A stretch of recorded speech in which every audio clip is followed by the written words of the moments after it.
Sớm thế, sớm thế, sớm thế. Có cả A công.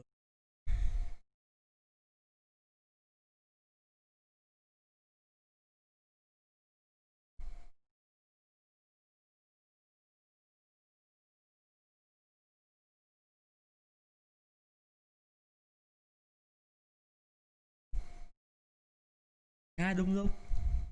Sao vậy hờ? Khá đúng lúc.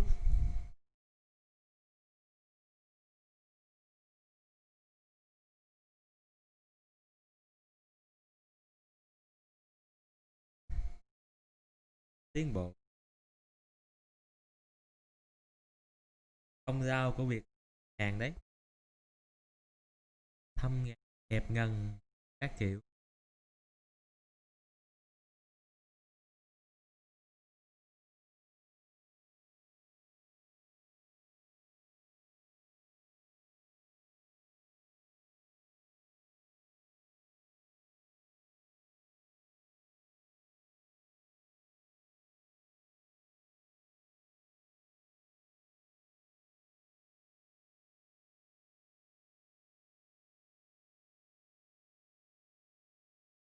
Yêu rồi ta.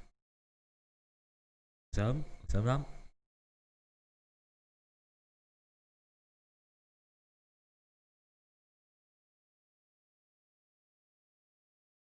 Thì đấy, sao lại không nhảy được? Công giao, công sức. Ở nào sao lại không nhảy? Tất nhiên là phải nhảy lên rồi.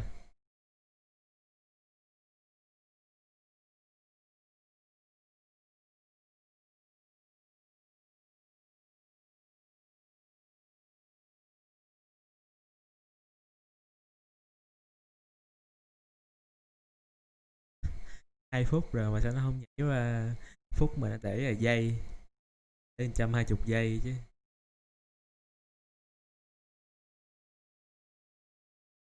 Dạ,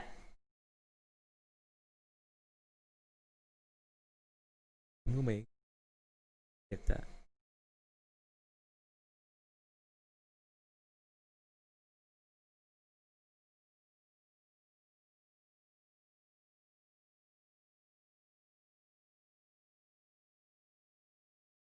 2 phút, chờ mà để 2 phút. Tăng 3 mà để phút. Đấy thì sao? Thì sao luôn?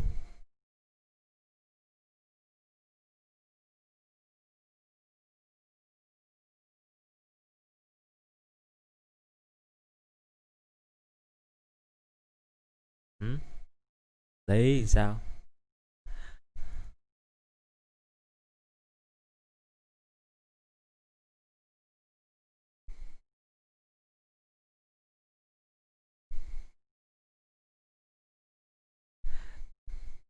Ờ, định nói tới đó dừng rồi.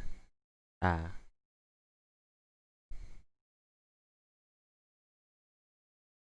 thì đúng mà.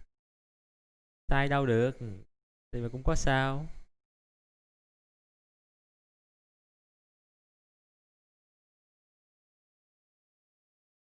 Từ 20 đổ lên.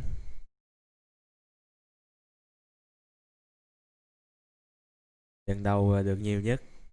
Lần đầu edit xong quảng cáo là được nhiều nhất cơ. Nhảy hơn 100.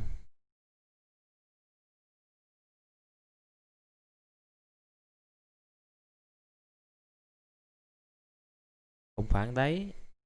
Đúng mà. Đúng đúng đúng. 4 phút rồi. Unity đã tắt. Ổn thỏa.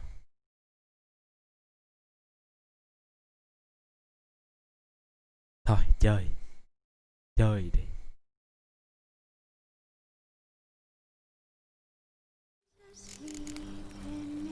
Vô rồi. On Hindersfell, Geralt and Yen learned that Ciri had returned to the Isles. She'd rejoined her friend, the masked mage. They had boarded a boat and sailed off in an unknown direction. Chưa biết thằng pháp sư đeo mặt Both nạ had thằng nào. returned one passenger on board. Biết mỏi nó tộc eo nè. Creature as mindless as it was hideous.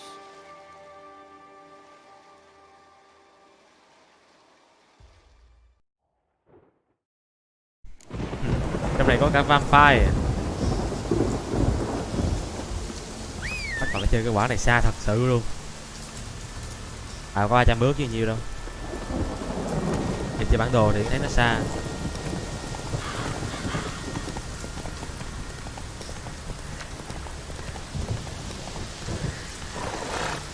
Come on, Roach.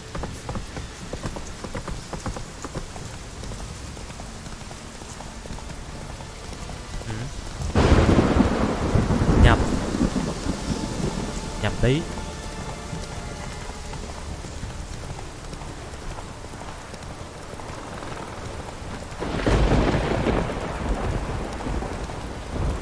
Sắp chớp kênh nhà.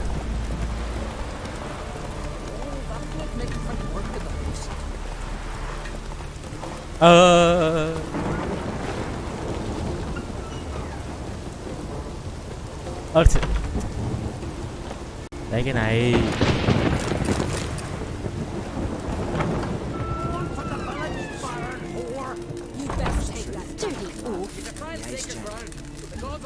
Ủa đâu?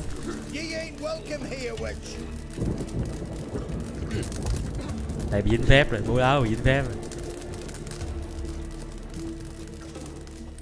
Thầy bố đó bị dính phép của em yên rồi. Always did know how to win friends. I was provoked. Saw it happen. Wanted to talk to me about something? Amos Far Ipsis, a specialist on jinns. Heard of him? I found a tome he'd penned in the Emperor's library. Far Ipsis set off for Skellige one day and was never heard from again. I asked some of the local folk. Some here still remember him. Này đi. Why are you even interested? Jinns are dangerous sometimes and malicious all the time. I remember. Đúng giờ thế còn But gì the nữa. advantages outweigh the risks. If I can tame a jinn, I shall gain incredible power. Đấy. That could be useful Tôi to ra us one đợi of cơ. these days. Phim đúng giờ đợi. Nowhere to look for the mage and the jinn? The locals say they last saw Amos's ship off the coast of Hindusfjall, just before a once-in-an-eon storm broke. Doubt we'll find them then. Mage is probably fish food, and the jinn escaped. Not necessarily. But even if it is so, I'll not give up without seeing some evidence. Will you help me? Tất nhiên rồi. I've no gold to offer in reward, but I shall be ever so grateful. Trả kiểu khác. Không cần vàng. Since you put it that way, fine. I'll help you. Trả kiểu khác cơ. Thank Cần you. gì vàng. A boat awaits in the harbor. Come. Tôi còn phải tìm một cái áo xịn hơn để thay cái áo này mới được. I see you've managed to prepare everything already. I have. How could you possibly know I'd agree? I didn't. Tìm một chỗ nào khác để thay Decided cái to áo risk này. it. Áo này sai trái quá rồi. Nhìn ngu không chịu được. Nhiệm vụ phụ không quan tâm. Hả? Can I have a word? I serve the goddess and her flock.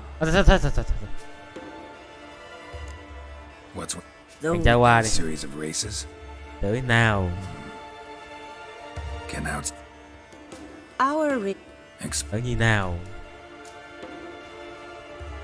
bit of exercise never killed any. the first Gotcha. you meet Love, and lead the way. Just once, you might try to take the initiative. Would you even let me? It would depend on the situation. Tùy thuộc vào hoàn cảnh đấy. Tùy thuộc vào hoàn cảnh cơ. Wonder if he's as strong as he looks.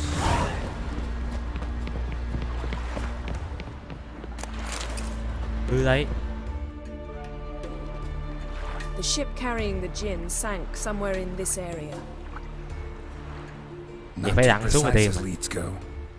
I'll cast a spell on our boat. We'll know if there are any wrecks on the seafloor below us. All right, let's get to work. Mind if I take the helm? I got a choice. No.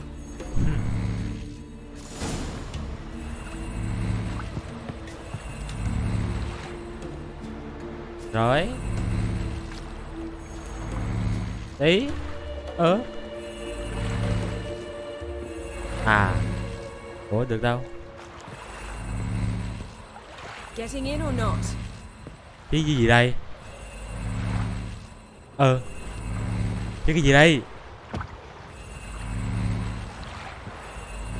Đến rồi mà. Cái ghế gì đây? Geralt, how long must I wait? Are you ready to sail? Ở đây. Ngáo rồi.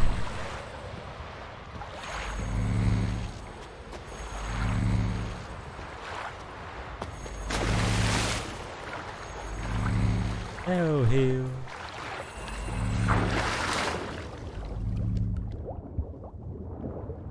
Getting in or not? Rồi. Đây.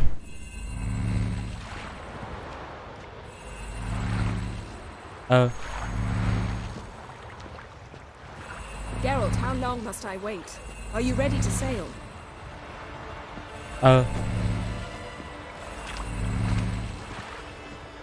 À.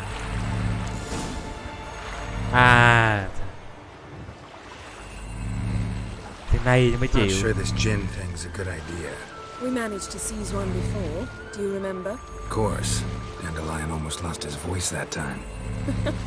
How lucky your exorcism saved it. It was poetic. Yeah, how was I supposed to know that incantation meant begone and plow yourself? You should have studied foreign languages. Gonna keep bringing that up for the rest of my life. Of course. Your last wish effectively assured it. My wish was about us being together always, not about you mocking my every mistake.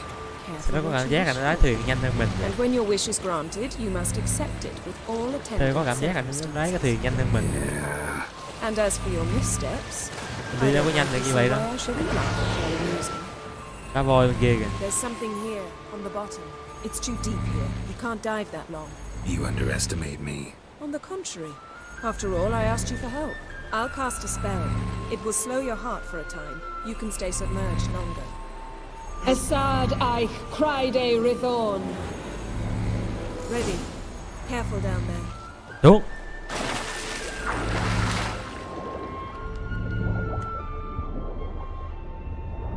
À cha. Cái gì vậy? How's it going? Yeah, and you know I hate it when you read my mind. Strictly speaking, I'm not reading. Thôi đó. your mind. Nó thọt một cái một. Besides, you've nothing to hide, right? See anything interesting?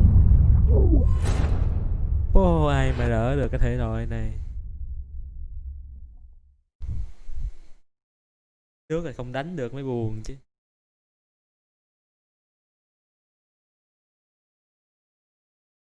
Nào. There's something here on the bottom. It's too deep here. You can't dive that long.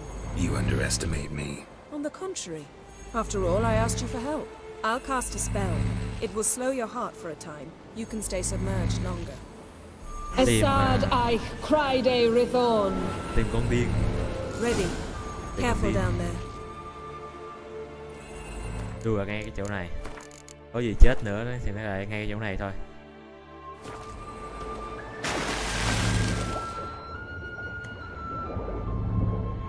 Cái nước không có né gì được hết luôn. Đây.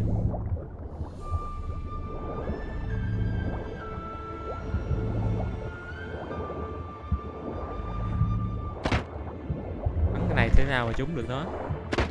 À trúng kìa.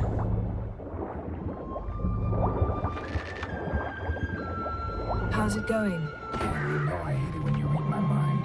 Strictly speaking, I'm not reading your mind, but using telepathy. Bắn nó. Besides, you've nothing to hide, Tiếp. right? Wouldn't admit it if I did. Not the point. See anything interesting? A shipwreck in the cavern. I'll look inside. Tiếp. Chết rồi con ạ.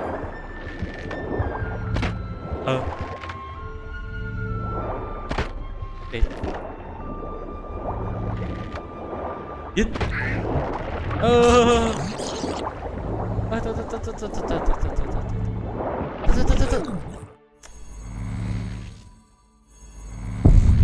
Nó mạnh thế nhỉ?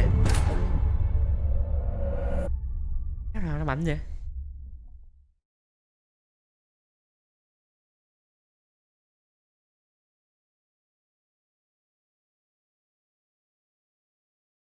Mấy em có mượt không? Bên hỏi. Mượt nói chơi một tiếng. Mượt thì cứ nói bảo một tiếng, con mượt cũng bảo một tiếng. Nào nào. Dính. Ngon thì lên đây. Đâu nào lên đây được. Mau mau. Nhỏ thường này bắn vô hạn mà không lo. Lên nè. Bây giờ.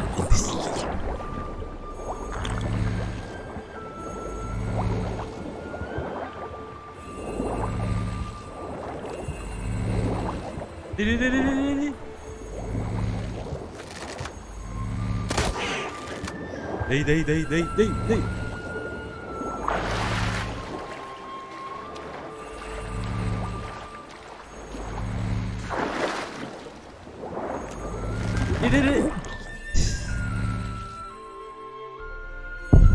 Sao qua được cái chỗ này ta? Hello. Lại ăn hành đây.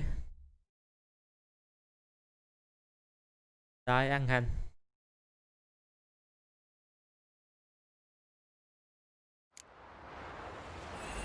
Khoan, cảm thấy.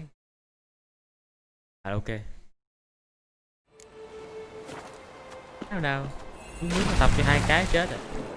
How's your bath? Water warm enough for you? Bậy thật.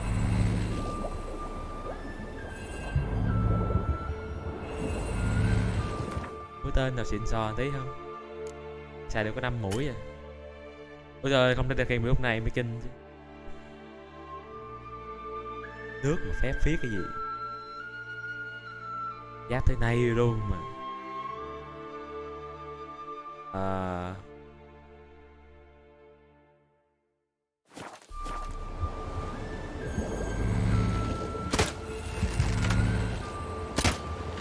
Bắn xuống dưới.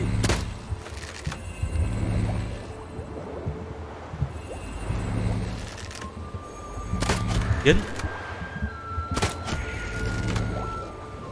Lên. Vừa chậm thế.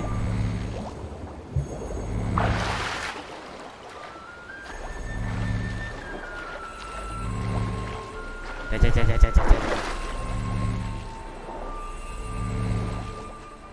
Ok.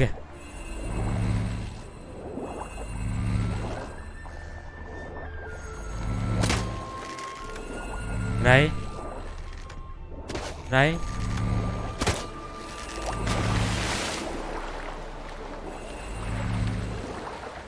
Ôi đời.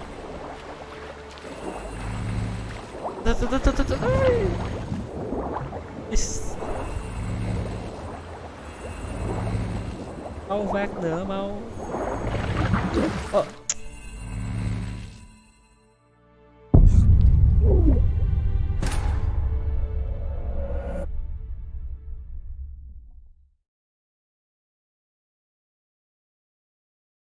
Hơn nửa máu chứ.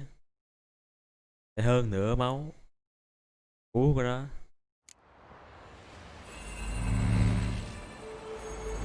Giờ sao vô bờ.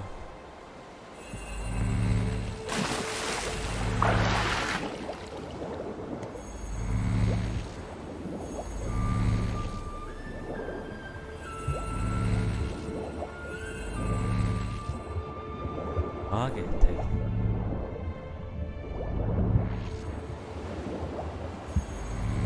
Thôi nhá. Đừng qua đây. Làm liều đi, né tụi nó. How's it going? Yeah, and you know I hate it when you read my mind. Strictly speaking, I'm not reading your mind, but using telepathy. Besides, Snapped masts, busted Đừng có xem planks, xét. and a whole swarm of drowners. Vào trọng tâm luôn. by the corpses of drowned crew. They made their nest Ai còn here. nữ cái There's gì? also a clan Drummond figurehead. Not the right ship. Come back up. Chơi thuyền. Chơi thuyền, chơi thuyền, chơi thuyền.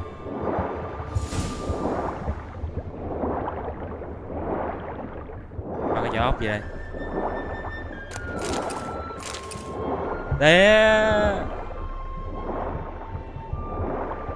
Này nhá, thân thiện, đừng. Thân thiện, thân thiện, thân thiện. Thần Dương.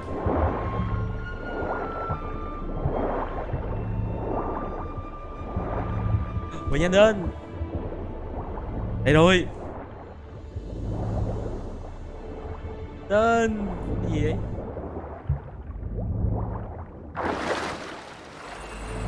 Rồi. Đi chỗ khác. Where to now? Wherever the leads take us. Ổn áp. Khá ổn áp. Dù có con kia nó bơi dưới thuyền thôi. Đang dí thôi luôn mấy Say căn. we find the gem. What'll you do?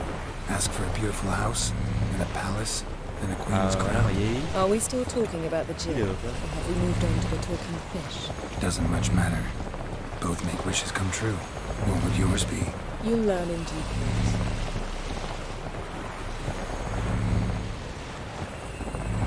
Con đó là con gì?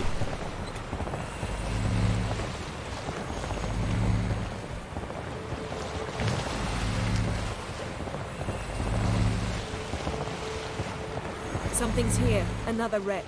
Let's see if our gin's down there.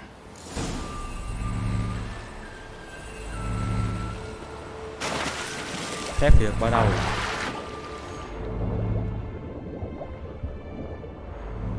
Cái này tối luôn thì chứ. Có thui. Found a wreck. It's been here a while. Wood's rotted. Look around, but be careful. Look for something that might indicate it's the mage's ship. Con gì nữa vậy?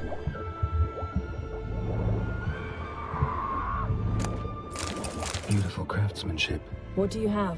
A war horn bearing clan Hayline Ngọc symbols. trai. Beautiful craftsmanship. What do you Nước have? sạch. A war horn bearing clan Hayline symbols.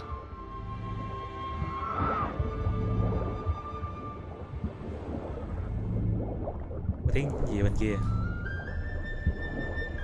Con gì vậy? Tối quá chả thấy được cái gì.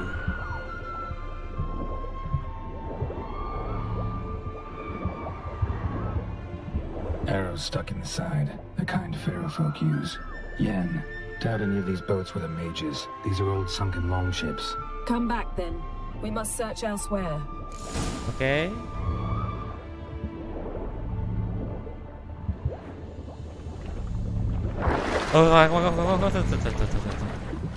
Cái con kia nữa rồi.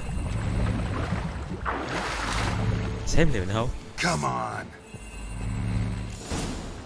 Không phải. Con gác. Ơ. Ủa? Eo thốn. You're getting better at this. Go even quicker if you helped me down there. I prefer to observe Hello? matters from up here, most definitely. Yeah, like when we were looking for the golden dragon and an avalanche swept us off the trail.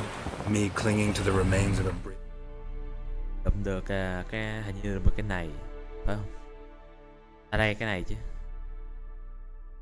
3% lực tấn công.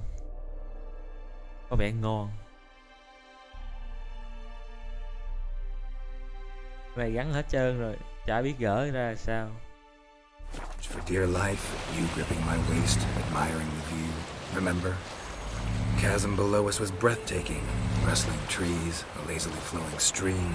I remember, though I found myself admiring what I had right in front of me.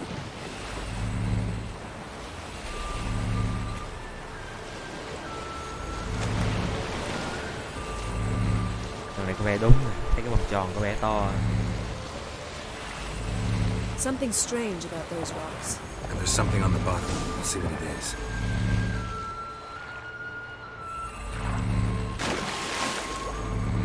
Cái nước mình thủ rất là yếu.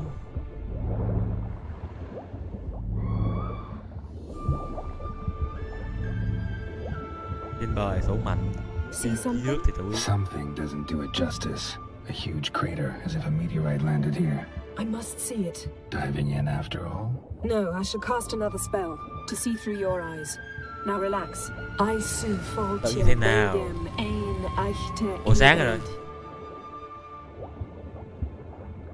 That is no meteorite crater. I su falcia begem ein eichte illivade. Silver, pearl-encrusted cutlery. Ship belonged to someone awfully wealthy. Amos was no pauper. It could very well be his ship. Lại con siren gì hết trơn.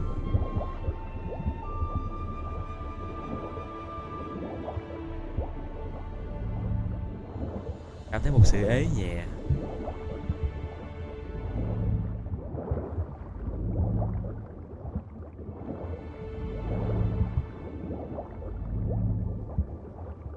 Cho một khi nhớ bơi nhanh đó người ta. Tôi sẽ bơi nhanh đi. Only found half. Can you do anything with this? I can use it to locate the other half, to within a dozen yards. And once we find that, we should find the gin. Exactly. Ready? I'll take us there on the count of 3. Oh, no, not another portal. Stop whining. 1, 2...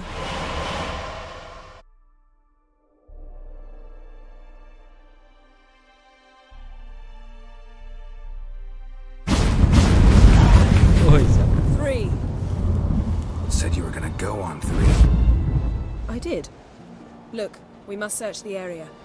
Yen, not so fast. Gotta tell me what this is about first. Why do you want this gin? But you already know. A djinn's power is priceless to a mage.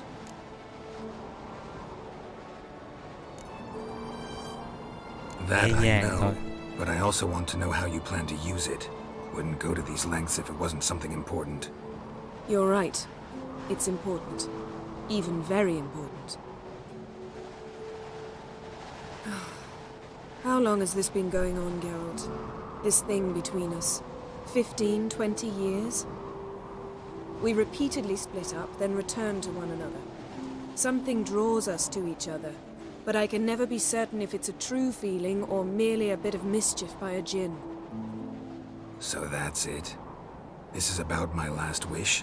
You asked that djinn to bind us together forever. I want to ask this one to take that wish back. Why would you want to do that? To see what it's like without it. To see if we'll still matter to one another. Or if we'll be like two strangers.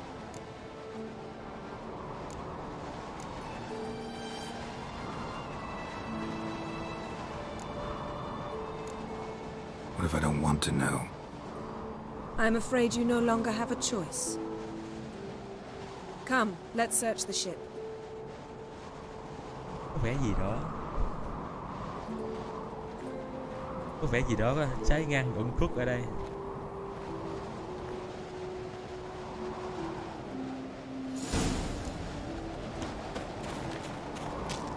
Seems Amos was quite the eccentric, asking the djinn to lift half his ship to a mountaintop. He didn't necessarily. Djinns are inherently mischievous. This one Đây might have luôn, granted ước his đồ wish and nè. perverted it in doing so. In that case, I'd appreciate if you didn't wish I'd disappear from your life. Không có đồ thần thoại à. À đá cổ ngữ cũng được. Kéo mà cũng phải xem xét. Nothing interesting here.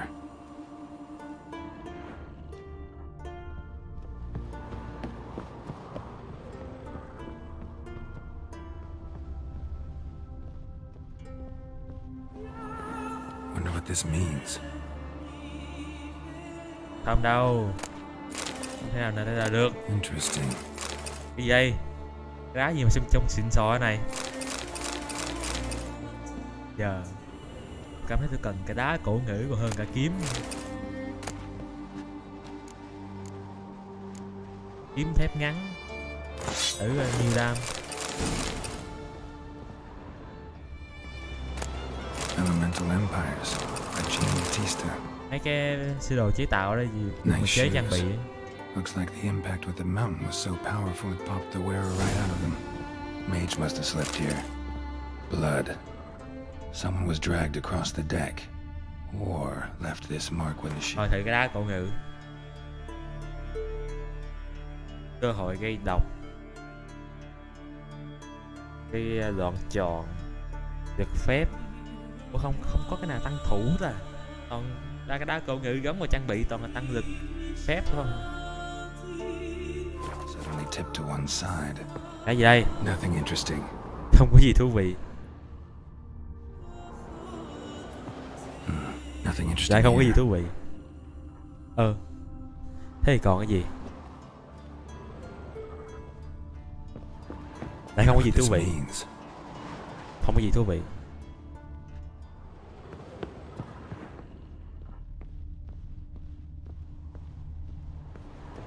Nhảy xuống rồi chết luôn.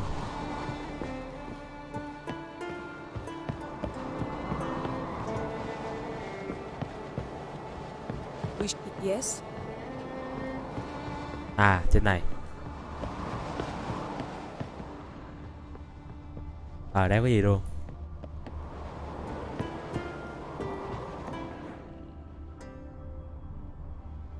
Suốt ngày cái NTR. Hay là không được.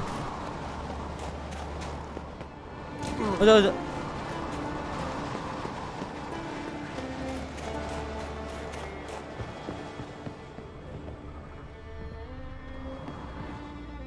Không có wiki gì ở đây hết.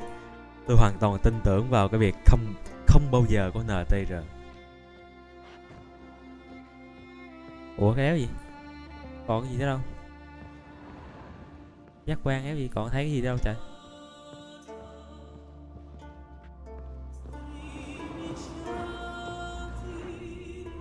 À, tương tác. Đẩy này ra. Dựng nó lên. Yen, think you should see this. What do you have? Ở trong có vẻ còn mới thế. It's Amos. Looks exactly like the etching in the book. Except his head was intact there.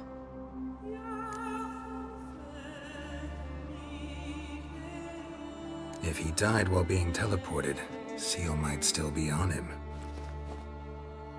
Behold. Bravo! Come to the deck. I've an idea.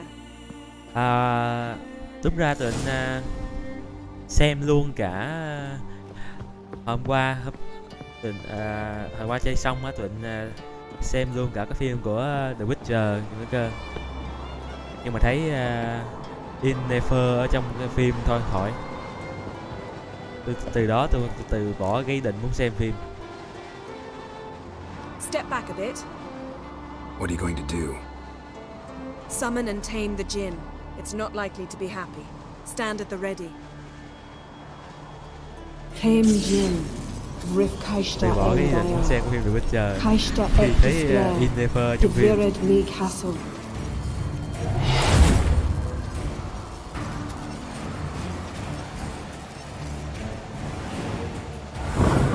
Thì thôi ra cái chỗ nào nó thăng bằng ngay ngắn một tí.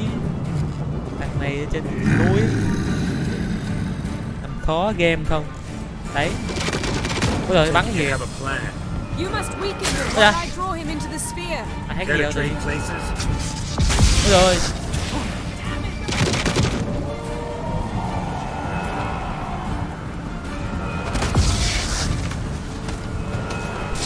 Chả bắn được nữa cơ. Hay xài phép. Thử phép sắc hơn. Không có tác dụng.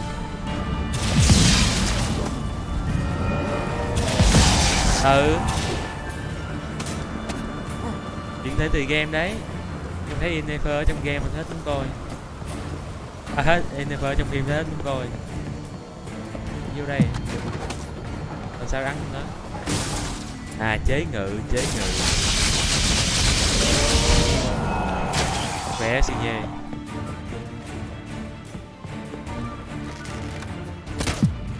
Tên đéo xì nhê.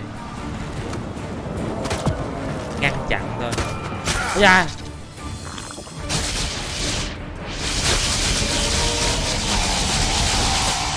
Ủa, có sát thương kìa. Nó chui ở đây sao đánh nó được? Đi ra.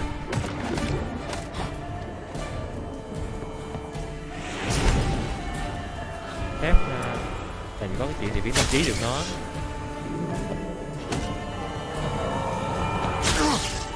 Hey, this. Giết quay. Dạ.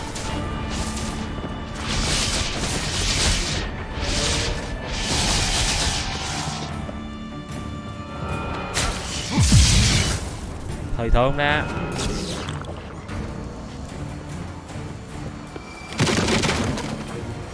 Đứng đây thụ tí đi.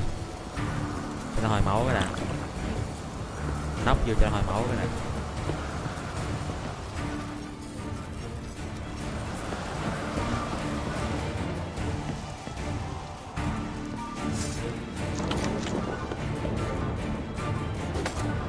Thôi nó chơi chui trong đây làm sao đánh nó.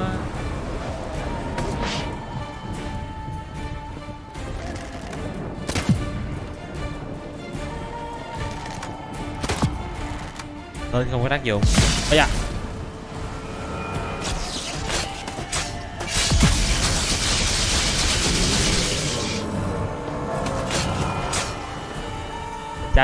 Chả nhìn được lúc nào nó ra đòn.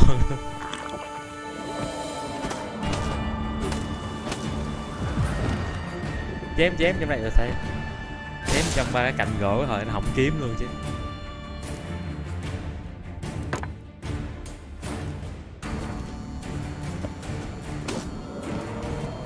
Hay nó phía sau cái tàu này.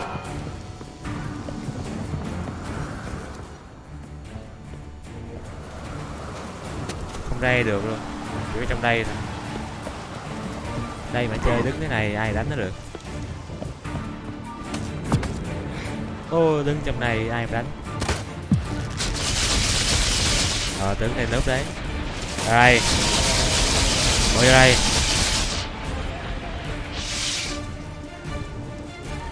Thật bung luôn. Nó ra rồi. Ây da.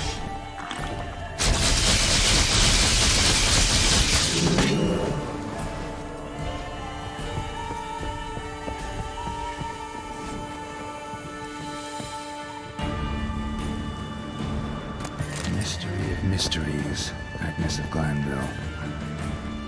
Đấy. Cái đây. Bia hơi bị nhiều luôn.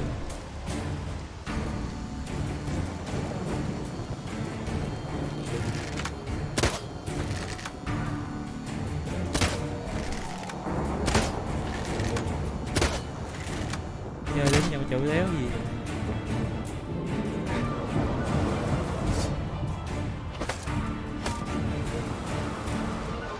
Thật. Cha tê hiểu. Colds preserved the corpse. Died from head trauma. Bookcase cracked his skull. Đây mà đánh đâu này. Must have been a hard landing atop this mountain.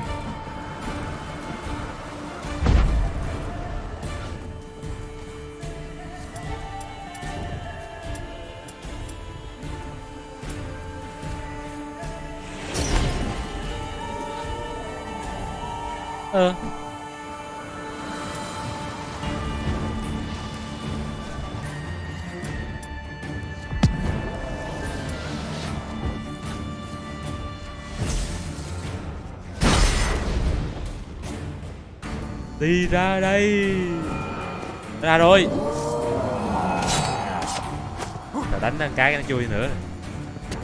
Hèn thế này. Thấy đâu. Lần đầu tiên đâu rồi mới thấy ông ra Ken vào trễ. Chắc cái con này nó hèn. Vừa đi ra đập nó cái nó chui nữa. 7 ma thuật.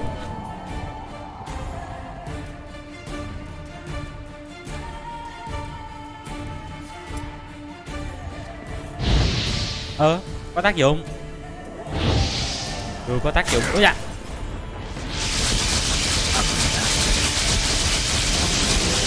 Xét đi cầu à. Tụi mày bị cái chiêu à.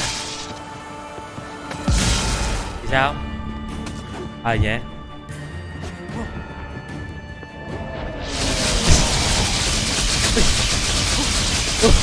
Đã là du cực. Không được kéo nào được.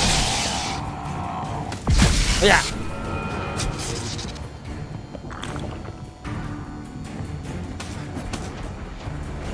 Ok chưa đây. Ăn chí mạng rồi á.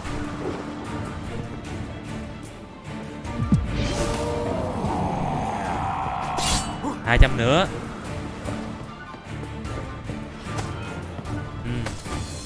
Không thể đánh được cái xong rồi chui trong game. Dạ. Vậy hơi bị thốn rồi đó.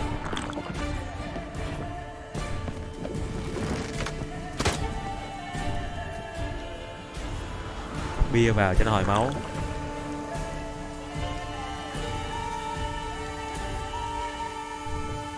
Thật cái con này mà nó đi bên ngoài nãy giờ thắng nó rồi.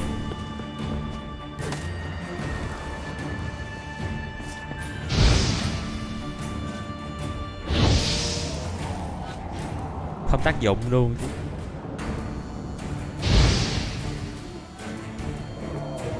Just a bit more. I can feel his strength waning. Đúng luôn. À. Thích thì cứ đứng trong đấy, đứng ngoài đây nó trưởng.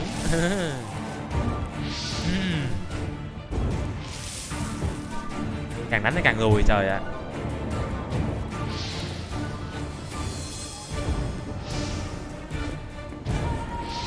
Sát thương không tới. Thần đèn gì á tôi cũng chả biết nữa. Mà con thằng đèn nó bị bung game rồi sao nó vui, nó chui trong cái chỗ này chả đánh nó được. Trưởng nó thôi. Đứng nó đi. Đứng nó đi. À!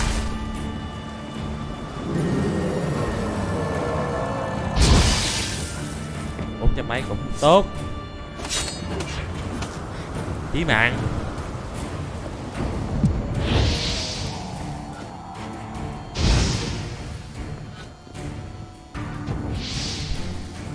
Cứ chui đó luôn. Đứng đó luôn càng tốt. Đứng mà lại trưởng vào.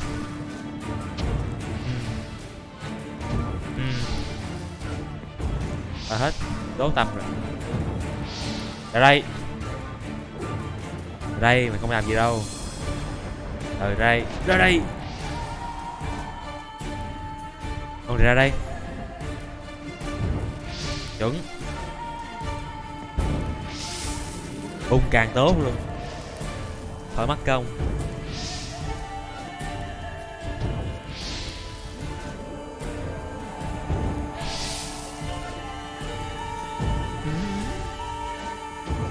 Em ra về. Em quá về. Tưởng thế nào. Thằng đèn bị bung game. Cứ từ từ mà tưởng thôi.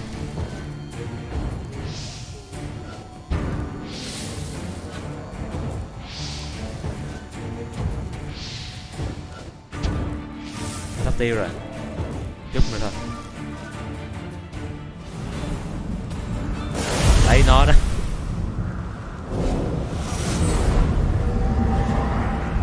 Got you! Your master died before uttering his last wish. I cannot capture you. We can struggle like this for eternity, or I can release you. If you do one thing for me. Do you see the spell that binds us? Only a djinn can remove another djinn's spell. Remove this one and you'll be free. Tại sao nó là giọng đàn ông?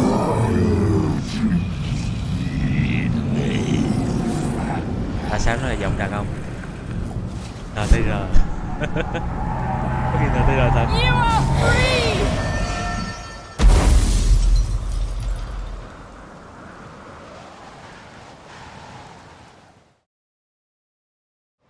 Lương lẹo là sở trường của tôi. Tại ba thứ này không có tầm. Yes. Quá là đơn giản luôn. Maybe we should sit. You look a bit dazed. Quá là ngon I'm nghẹ not, luôn. but we can sit. À ngon gì hả? Ý nói là đánh ngon chứ phải gì ngon đâu, đừng hiểu lầm.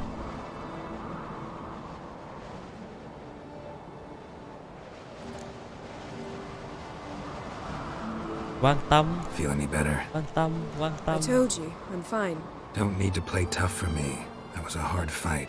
Maybe not as À, hard as the khó đâu, last time we dễ. came to Jin, but still. Vậy mà có đâu. No comparison, I'm afraid. Half of Rind suffered then. Now I'm merely a bit tired. Nói quá. Thank you for coming, Geralt. I'd have had a much harder time of it on my own. À, sao mà nói thứ số 2 được? Cái lựa chọn thứ hai là không thể nào. Well, I never could say no to you. Hả? Perhaps that will change now. Feel anything? That anything's different? I expected... I don't know what I expected, actually. A bit of vertigo, perhaps. Tóc đan te. I thought you'd become a stranger to me, that I'd look at you and not feel a thing. But it's not like that at all. Nothing's changed. Thay đổi thế nào được?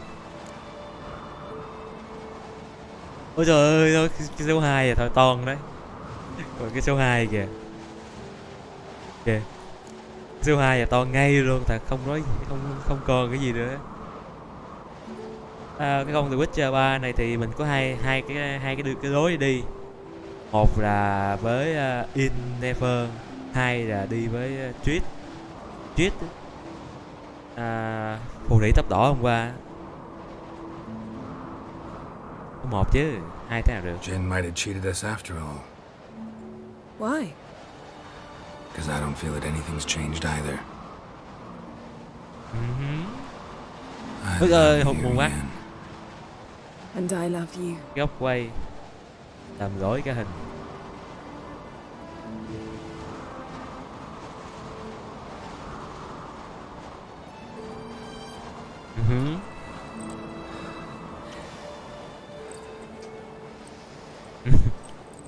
Đồ họa có hàng, nhìn nó chả What was thật cái that? gì.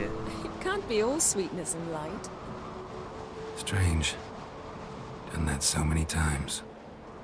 But it felt like our first kiss to me. It was in a way. Besides, once you say I love you, a kiss has to taste differently. Có vẻ tiểu đường.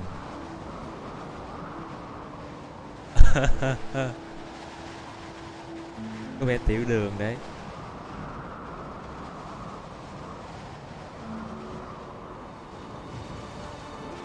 Tôi vừa có một cái suy nghĩ, nếu mà lại như hôm qua thì tôi sẽ tạm ngừng stream cái đoạn đấy. Tới khi qua cái đó tôi sẽ mở lại. Chứ chẳng lẽ lại bay stream thì lại không ổn. Tôi chọn số 1 đó. Nhưng mà nếu có cái gì đó thì tôi sẽ up stream cái đoạn đó, xong qua rồi tôi lại on lại. Ok? Maybe we ought to test a few other things. Amos's cabin looked cozy. Ai cha. Not so fast, Geralt. We'll have plenty of time to visit cozy cabins later. À ok, vậy thì được. But I doubt the world will end if we sit here a while.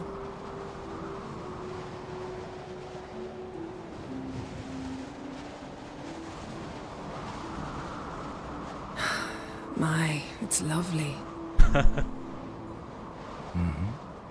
Think the spirits of Skellige favor us.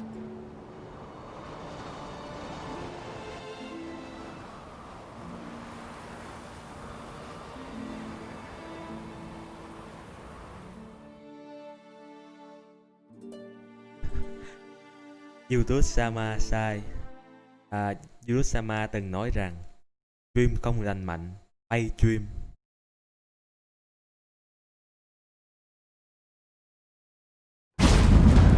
Thế thì được. Next Có vẻ time we ổn. go on horseback. Ngã luôn cái A chai. horse would never make it down that mountain. What now? Well, I'm due to appear in Vizima. I shall scour the palace library for something, anything that might help us determine who or what the creature Scal saw is. Kaer Morhen's got a pretty rich library. I shall search that later. Besides, we really should report to the Emperor.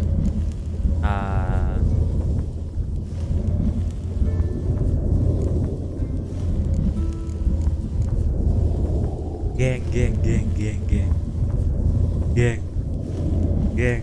Don't have the slightest intention of doing that. Well, I can't force you.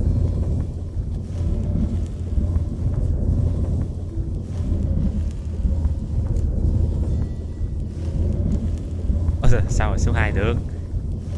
Cái lựa chọn số 2 toàn cái lựa chọn sai trái. Yen, what happened back there? Was very nice. Let's not ruin it by hashing out the details. I'll see you again soon. Take care of yourself.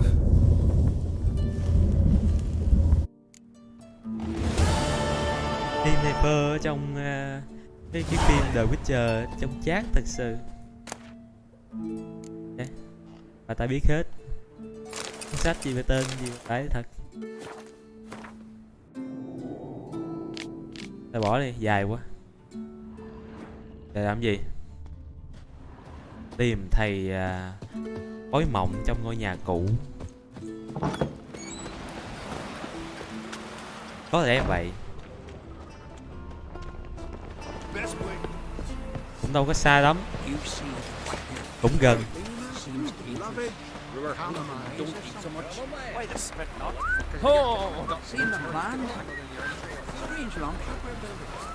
Thì biết rồi mà. Ủa? À. Giờ thì tới Novigrad. Cũng gần. As the Emperor's spies told him, Ciri had reached Novigrad.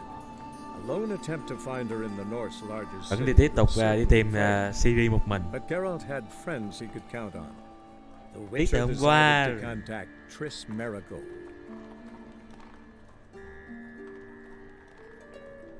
Phù thủy. Thiêu. Hỏa thiêu phù thủy. Sao tôi lại có cảm giác là một cái bad ending nhỉ? Cảm thấy hoang mang.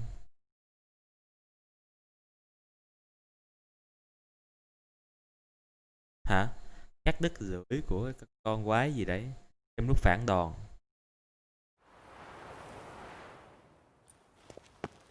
Phải tìm một áo thần tội khác. Áo này không được. Lính nó ngáp kìa. Phải thật.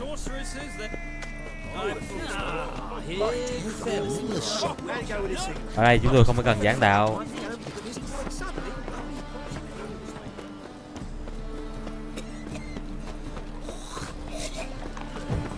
Cái Witcher nó hay ở chỗ nó làm cái thành phố của nó rất là sống động.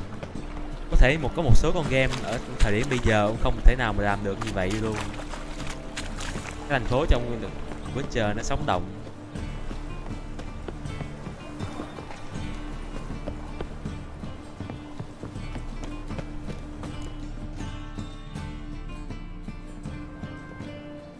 Just passing by, wanderer?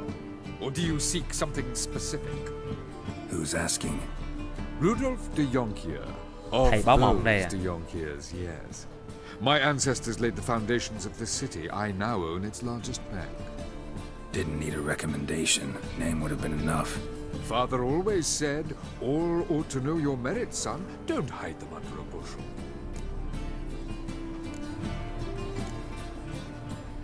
I'm looking for Corrine Tilly. Oh, you've come to the right place then.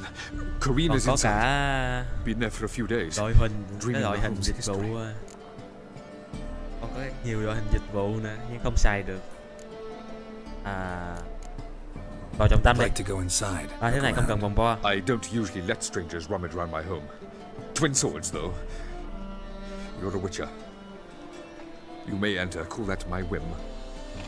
Tên kiểu gì? Truth is, we're already dependent. Ở đây. Cắp đồ ở đây có gì đâu. Cắp đồ ở đây không có gì đâu. À, cắp đồ ở đây.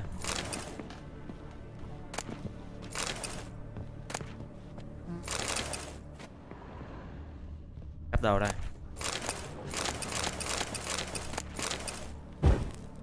Hả? À, có khi đó thật. Đi dọc đường á, nhiều cái hay ho lắm. Put it down, please. Thích đâu There's mà. blood. Don't spill it. Please. Có ai làm cái gì đâu. Có ra vậy. Stop! Go away! Don't do that. Leave it! Kệ đi, rút đồ ra là tính. Trong coi nguy hiểm nhưng mà cái kệ nó. Sao con có cả đường hầm này. Này có cái gì? Không ngó dưới được. Chúng thử coi. Put it down, please. Ôi da. That's blood! Don't spill it! Please! Đâu ra mà cứ.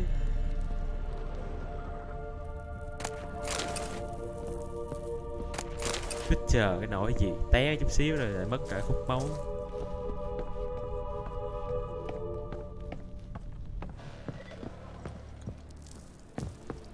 Thôi lên thôi. Stop! Go!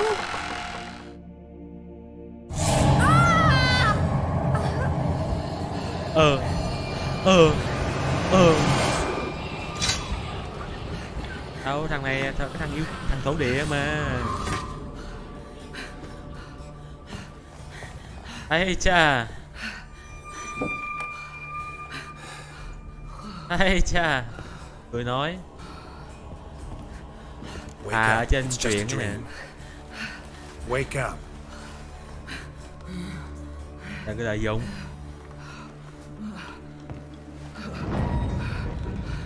Ây cha. The doll. The attic. Bạn này chắc là thầy báo mộng gì đây. Báo mộng cho. Con búp bê trong gác xếp gì đấy. All right. Time to check the attic. Put it down, please. Đúng rồi. That's Tới blood! lúc phải Don't chết rồi. spill it! Please! Giơ màn hình lên sao vậy? Có lúc nào nó giơ màn hình được không? Bảo là tới lúc phải trách là tôi phải trách chứ. Don't do that. Leave it! Độ sáng hơi bị thiếu độ sáng, không nhìn rõ được. Rồi, hình ảnh, độ sáng, độ sáng đâu ta?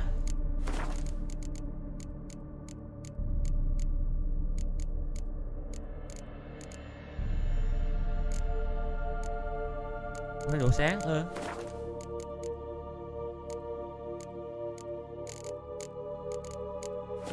Ở đây chắc là độ sáng đây. Không.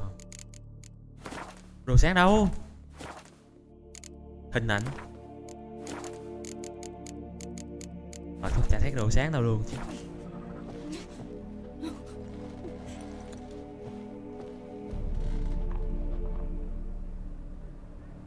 Ok, đủ rồi.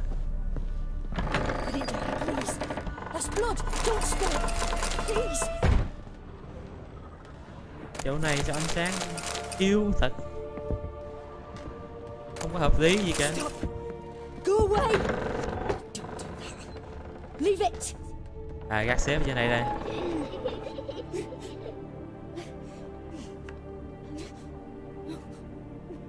Có nhiều cái có thể phá được.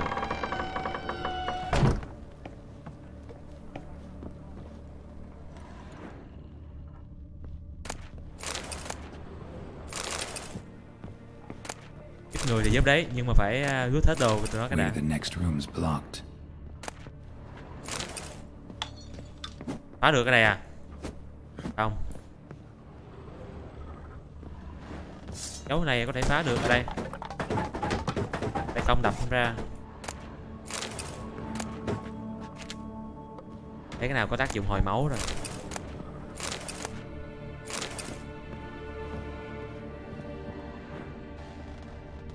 Đây con búp bê đây.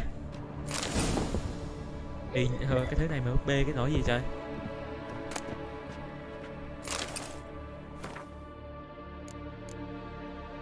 Con này y như là chù người ta thế búp bê.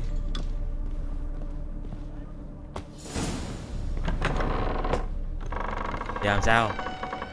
Hay ho không? Ủa? Xem bản vẽ, hay ho chứ. Đây xem đây. Giờ phải tìm một cái nôi này xong bỏ búp bê vào. There was a cradle on the second floor. Wonder what had happened if I laid a doll in it. Tìm một cái nôi. À, ra ngoài đây luôn.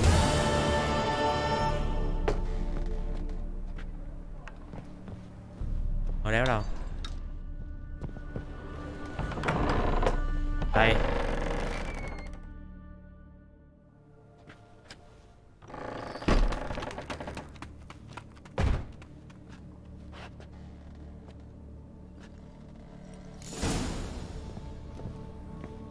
Another masterpiece.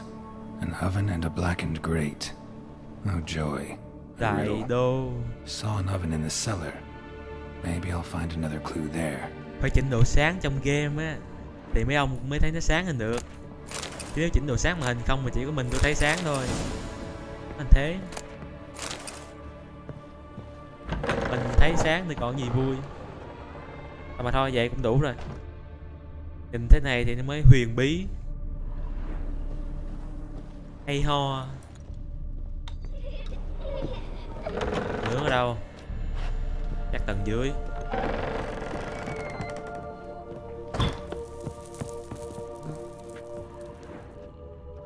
Cái nữa. Đây.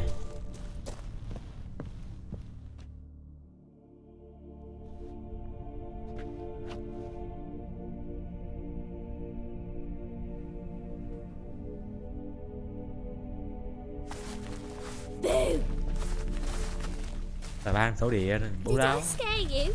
Không. Scared you, didn't I? I could tell you were scared. Big brave man scared of wee little Sarah. Ain't that funny? I wouldn't do that anymore if I were you, Sarah. You might scare someone so bad they'll hurt you. Why would someone hurt me? Having a spot of fun's not allowed anymore. What are you playing? That lady fell asleep, and I've sent her some horrible dreams. I'll not her awake neither. I can do that, you know. Funny, isn't it? Very funny. Thing is, I gotta talk to the dreamer, so I'd like you to let her wake up.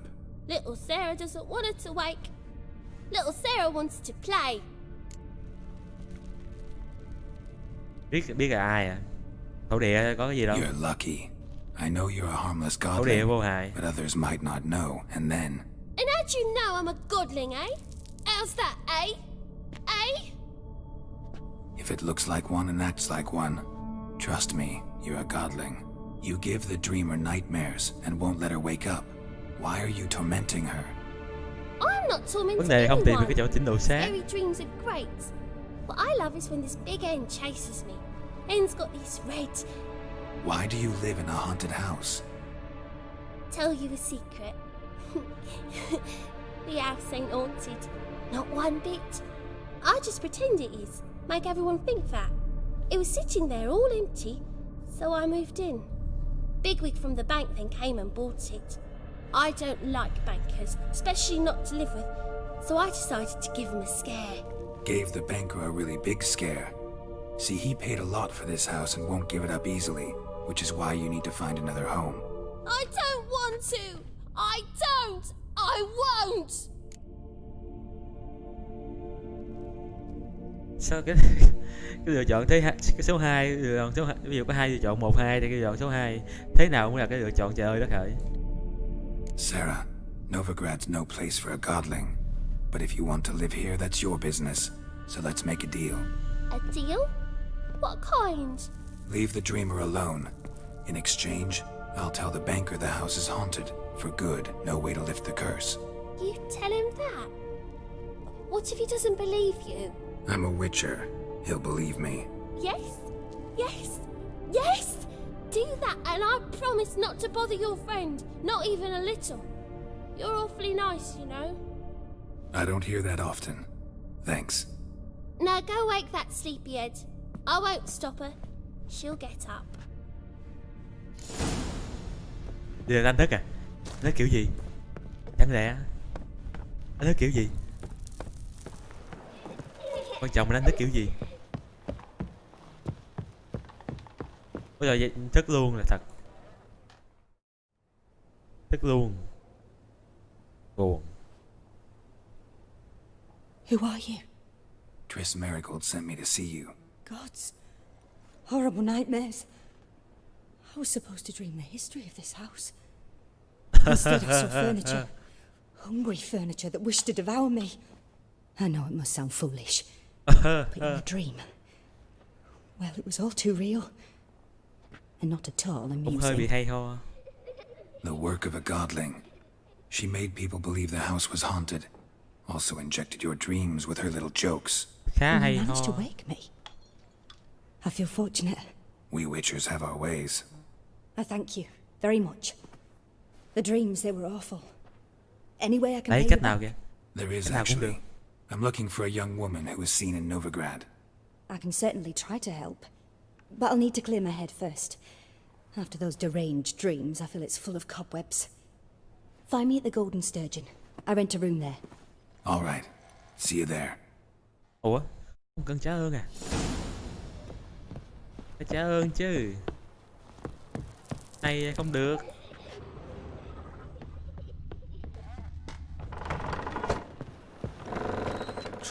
Thế này không được. Trả ơn, thế này không I được. saw Miss Corinne leave, but she refused to speak to me. Is the matter resolved? Or quite the opposite?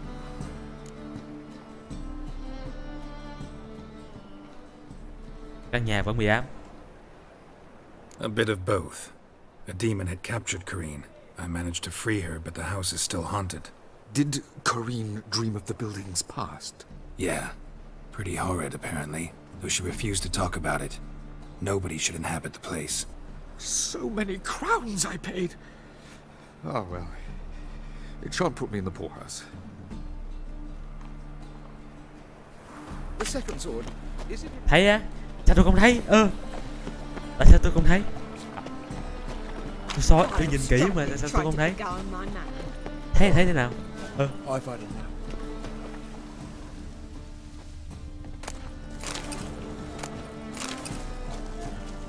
Tại sao tôi không thấy vậy? Soi cũng kỹ lắm đó chứ.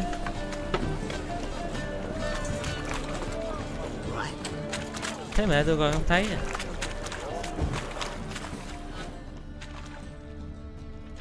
Tại ba lính canh. Watch loitering round here.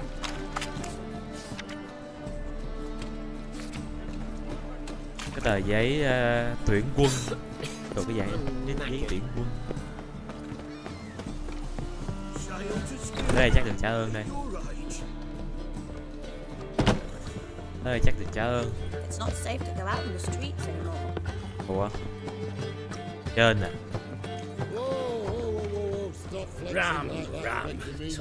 Chắc tầng trên. Khá kín. Cực kỳ hợp lý. Hello, Sourpuss. Kinh nghiệm hay ảo tưởng? Thấy đó. Ôi trời ơi. I dream in here. Never witnessed À a thì seance thế like thì this bình before. thường tôi tưởng Let alone là participated. I will guide you. đâu luôn. You must first achieve Thế thì the có gì mental đâu. accord. I must ask some questions. You must answer them. Tưởng It's đâu luôn important chứ you're thế thì truthful. có gì. Answer from your heart. Bắt đầu thôi. Let's Let's do it. begin. To start with, tell me a memory you have of this woman. Thật What chứ. for? Do as I ask. Nhọn please. không chịu được. I need the strongest, most complete memory you have of... Game khá chân thật. Siri. The woman's name is Siri.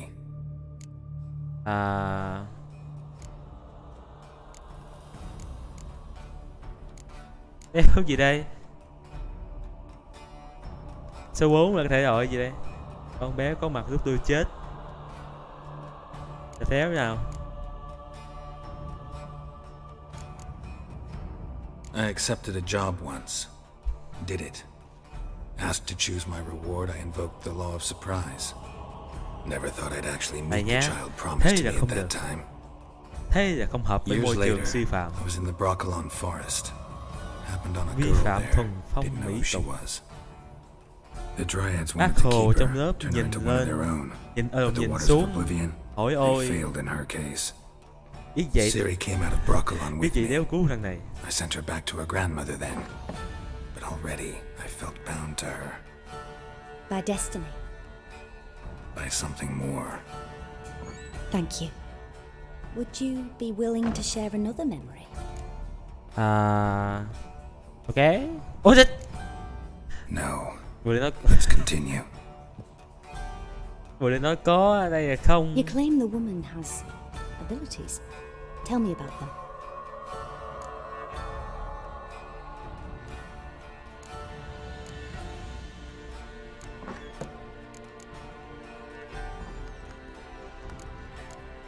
Chọn cái nào bây giờ nhỉ?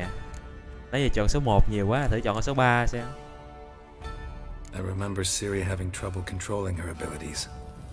Yennefer tried to teach her to cast simple spells, and Ciri destroyed a shed near the temple where they were. Really upset her, but it was just an old shed. I know it took her a while to gain control, and frankly I doubt she Tất nhiên controls her rồi. abilities fully to this day. Ai để ý cái đấy? I see. Do you wish to say more? Để cái gì nữa? Có thì có. Yeah, there's something else. Ủa, tiếp tục đi là cái gì?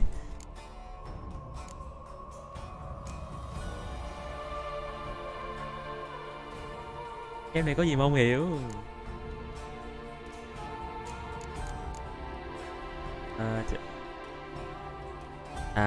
Nói là nữ thần không thời gian này cho nó They call cho nó, Ciri the cho Lady nó of máu. Space and Time. Cái mồm tỷ lệ thần với tay thật. She Nghĩ thế này để chọn một cái khác. Turns out I don't know how to talk about it. Didn't really understand much of what Yen told me. I just know there's more to it than traveling to different places, and that Ciri carries immense power in her blood. I see. Do you wish to say Còn cái gì đâu mà kể. Kể vừa phải thôi. No. Can we start? Naturally, I knew you cared about her. But your tone, the emotions you so carefully conceal. Vô cùng cẩn thận. Let's continue, please. Make yourself comfortable and try to relax. You must take my hand and talk of Ciri. Game Tell này me cần where gì you hiểu think nhiều. she might be. Who could be at her Quan side? trọng chỉ cần hiểu là game khá ngon If Ciri couldn't là find đủ me, để I'm nắm sure bắt she rồi. would have looked for another friend. Who do you mean?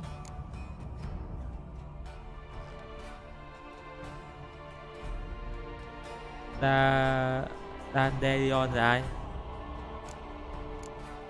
Khoan, nãy tôi quên đọc nó nói cái gì. Tôi chờ cái bản stream nó quay lại xem tôi đọc nó nói cái gì nè.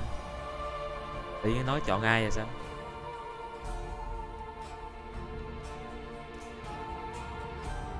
Từ từ.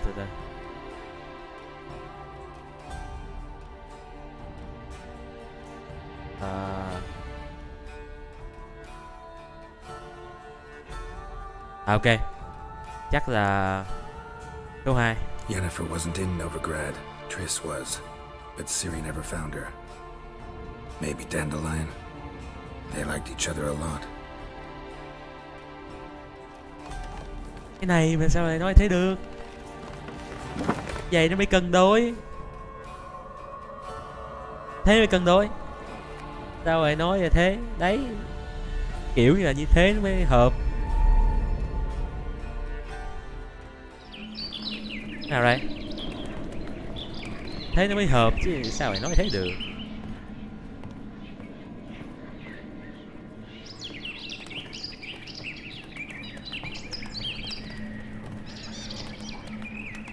Thằng nào đây? Chưa coi, chưa chơi phần 1 phần 2 chả biết nhiều. Chỉ hiểu cái gì diễn ở trong phần 3 rồi chứ chả biết cái quá khứ như thế nào. Mà phần 1 phần 2 xấu quá không chơi nổi.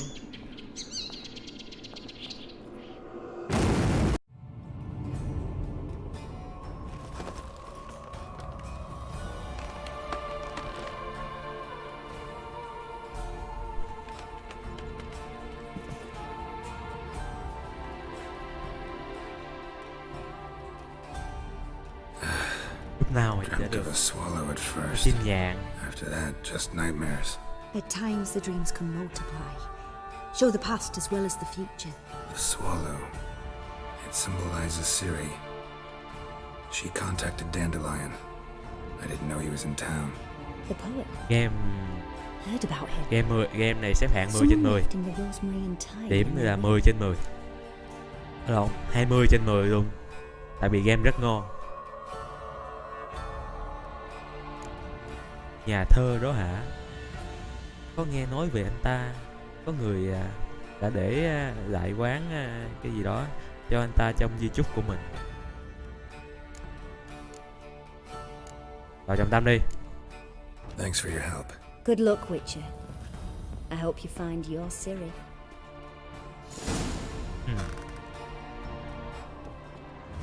Phải dành thời gian cày cuốc đồ các thứ. Sứ mệnh hôm qua của tôi xong rồi, thật ra vẫn chưa xong đâu. Cái sứ mệnh hôm qua của tôi vẫn còn nữa. Ủa, chai rỗng lấy làm cái gì? Đi tới cái quán Rosemary thêm cái chỗ này, lúc cái chỗ mình thuê thuyền đi tới đảo này. Ngựa ra ngựa đấy. Đội hình dịch vụ cái gì vậy? Làm gì chạy?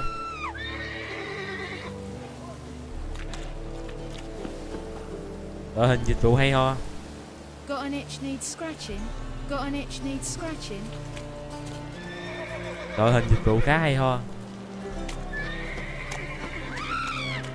Nó bắt cái gì nó ra nó hét kìa. Ai làm gì? Khá hay ho. Tầm góc nhìn cao quá. Góc nhìn cao quá.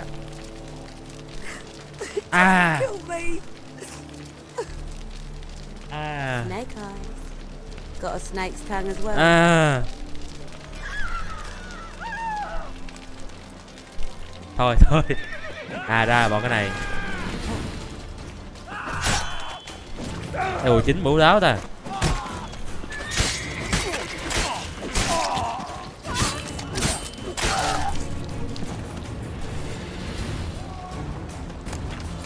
Sợ ba cái chùy rớm này.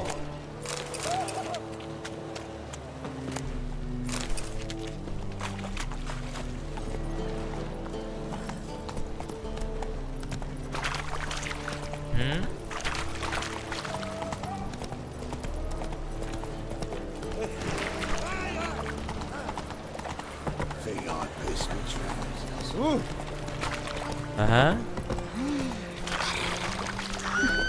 Nữa. Buông đồ.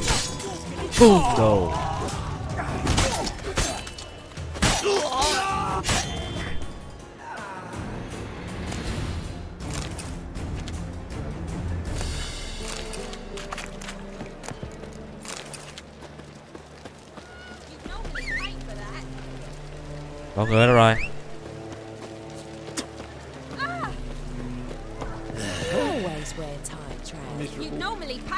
Hay ho.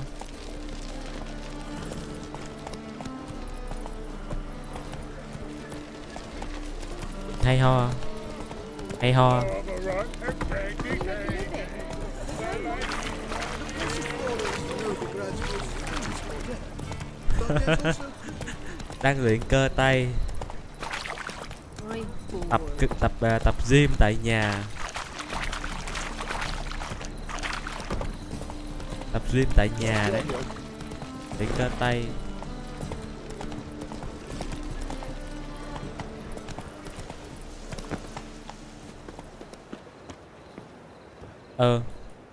Khóa rồi sao mình vào? Nhiệm vụ trong này mà nó khóa cửa.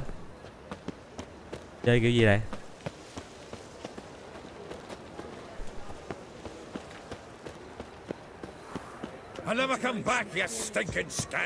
Đi cửa trước chứ.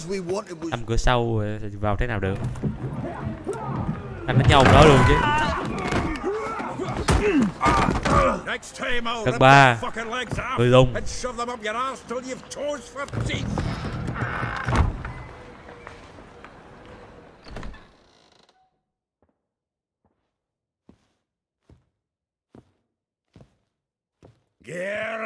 In the nick of time, as always. Người quen à? Zoltan, with your boot to someone's ass, as always. Who were those men? Local colour. I wasn't gone more than a moment. Long enough for them to turn our home into theirs. All right, time for some spring cleaning. I've got to boot them all out. Care to join me? With pleasure. Trời ơi, level 5 đánh tay không luôn chứ. Còn này đánh tay không luôn chứ rút kiếm mà làm gì.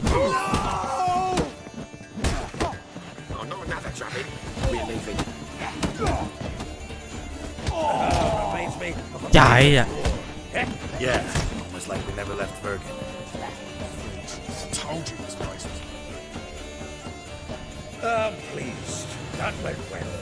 Now we can greet each other like the gods ordained. Ages, pal. Hey, Zoltan. You look good.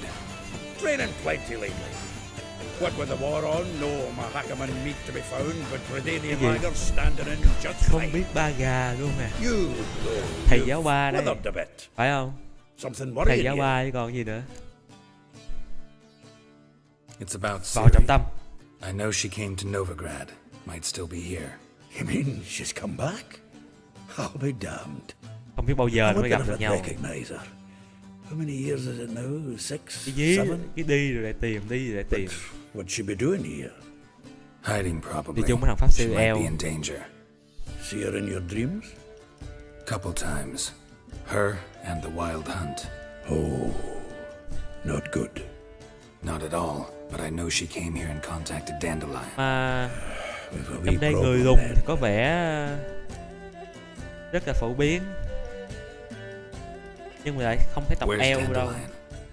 Từ đầu giờ thấy có mỗi thằng pháp sư tộc eo đó. Maybe he could explain what the hell's going on. Tộc eo lại không phổ I biến. just fell returned as Người you lùn thì saw. lại đi Expected nhân to giỡn come trong thành phố. home to you hot like a boar in some cold ale. What do you find instead? A shite storm. Dandelion gone, the tavern chock full of bums. Haven't a clue what happened. Let's look around. Might find something that'll put us on his trail. Prime idea. I say we start Eo on the với lại ground người lùn floor. phải đi song song với It's nhau. where he sat and wrote. Này tách biệt quá. Tìm manh mối xung quanh. Đây. Cầm phát thấy luôn. 10 barrels of Toussaint Dry. 5 cases of sodden triple mead. Nothing here. Hả? Sao cơ? No, no, no, no. That's exactly what we're looking for. Tất nhiên là phải xin rồi. Access planner. À, được thì cứ gửi. Càng nhiều càng tốt.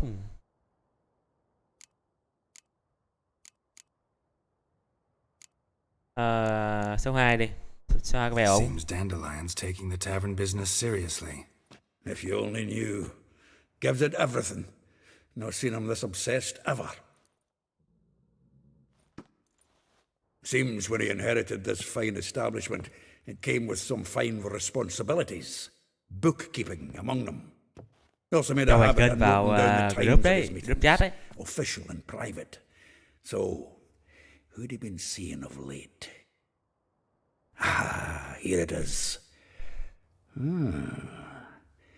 Seems he's only been meeting women of late. The dog.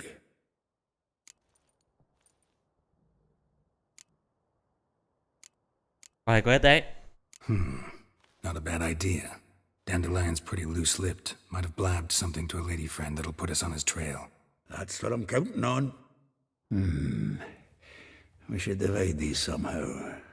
Perhaps Đát eo còn ngon hơn. I'll ask the lassies in my half, you interrogate the ones in yours. So Đừng bao giờ xem thường đát eo. Hay ho lắm. Zoltan, wait. This is in verse. And you figure that's unnatural because... Có nhiều cái trường hợp Wonderful. đát eo trông rất là giống Meet me Super back Bird here chứ when nhỉ? you're done. Share our findings.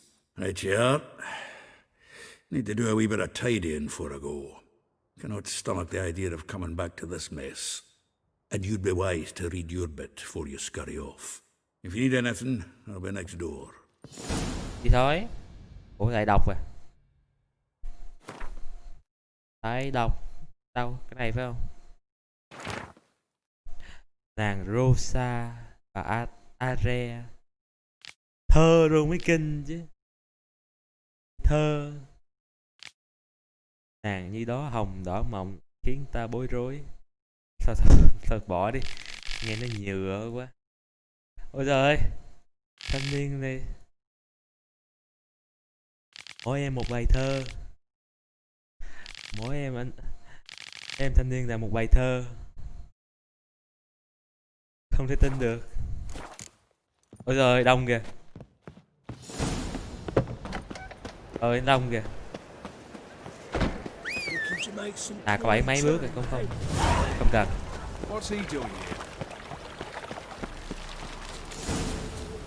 Không cần ngựa đi vướng lắm. I will get you every last copper, with interest. Give me a week. Ôi trời. Horson's no banker. He's an honest man. Biết đâu lại có thế giới fantasy mà. You don't pay. Có chứ. Vừa xong. What you hollering for, stupid wench? Ông đi knock out vào trễ rồi. Vừa xong. Close enough. Hay ho. Keep out this greyhead, not your concern. Ôi trời, bô đáo kìa.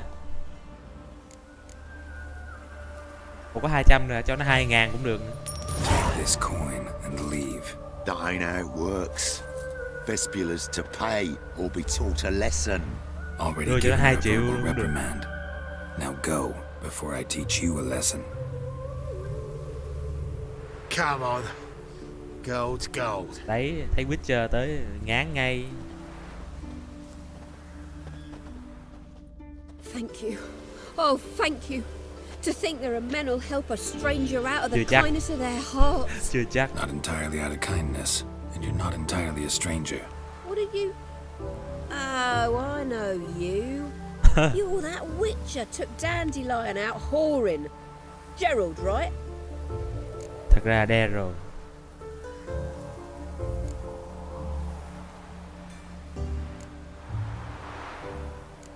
Số 2 quan trọng hơn. Gerald. Tôi cũng nhầm nữa chứ. Sorry. Explain something if you don't mind. Bấm vào cái chuông đấy. You say I took chuông nó mới Dandelion thông out báo. whoring. So he said, claimed I was his one and only, but he fell in with the wrong folk. You and that dwarf who always looks like a cow licked him. Said you two were a bad example. Wine, women. Song. He picked that habit up from us too. Gotta have a word with him. What do you think? Where could Dandelion be? Probably out whoring. That horse pheasant. That lying scoundrel. Ouch. What did he do to get your goat? Same thing as ever. Prize bullshitter came back, saying it was till death do we part this time. And no more than a week passed before I spotted him in Harbourside, strolling with some trollop on his arm. 'Twas the last straw. All those questions about the washerwomen at the bathhouse. Tại YouTube thôi. I beat him black and blue and threw him out on his ear. Đất nước tràn ly. Đất nước vỡ bờ. This woman he was with in the harbor. Who was she? Claimed she was his niece from Kovir. Horvir, more likely. Corset so tight her eyes were popping out her head. His too, come to think of it. An artist or a whore doesn't much matter as they're one in the same. Thanks for your help. Listen, when I find Dandelion, anything I should tell him? No. I mean, tell him he's a two-faced snake, but it would be nice to drop by. Chửi đã, hồi cũng vậy. Đấy, người lùn. Nguyên một băng người lùn luôn. Một băng người lùn luôn. Chả thấy eo đâu. Chưa thấy eo luôn.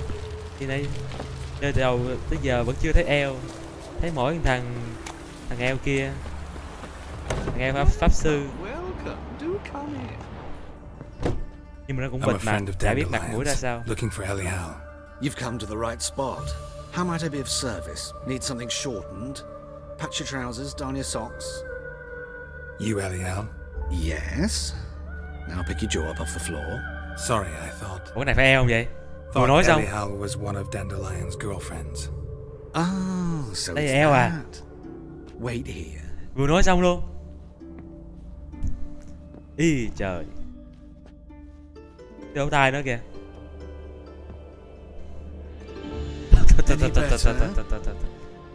Ổng rồi. So you're... Ổng rồi. Eliel. Did you and Dandelion I mean, how did you two meet? I met him one night in a Thanh tavern. niên đê He đeo was rất ăn tạm blind thật sự. drunk.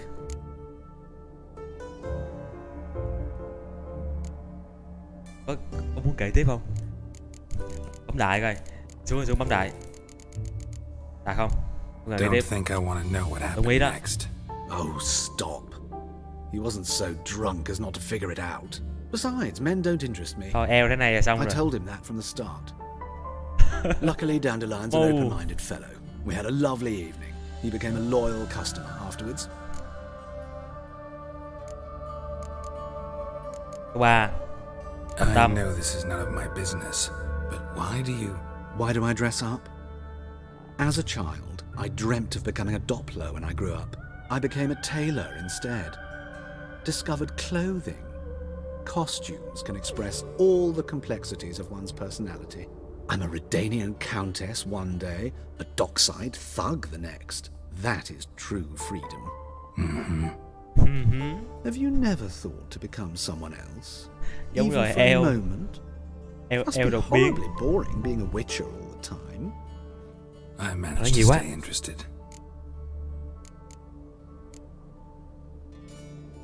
Thôi, không đào nữa đâu. Không đào sâu vào. Thanks for your help. Kéo hại And, mắt. nice to meet you. I can help with much more. If you need new trousers or a vest, you know where to find me. Đi rồi. Này không được rồi. Con ngựa. Cái này xa, cần ngựa. Ngựa đâu?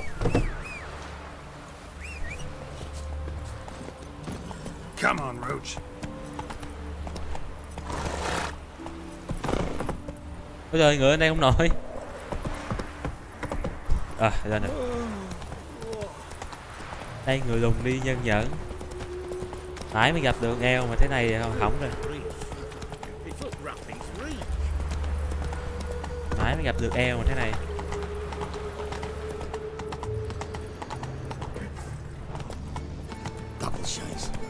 Thằng lính gác nó đi ngang nghe nó ngáy luôn chứ. Khá sống động.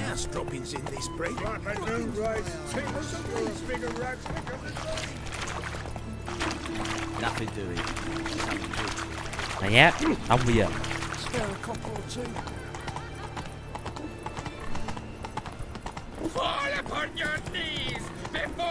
Con nở hơi bị xa. Marabella.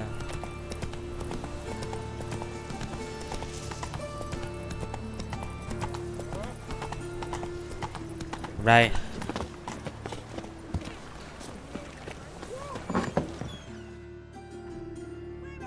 Giáo viên. Một cái trường học. Một cái lớp học chứ. Excuse me. I'm looking for Marabella. I am she. Wait outside. Class is in session. Thôi đợi. I'll wait. It won't take long.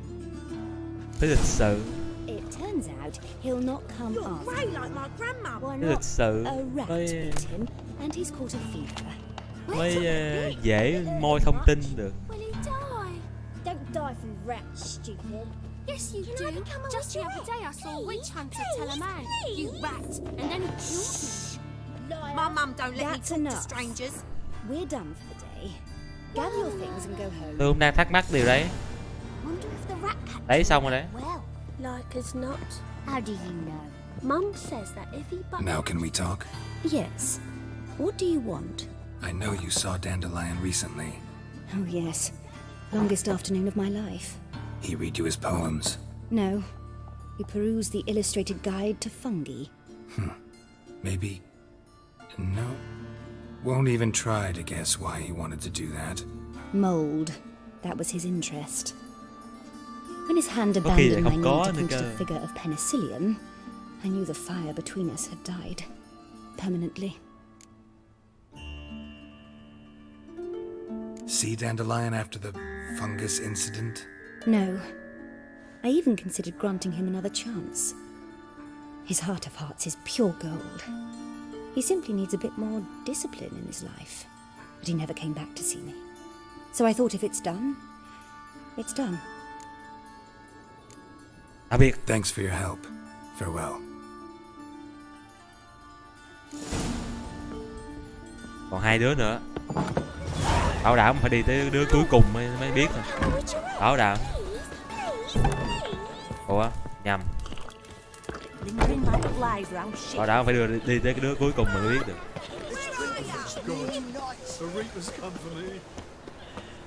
Có cái tiệm cắt tóc ở đây luôn.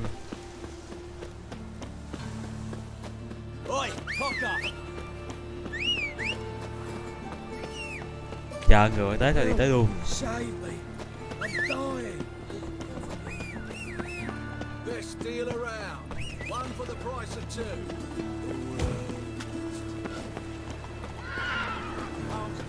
Có vẻ nhà giàu đây.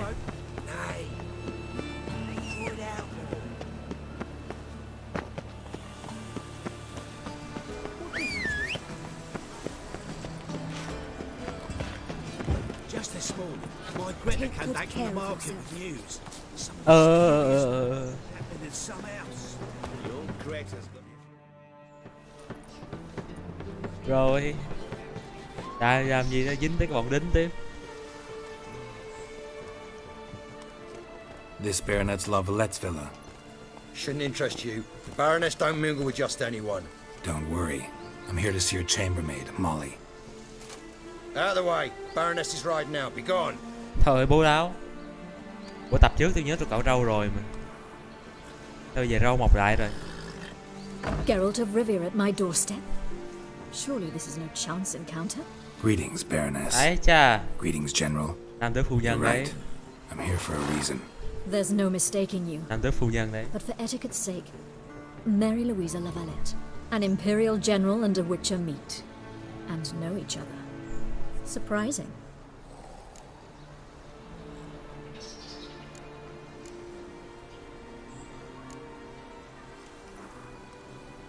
Cái thông tin số 2 này có đúng không vậy? Đợi nói ra nói sai nhục phải biết. Số 1 phải cho nó an toàn. We've met before. And how? Imagine this, Louisa. The Emperor desired a chat with the Witcher. I too was fortunate enough to meet him then. So Geralt of Rivia now works for Emperor Emir. Interesting.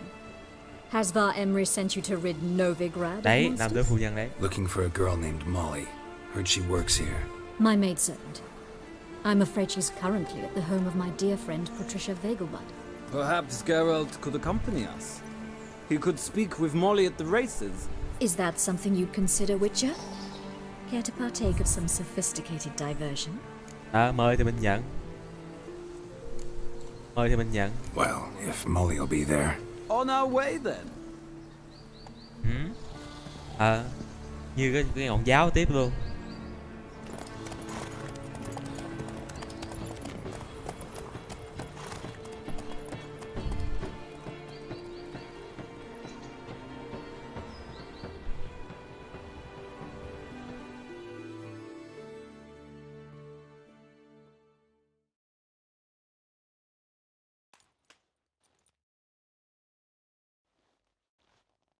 Đại lúa lâu.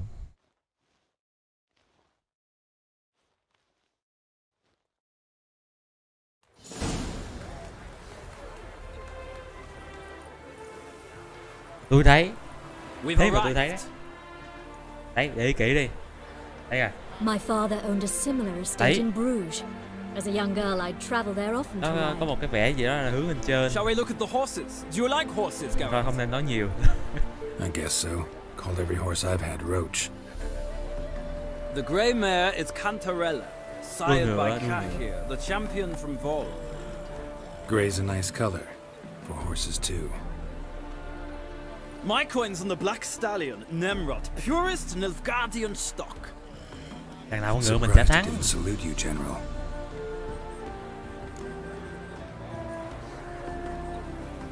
Seem to know your horses. No is not the word. Morvran's a true expert. I find them to be far more honest than men. Must say, I'm curious how you manage in the saddle, Witcher. Mostly just try to stay in it. What would you say to a little race? Not what I came here for. Don't make me beg, Witcher. Tell you what, win and I shall give you my finest saddle. Made in Nilfgaard proper of beautifully tanned leather. Cho kiếm xịn nhất là được rồi. Ui đúa, sợ gì? Wouldn't mind seeing if your knowledge of horses translates into riding skills. Well said. So, which steed do you choose, Witcher?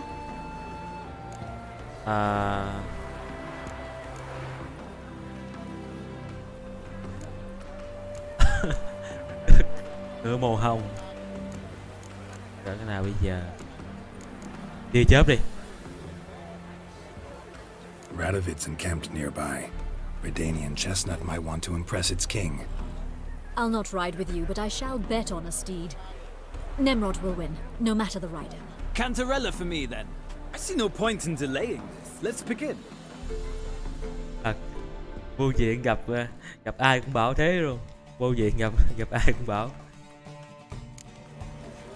Có ngựa màu hồng ở đây à? Thằng nào cho thắng? Thua nào được? Cái yếu nào sao thua được luôn? Con ngựa này các vẻ yếu hơn ngựa của mình.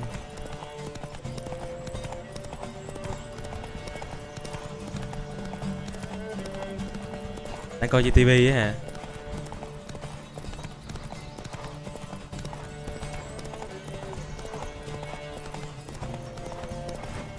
Đây, xong một vòng. Hả? Tại sao không? Sao lại không? Nó cũng hết sức. Hết sức cái gì? Tới đây cũng hết sức thôi. Để xem trên tivi à?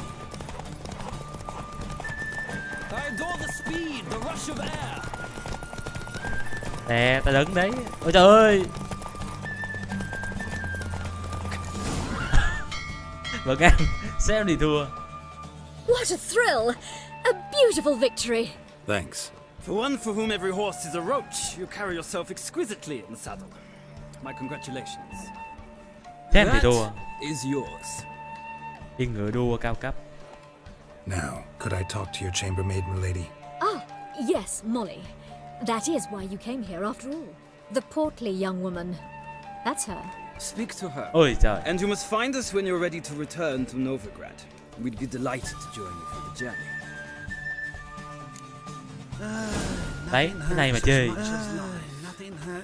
Đây mà chơi. Ở đây.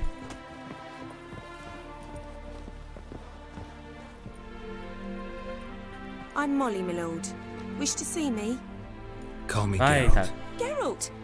That Geralt! The one Dandelion's rescued time and time again!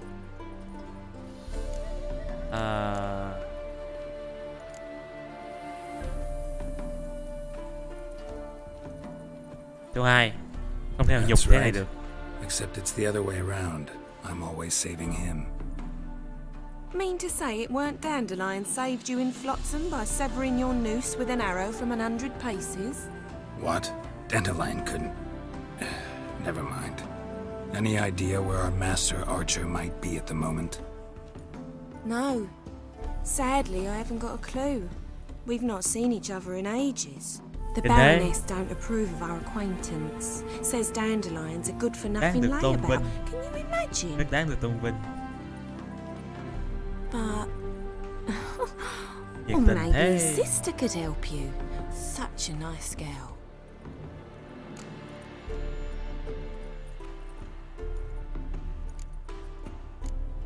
Thôi không nên hồi móc quá, vào trọng tâm rồi. Any chance you remember your last conversation with Dandelion? Of course. He came to borrow some coin for a barge. What? Why do you need a barge? To take me on a romantic cruise of the canals by the light of the moon. Said there'd be strawberries and that wine with the bubbles. And Có he'd vẻ hơn sing nam me tước phu nhân. arias. Có vẻ hơn nam tước phu nhân. I've not seen him since. Ủa? Phải nói hết hai cái này luôn. You do realize Dandelion doesn't have a sister. Sure he does. Saw him myself.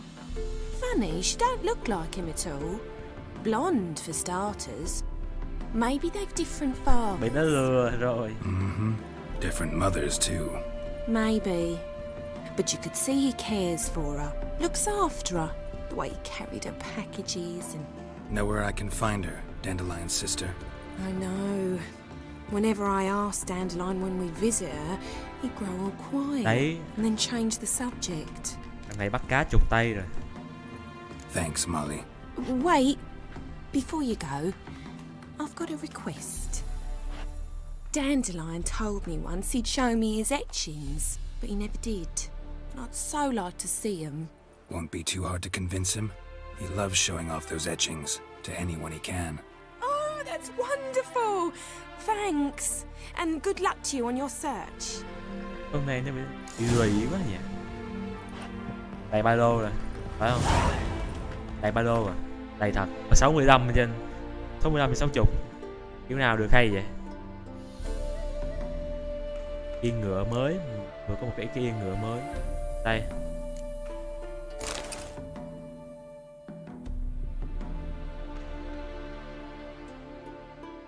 $50 thể lực ngựa. Bớt cái nào đây? Ôi giời ơi.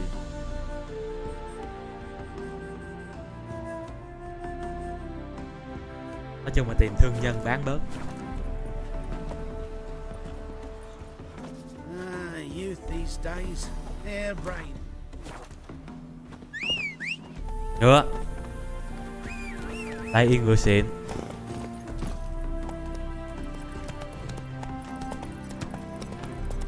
Ủa, không chạy được.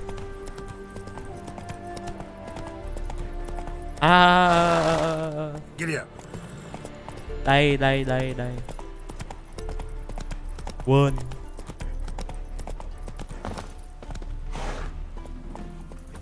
Ôi trời, không chạy được luôn.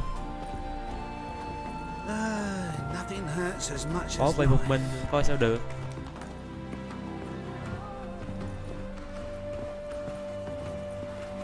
Não không muốn nhặt đâu, nhưng mà lý trí không muốn nhặt nhưng mà não bắt nhặt. Geralt, there you are. Shall we return together? Okay.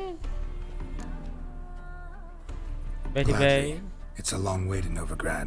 Road ought to seem shorter with some company. I'd say the same. Well then, let's go. Này trông có vẻ thân thiện nhỉ. Quý tộc mà trông có vẻ không bị kỳ thị Witcher. Bình thường đi toàn gặp cái bọn kỳ thị. Đại lút lầu. Kinh đô tự do Novigrad. Game rất ngon.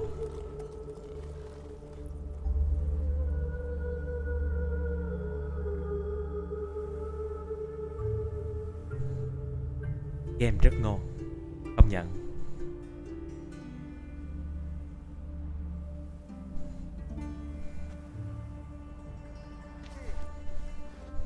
And here we are.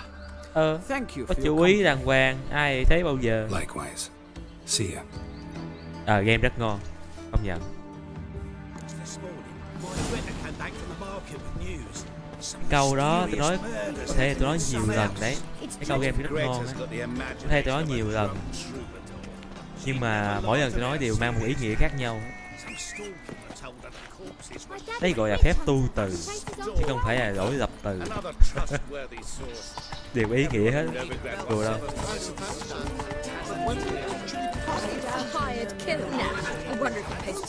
Đến. Né đường. Ôi trời, nó ngủ kìa.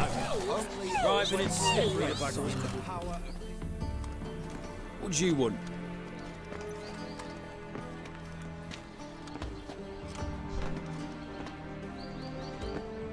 Là sao? Ôi trời, đầu bếp mới. Sao nhỉ? Sao lại có một cái lựa chọn là tôi là đầu bếp mới? Một đi. Wanna see Rosa Varatra? Oh mate, if you only knew what I want. Miss Rosa don't see just anybody.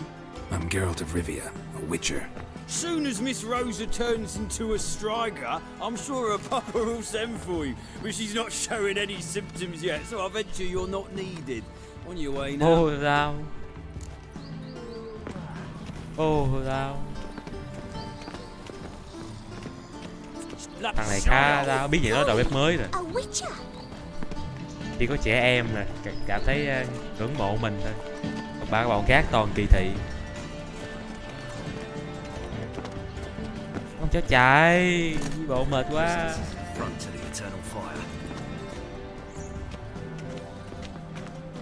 Để coi.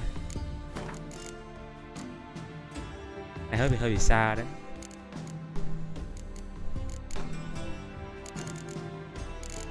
Hơi xa. Thôi coi tìm đường khác vậy. Cái gì nói mình là đầu bếp. Ở cha. Gì đây? We can go at it here. At my place. Hiện cái chức nghiệp anh coi. Ôi giời. Cái này gọi là cái gì đây? Limited. I need a rest. Hàng limited. What's the hurry? To yourself. Hàng limited. Đấy, hàng limited. Ôi ơi. That one's so pretty, but he can't keep his hands off himself. Đấy, ai soi được thì soi. Vậy thôi. Ra vậy thôi đó, ai soi được thì soi. Non-humans exhibit a natural Ai soi được inclination thì soi. towards brigandry. Every one of them. Tao nhảy rồi không.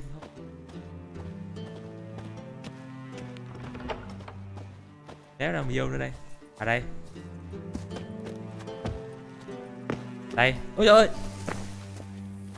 Thách map cho xem. Thách map cho xem. Chào quá. Intolerance and superstition have always been a fool's remit. Có cái đường nào để vào cái nhà này? Mà sao nó không cho chạy? Đi đốt rồi.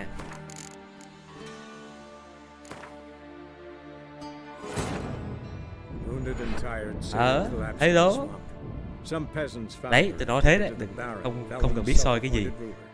Tôi nói thế đấy, ai soi được thì soi.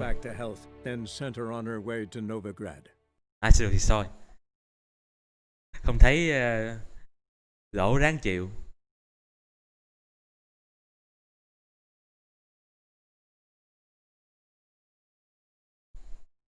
Lâu kìa.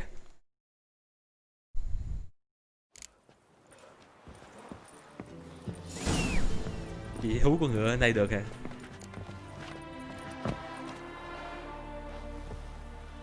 Khúc này đi, khúc này nãy rồi. Gladly. Phải giới thiệu kiểu khác.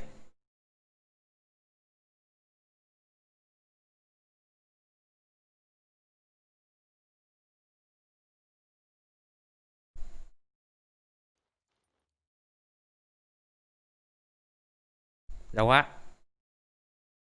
Hiện anh liền luôn. Đâu qua.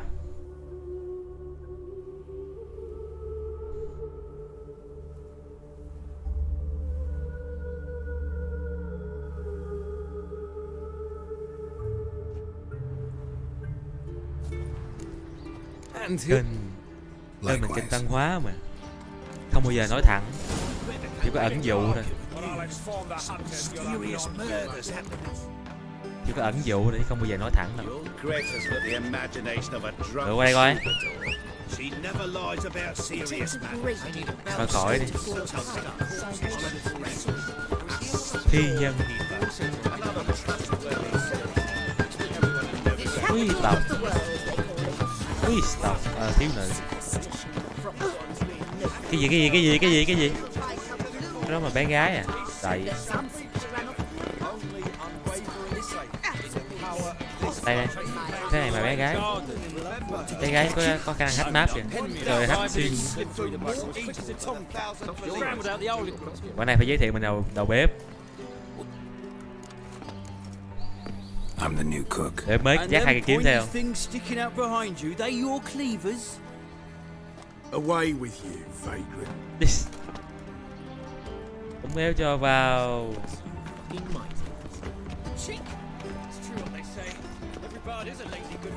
Như không. Phí công phí sức. Con ngựa nào đây?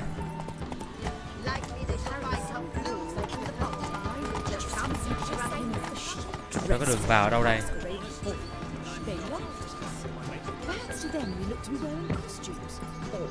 Không vào được.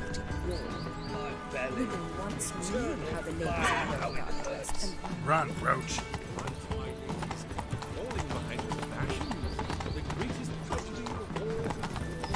Đâu có đường vào đâu đấy.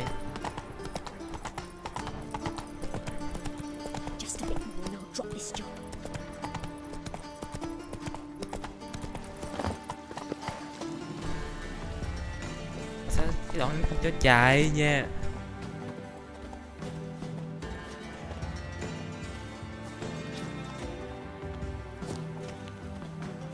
Chắc là đường vào bên này đấy. Chứ làm như khi không mà lại làm một cái đường bên này làm được tác dụng gì đâu. Ok cái đi.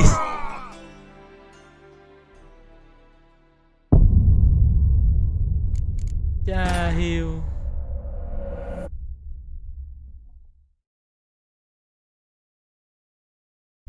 Chạy nhảy qua. Đi bộ nhảy không qua. Chạy nhảy qua rồi.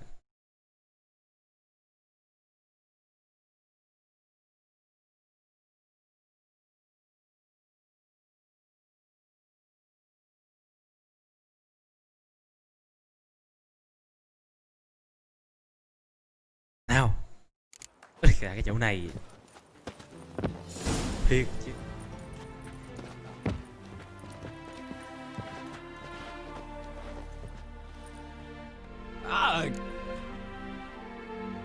I...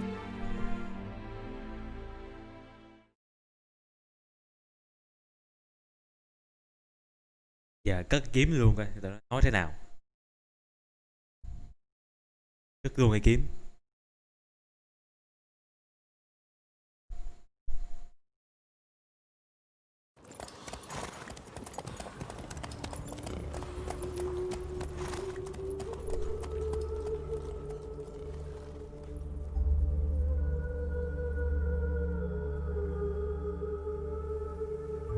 Đại rốt nè, đại rót, đại rót, đại riết gì vậy?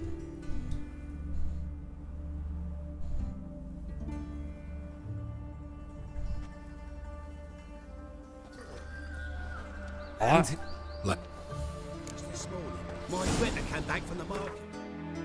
Đợi kiếm ra, luôn cái nỏ luôn. Là người chấm công cái này không cho đi thôi. Greta's got the imagination of a drunk troubadour. She never lies about serious. Này nữa. Khỏi thì tới nơi luôn. Sao khúc này nó không cho chạy? Vào khu quý tộc thì cũng phải tỏ ra quý tộc à.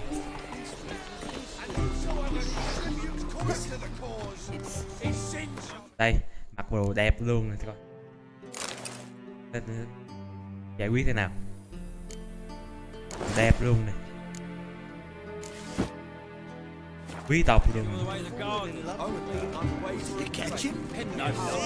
Đại dáng quý tộc.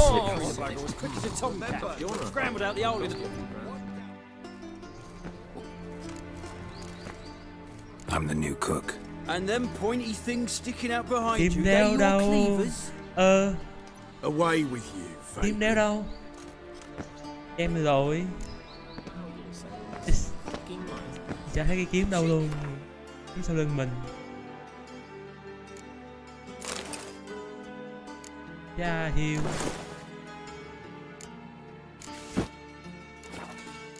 Khoan chưa gắn kiếm vào.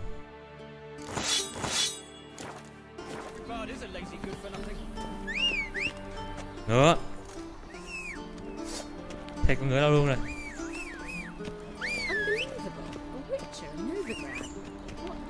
Ngựa phế.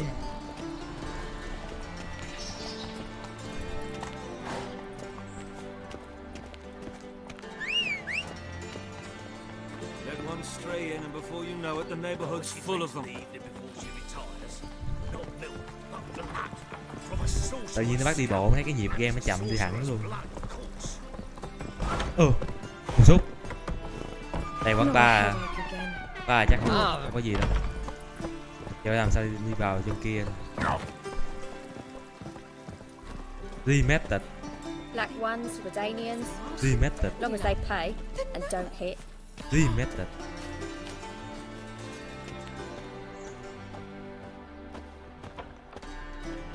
Trời, sao không được? Ủa, khoan.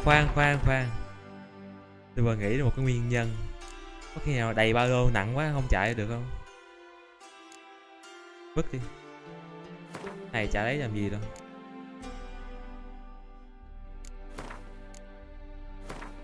Sao vứt rồi sao thấy đồ nó không giảm nhỉ?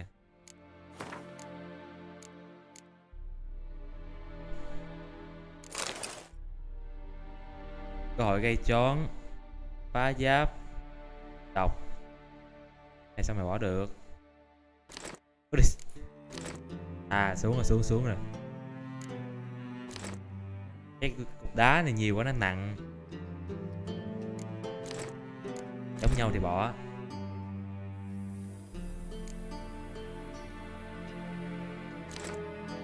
Số 61 xuống 61 rồi. Vì ba lô đầy quá nó nặng không chạy được. Giờ mới suy nghĩ ra. Sao nó đâu hết xuống vậy?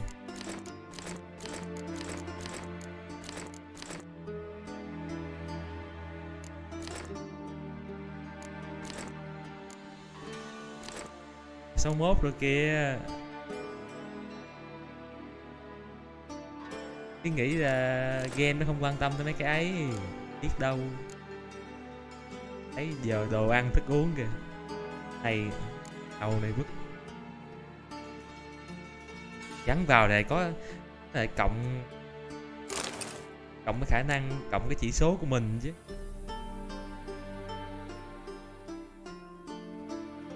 Ủa không, cái này đồ thường.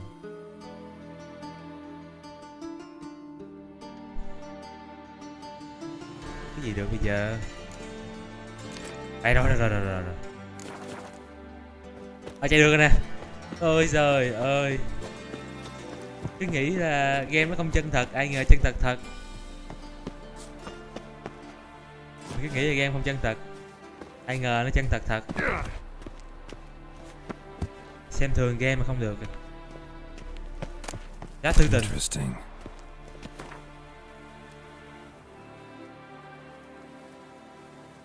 Thanh niên bị thất tình. Thanh niên thất tình. Giờ đây chết luôn. Nghĩ là game không chân thật. Anh ngờ chân thật phải gì? Like me, whole town's going on about it. So no point playing hard to get, sugar áo nào vậy? It's Lady Var-Atra. Who are you? Why are you here?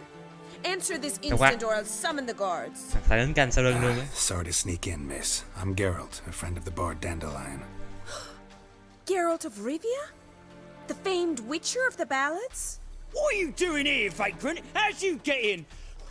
I let no one in the front, my lady. I swear it on the great sun. Not a word. I'll handle this. Hold your tongue, sir. This is Frederick Francis de Bergerac, my new swordplay instructor, correct? Show him to the training room. I shall join him shortly. Cái này có đáng đâu. He just claimed to be the cook. He's a cheat, he is. Làm tự tử bên vách đá luôn chứ. Did I not warn you not to jest with the guards? They haven't any sense of humor whatever. Now take Master de Bergerac to the training room, quickly. As you say, miss.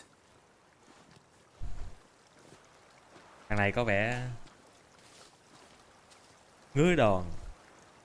Này có vẻ ngứa đòn. Đấy. I hope you realise what you've gotten yourself into. Hope so too. Miss Rose has got a downright beastly temper. Shows no mercy once she grips a sword. Vô nhà quý tộc nhưng vẫn đấy, vẫn nhanh tay. Tay kiếm gỗ để tập. Follow me. Đây cái gì? Không phải. Ở đây thật. Tay kiếm gỗ để tập luyện kiếm. Đó kìa. Quái vật mà mình lại còn ăn ba cái con tiểu thư thế này. You're my new instructor. Well, well, Papa clearly went out of his way this time. Wood, to start with. I must know your worth. No đam cho xem. No đam cho xem. Rồi no đam cho xem.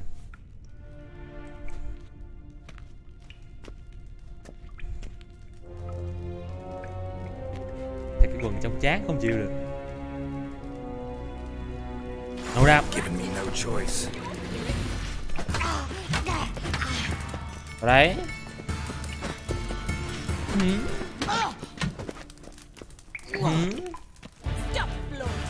Ây da. Đỡ rồi. Không còn đam nào nữa đâu.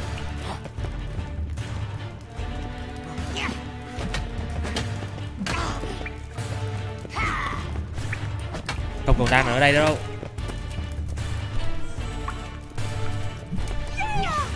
Why bother with two swords when you can barely handle one? Không còn đam nữa đâu. Ở đây. Đỡ hay quá. Con này đỡ hơi bị kinh đấy. Đỡ. Ủa vậy thôi hả? Well fought. You're much better than the last one. I'm not actually your swordplay instructor. Really? Then who are you? And how on earth did you get in?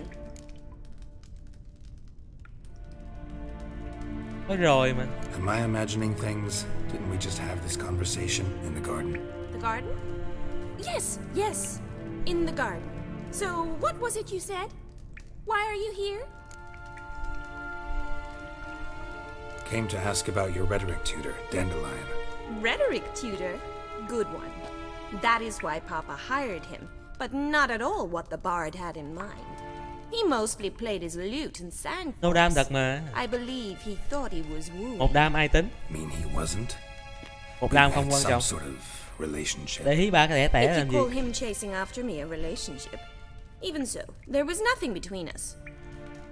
Seems Sao để ý ba my cái sisters tẻ had còn đam? fun at our expense. But enough chatter. Stand and fight. I demand a rematch. Ôi giời. Đây no đam đây. Đây, lần này mới no đam này. Chẳng qua khinh nữa rồi. Chấp nó một cái rồi.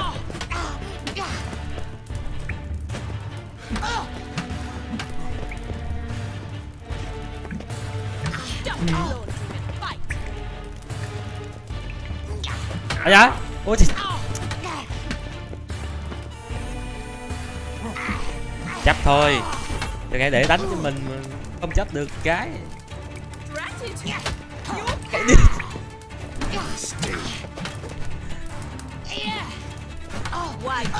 Ôi đi, đừng quan tâm. Không đồ đam gì hết.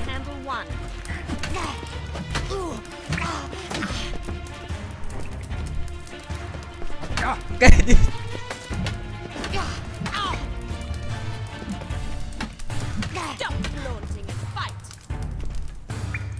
Đây.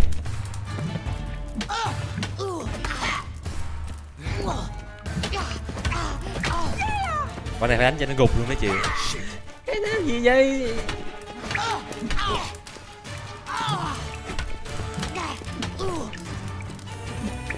Why bother with two swords when you can barely handle one? Không muốn đi.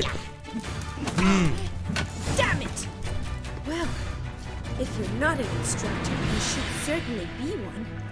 Fancy giving me a few private lessons? Vậy buổi tối thì ok. Buổi tối thì ok. Thằng Đông.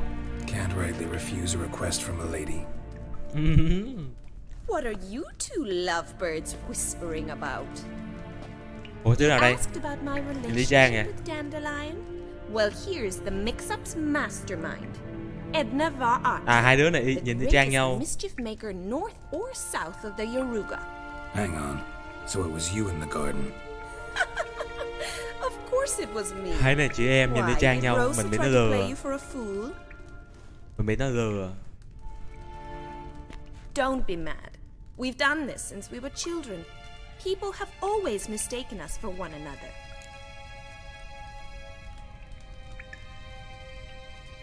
Take it Dandelion did too. On occasion, yes. But then Nam Rosa tử would Hán quickly đại set him trường straight. phu. If you shut your Vài catty ba mouth for a 4 năm moment, đam. dear little Anh sister, làm I gì? could Chấp được. explain.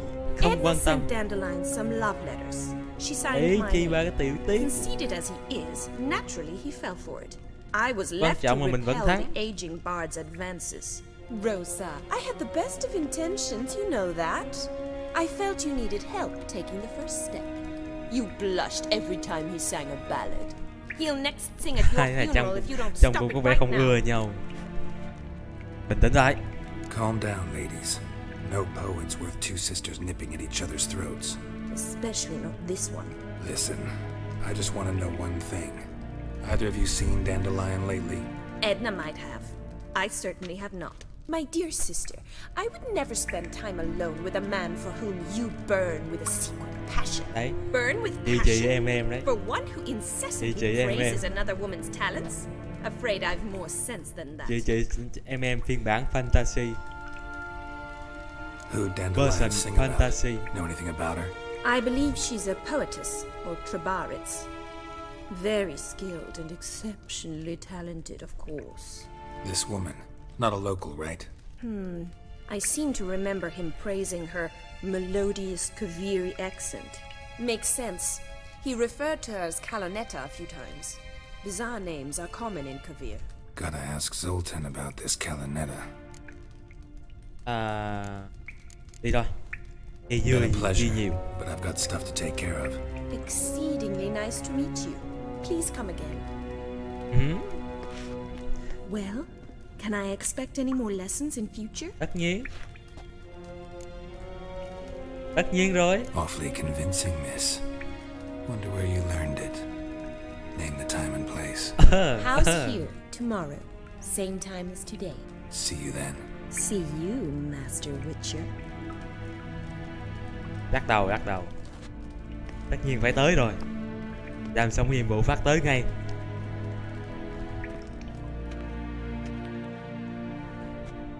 Làm xong nhiệm vụ phát phải tới ngay thôi. Không phải chần chừ cái gì nữa. Thì version fantasy chứ tại sao? Level 14 rồi kìa. 2 level nữa là mình trang bị được cái giáp xịn sò này rồi. Đây này, 2 level nữa là trang bị được cái giáp xịn sò này rồi. Cấp độ yêu cầu 16. Chỉ cần 2 level thôi.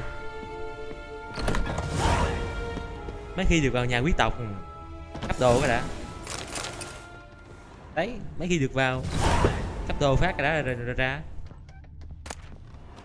Còn ba cái đồ gì đâu không vậy đâu. Vàng bạc đá quý gì để đâu vậy?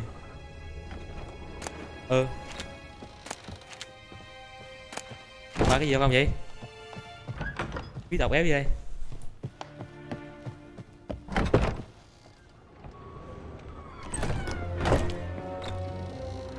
Quan trọng là cái cháp này. Mình chén bạc cũng ok. Để cái nào đi gặp Innefer mình mặc cái đó vào. Có coi là ok à. Còn mực. Còn ba cái gì được không vậy? Ra dáng quý tộc phát nào. Tên giàu luôn. Đây cái đường này rồi.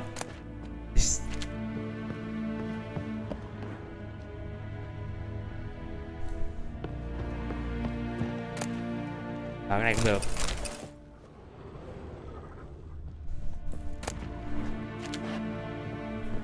Còn gì đâu không. Phòng ngủ này.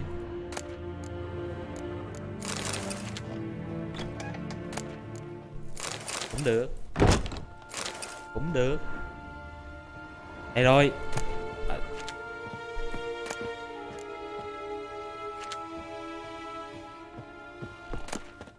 Khoan để mặc thử cái quần vô coi nó ngu cỡ nào. Ủa đâu? Quần đâu rồi?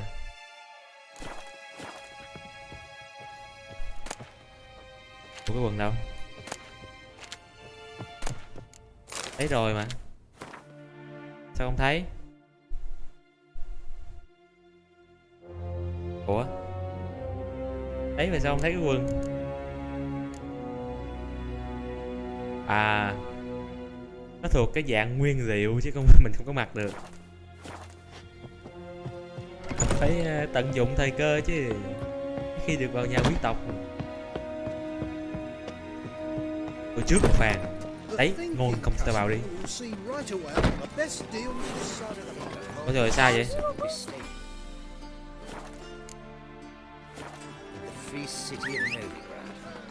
Được. How could you? Come on. Đi ngang qua đây có khi được thấy không, cái này đi xuống cái chỗ không phải khu quý tộc nữa rồi. Ở trên kia mới là khu quý tộc. Ở trên khu quý tộc có cái thuộc cái dạng gọi là dịch vụ hàng limited, rất chất lượng, nhìn chất lượng hơn hẳn đi dưới phố bình thường này. Người lùng. Tự nhiên tôi mất tự tin vào người eo đó. Cái gì vậy? À dù gì? Let's go. Cướp ở đây hay gì? À đây. Độ chơi. Cái này không luôn.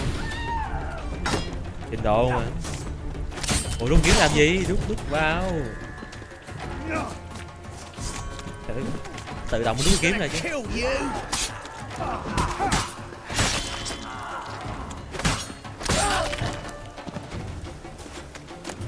Đấy, vàng thôi. Có đồ ăn nữa.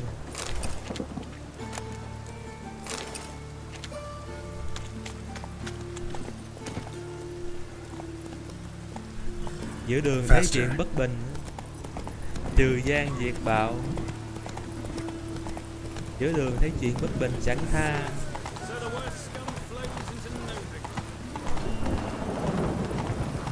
Thanh hiệp trượng nghĩa.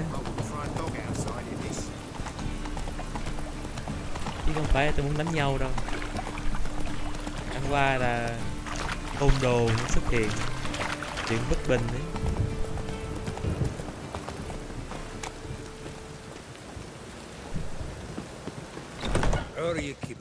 Đây.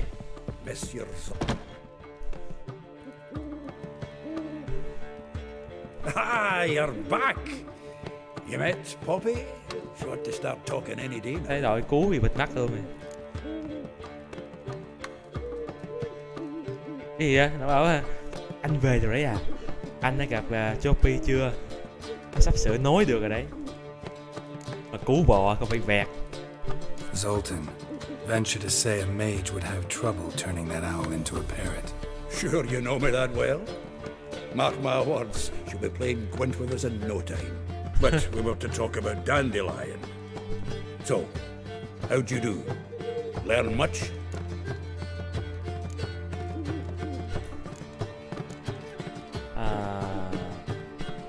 Đi đi. Tell me what you've got first. Cái vấn đề là hành nghề trượng nghĩa nhưng mà cũng phải có tiền để nuôi thân chứ. Cho nên là phải lấy đồ của bọn cướp thì mình cũng đâu có phạm tội. Không vấn đề. No problem. Mọi chuyện đều ok. Gonna be okay. Think I might have something better. What are you waiting for? Let's have at it. Women on my list hadn't seen Dandelion in a while. Paul claimed he had been acting strange. Also mentioned he'd been seeing someone else. Thing is, Mystery Woman wasn't on my list. What's she supposedly like, this lass? Blonde, from Kovir. A Troberits, apparently, named Kalanetta or something like that. That makes it clear as crystal. It's Priscilla. Aye. Must be her. Cái này trọng tâm hơn. Why wasn't she on the list? This Priscilla wasn't like the others. I think Dandelion more than fancied her. Dandelion was fervor. He lusts after every other woman he meets. How can I explain? Who does Dandelion love most?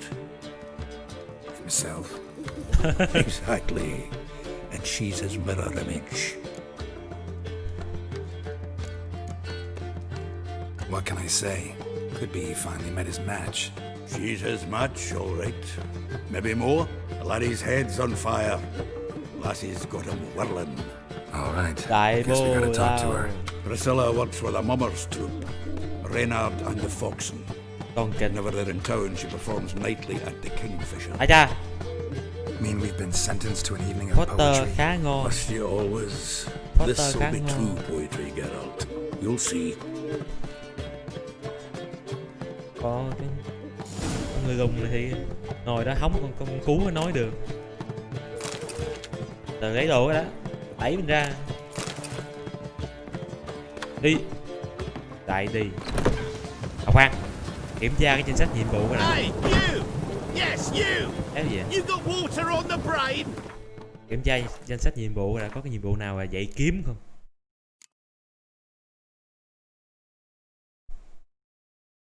Đây, cái này nè. Đi đến dinh thự ngày mai dạy kiếm này.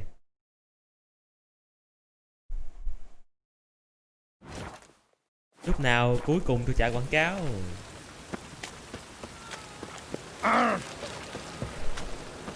Ngày mai thôi, bây giờ là 8 giờ tối rồi. Ngày mai làm xong nhiệm vụ về là vừa. Dạy kiếm. Mà sao dạy buổi sáng à, không phải dạy ban đêm nữa. Come on, Roach. Không phải dạy ban đêm nữa ta. À thôi, thuần phong mỹ tục rồi.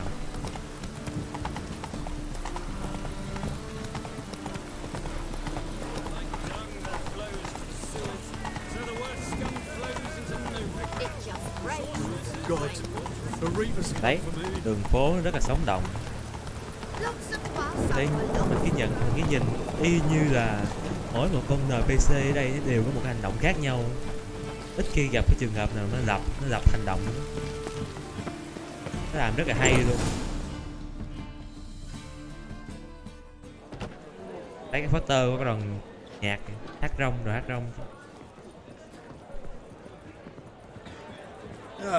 Here already. Rồi. Come Đây. on, let's find some arse rests. Should start soon. Ok luôn. À, được.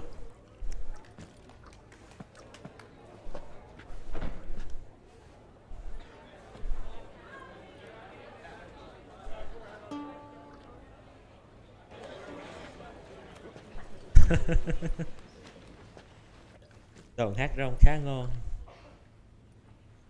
Đoàn hát rong khá ngon. Thật đấy, không đùa đâu. Đấy. Chả gáy bao giờ. Tôi còn toàn nói sự thật. Người đoàn hát rong khá ngon.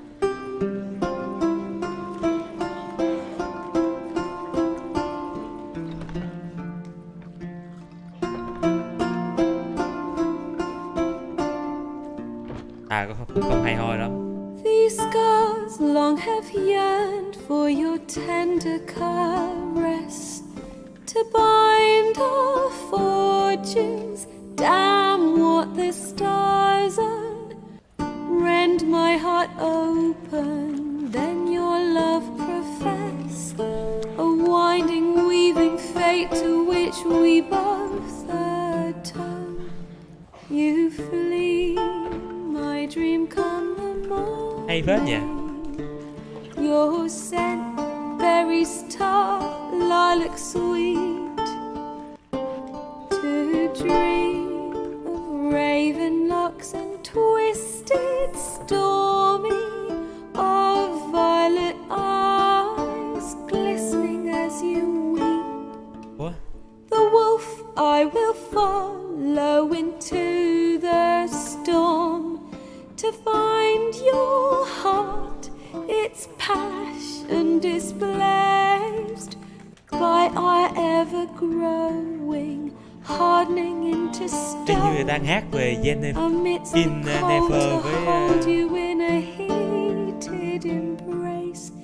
You flee, y như đang hát về my Jennifer dream luôn. come the morning. Tử Đinh Hương nè. Your Dâu dài chính. scent, berry star, Sói. lilac sweet. Nhân vật chính của mình á. Hay được ví với sói bạc đấy. Đoàn tóc đen. Twisted, stormy, of violet eyes glistening as you weep. I know not if fate would have us live as one, or if by love's blind chance we've been bound. The wish I whispered when it all began, did it forge a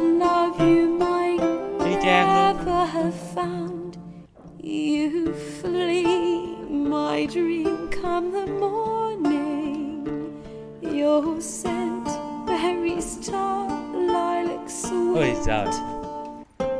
To dream of raven locks and twisted stormy, of violet eyes glistening as you weep.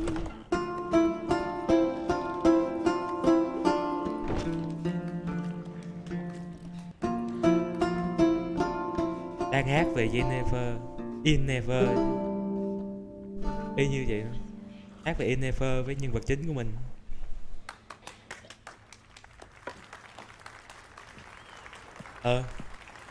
Ông kia bảo chị tôi hát hay hơn nhiều. Thế chị ông là ai? Chị ông là ai?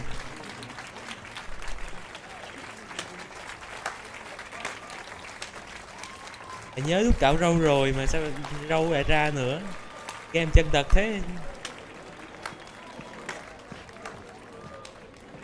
I know him! Làm gì vậy? 'Twas him murdered some Temerian boys back in White Orchard. Silence, woman. We've come to hear music. A murderer? There's a war on. Some die. Oh, please, argue this out elsewhere. Squabbles and rows again. And I was told this was a decent establishment. If I know Geralt, he risked his noggin to save someone else's arse. Save, you say? He murdered folk. Don't let him provoke you. There's the door. Settle this outside. Come. I wish to listen Cái bà to già lúc music. được mình cứu ở cái quán bây giờ bố đáo chứ. Capital of the world? The fuck it is. Cái bà già lúc được mình cứu ở cái quán mà giờ bố đáo thế. Permit me to introduce this here's Priscilla, known also as Chị hàng xóm thì chấp nhận as được. lovely as she is talented. And this Chị hàng It's xóm hát Geralt cho of nghe. Rivia, I know. Dandelion's told me a great deal about you, and I've listened with bated breath. Don't be surprised. After all, doubt I could think of a more fitting subject for a ballad than a witch's love for a sorceress. Or should I say, cái sorceress? đoạn mà nó dừng ấy, cái khoảng rắn.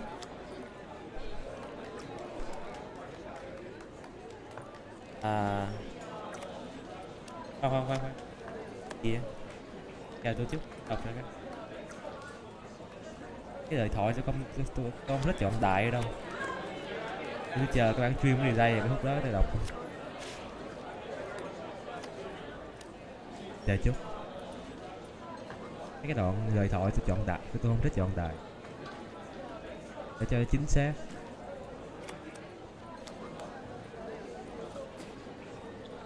Nói về cái đoạn ballad tình yêu của mình.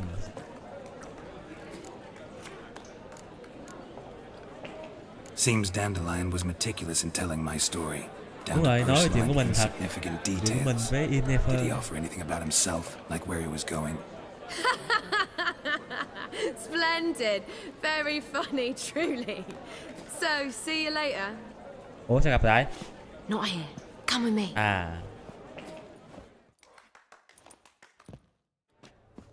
There a reason for all this sneaking around? An excellent one. When last I saw Dandelion, he told me he was planning a heist.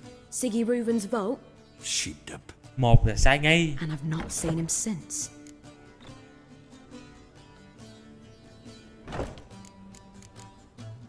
Let me guess. Attempted heist was a failure. Well, he's not driven up in a gilded carriage laden with jewels, so I should think so. I've asked after him everywhere.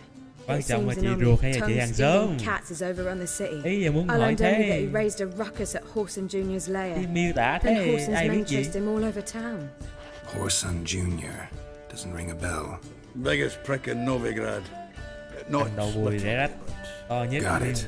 Yeah. You're not a fan. But what did he do to you? Try the whole town. Em cuốn chứ. He's one of 4 bosses who control the city's underworld. The others Em being cốt Siggy truyện Reuven, phải hay. Carlo the Cleaver Varese, Game of the Year and the King of 2013 mà. Beggars. The rascal. At least he didn't cross the church as well. Bring that venerable institution into it. We'd be in deep then. Quan trọng là game này còn cái gì có cảnh hay ho nữa cơ.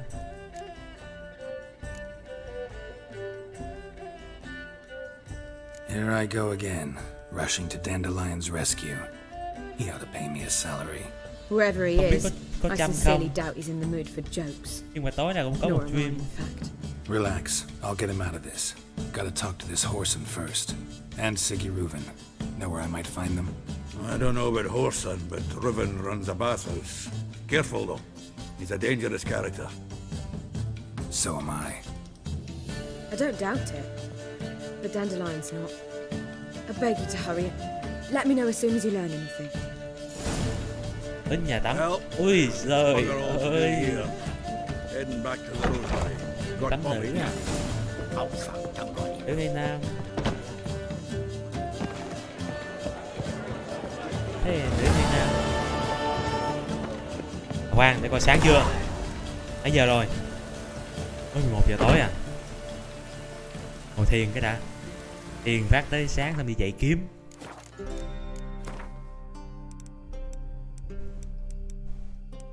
Bảy giờ sáng đi. 7 giờ sáng xong đi dậy kiếm. Đấy quan trọng hơn.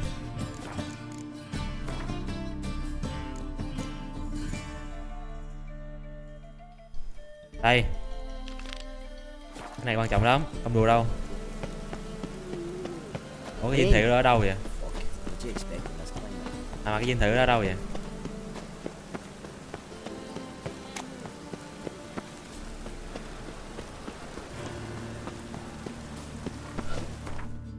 Dinh thự ở đâu? Ai nhớ ở đâu? Đem nhớ một bản đồ luôn.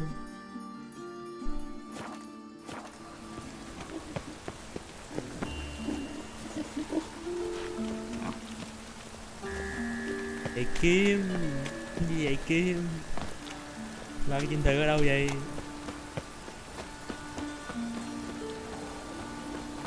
Đúng nghĩa đen.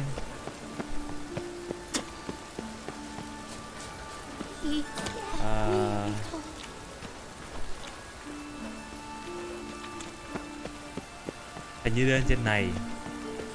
Con nhớ đường rồi xem. Phải.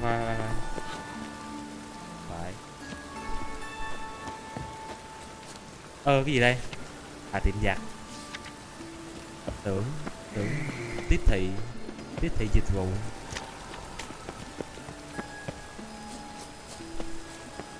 Khu quý tộc ở đâu ấy nhỉ? I've had enough of it. Rain was coming. Felt him about. Fuck! Save me. I'm dying. God damn this weather. Nhưng mà nó không biết là hướng nào, cả cái thành phố đây này ai biết đường.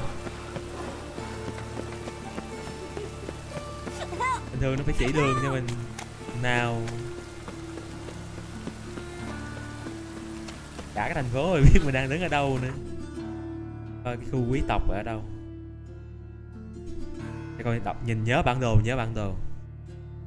Cái chỗ đấy vậy nó có một cái kiểu là một cái hình tròn ở chính giữa. Chắc ở đây nè.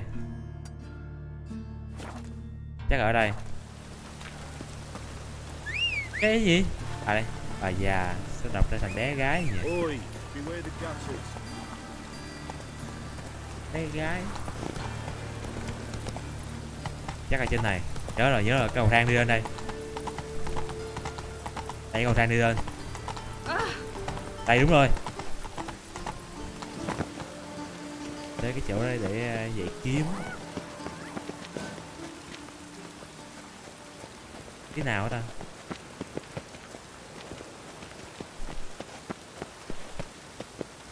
Dinh thự chéo nè.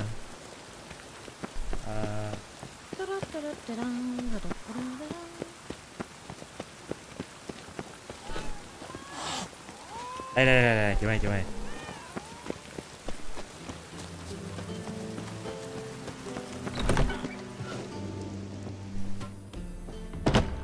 Xong rồi cái phòng tập kiếm ở đó. Kessen? Đó.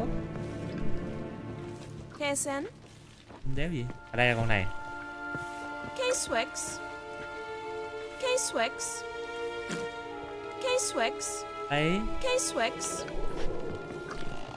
Ủa? Mai à mà. K-Swex. Ai biết đâu, vì ảo tưởng. Phòng tập kiếm nằm ở... Đúng là dẫn vào nhà, xong rồi có một cái phòng tập kiếm. Đâu á? Phòng tập kiếm.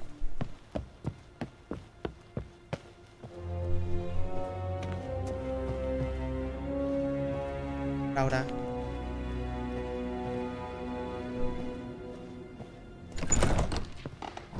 Đây này, phải vậy con này này. Con này tập kiếm này. À, gửi bên này. Đây, cái chỗ này.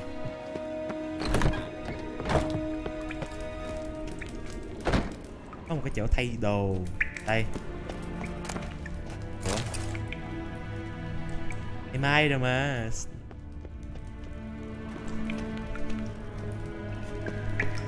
Tám giờ sáng rồi đấy thôi. Thiền tiếp phát nữa coi. Nút thiền là nút nào ấy?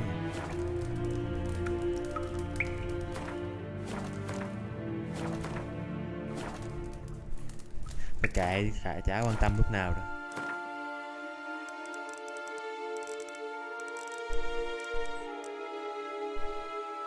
Này thấy thành 12 giờ tối, chiều ấy, tới chiều thử xem. Sao kỳ.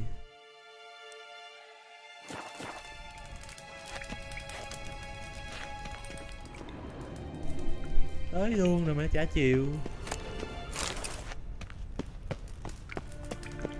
Phải có cái bộ đồ thay ở đây nè.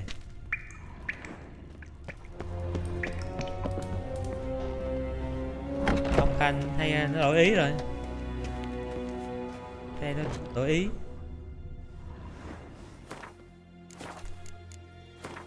Đây này, đi đến dinh thự nhà Ate vào ngày mai để dạy Rosa học kiếm.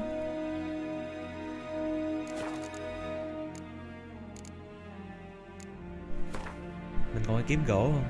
Tại vì có.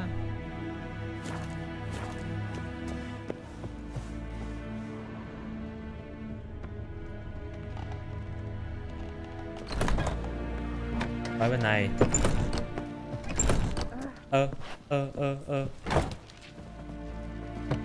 Nào. Học hành. K-Swex. À, thiền phát nữa xem. Ho thế này mà sao có phụ cái gì đâu không. Đây, nó ngồi đây thiền. Ngồi trước mặt tụi nó thiền luôn chứ.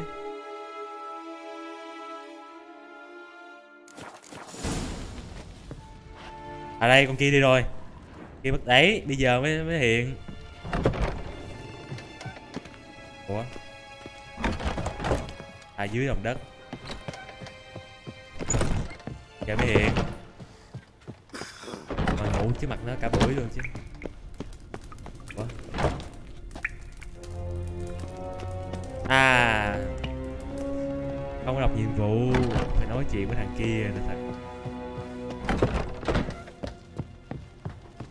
Ở đâu rồi? Nói thằng này trước. Để kiếm với con làm gì? Got a meeting with Rosa, a fencing lesson. Tại tôi cũng qua một ngày rồi chứ ai biết đâu. Tên Binder. Guess it's gonna be an interesting lesson. Thanks. Hay ho. Ủa xa vậy? Dạo éo gì xa vậy? Cô kiếm mày làm cái gì? Solo không? That's it, Roach. Luôn. Come on, Roach. Cái này quá. Đúng này là kêu nó xong.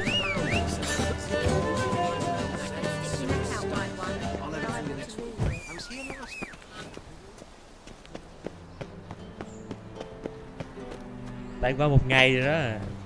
Đúng qua một ngày ra ai biết đâu. Phải thiền nó mới chịu. Con ngựa toàn xuất hiện đâu đâu không? poor fellow out. Nhầm, xin lỗi, ai làm gì đâu, lỡ. Presence is in front. Lỡ, đừng có hét.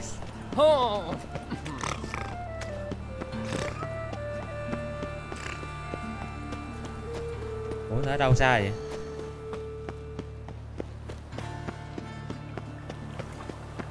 Bộ luôn chân rồi. Giờ con ngựa mỏi hơn.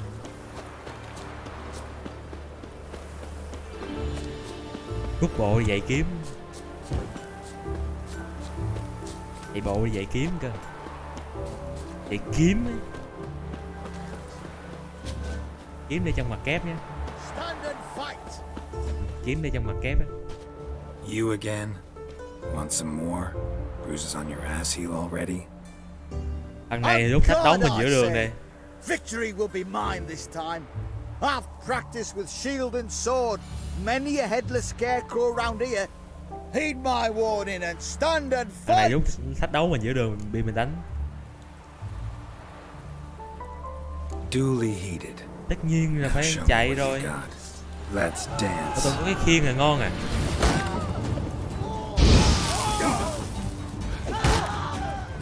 À quên.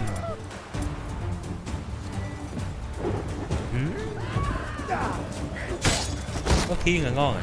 Level 9 là ngon à. Đấy, khiên mà ngon à. Ôi trời, hit 1. Hit 1. Had enough? Yes, but next time. Tại lần sau. Go back to mate Bilberry and apologize for being an ass. Quick, before I change my mind and break your bones. We shall meet again. Ừ, hay đấy. Tiếp tục chạy. Chạy bộ. Tới rồi. Đây, nó đây nè. Nilfgaardian regiment always accompany you on your walks? Always. Papa's orders. It's for your protection, Rosa dear. People here hate us. Why? What have I done to them? But enough about that. Soldier, you may leave. But His Excellency Ambassador Var Atra said that... And this excellency is telling you otherwise. Do you not recognize him? This is Geralt of Rivia, the best swordsman the North has ever seen. I'm safe with him. Now march off, quickly. Left, right. Finally. Let's go, Geralt. I've something I wish to show you. Hey đâu? Thế còn luyện tập. We were supposed to train, not go for a walk. I know, Geralt. Now stop harping on about it and let's go. Hay chụp xem cái gì hay ho. Người lùng vậy. Ôi trời ơi. Thôi. Tưởng bất ngờ tấn công gan bang. Tưởng nó bất ngờ để nó tấn công cho nó gan bang. Tĩnh tâm rồi. Có tĩnh tâm. Here. You see, I thought that instead of training in a dank old cellar, we'd move around in the open air. A duel on a bridge, like in the novels. Now draw your sword. Only got my steel and silver swords. We should be fighting with practice weapons. We should, but you of all people ought to know. There's much more fun in doing things you shouldn't. Không sao. Có tâm là tốt rồi. Lúc nào vào cũng được, lúc nào vào cũng qua hoan nghênh. Tùy. If that's what the lady wishes, just don't want to see anyone crying later. I've a hanky for you just in case. On guard. Tiền gửi cũng kinh đấy. Nô đam. Dạ. Từ chưa chuẩn bị. Tôi lại nói nô đam xong chém lén chứ. Vào đấy.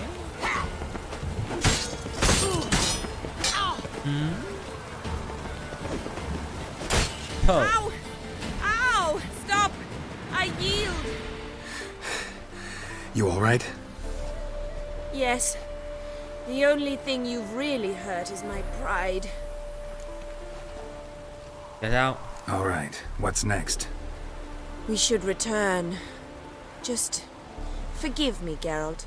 I know this might sound awkward, but would you mind turning around for a moment? My corset's shifted. Ôi It's trời pinching me ơi. terribly. I can understand a woman wanting to look pretty, but fighting in a corset, it slows you. Rosa? Chơi trò gì nữa đây? Shit, she ran off. Anything happens to her, Varatra will kill me. Need to find her. Con này nó muốn trốn ra ngoài đi một mình. Đi tìm nhanh. Can't be far. They ought to never let your kind in, Novigrad proper. Lính canh nó biết mình đi chung rồi, lỡ mà có chuyện gì là mình phải chịu trách nhiệm. Ủa sao vẫn chỉ mình đó vậy? Dấu chân chạy bên này mà. Đây. Tại vì côn đồ rồi nó vay đây. Far from home, aren't you, sweetie? And there's no telling if you'll ever get back. She's Ambassador Varatra's daughter. She's got diplomatic immunity. I don't really understand the shite you're saying. Though it's clear you love your black ones. It's no surprise, Lucas. Witches are drawn to monsters, just the way things are. But this beastie... Ai đánh kiếm mình kinh thế này mà sao này không đợi hai thằng vớ vẩn này. Bọn này cần gì phải đưa tiền. Let me rephrase. Put it in words you'll understand. Piss off. Well, well. It's not just black ones who tell us what to do. It's witches as well. Ôi giời ơi. Too bad I listened to neither. Get him, Lucas.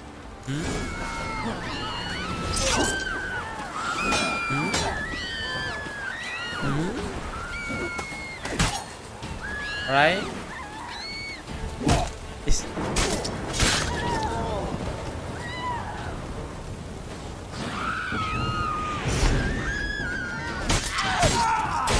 Ôi giời ơi. Understand now why your father insists soldiers follow you around? So they can save me, as you did. No, so you won't need saving to begin with. Rosa, those humans died because of you. What of it? Do you expect me to shed a tear? Observe a minute of silence? They were dregs. They got what they deserved.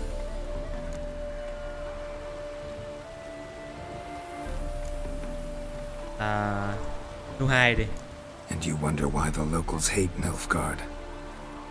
I thought you were different from other Nordlings. That you understand us, our sense of justice. I see I was wrong. You should go home now. And take the shortest, not the scenic route. I understand. Farewell, Geralt. And good luck on the path. Rốt cuộc chỉ có nhiêu đó thôi. Rốt cuộc chỉ có nhiêu đó thôi. Không có trông mong gì được cả.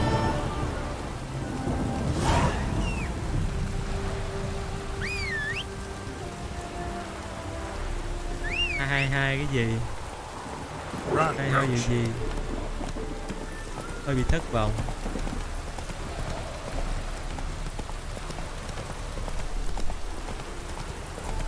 Tưởng hay ho gì đó chứ. Đấy. Thấy nó chân thật không? Đi ngang lính còn quắt kiểu mình được phép đi qua. Đi tới nói chuyện với thằng Sigi gì đấy. Nam hay nữ thì không biết. Tên thế này thì không biết là nam hay nữ. Trong thành không có phi nước đại được. Mát tóc là chỉ có nhiêu đây thôi.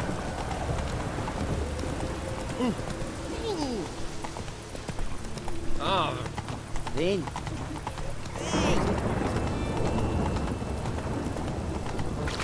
Trời, trong game này lúc nào cũng mưa nè. Rất là hay mưa luôn. Phải chi hay ho cũng phải chi cũng nhiều hay ho như vậy. Hay ho hơn hay mưa. Ở trên này à.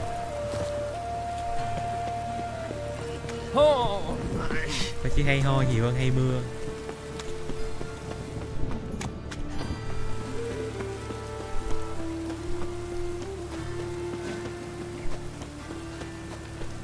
Ôm đồ này. Grey boy looking for adventure. Oi, beware the gutters.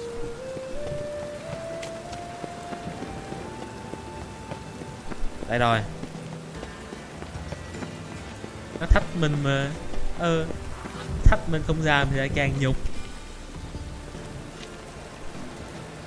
Tại nó thách mình. Nhãn đây có mất máu không vậy?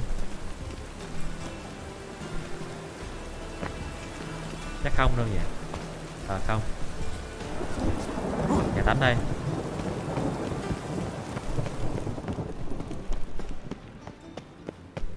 Phải gõ cửa nữa cơ. Anybody there? Open up.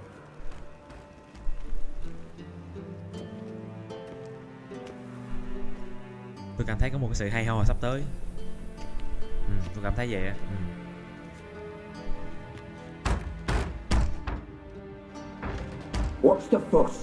Không hay ho rồi. Không hay rồi. To talk to the owner. I know he's here. I'm not sure that matters, as he's terribly busy. Bận việc gì? Busy? With what? Entertaining important guests. In that case, tell him there's another one at the door. Geralt of Rivia. And I'm not leaving till I see him. Very well, I shall try. Please wait. Cái bố áo vậy? Kinh bỉ kìa.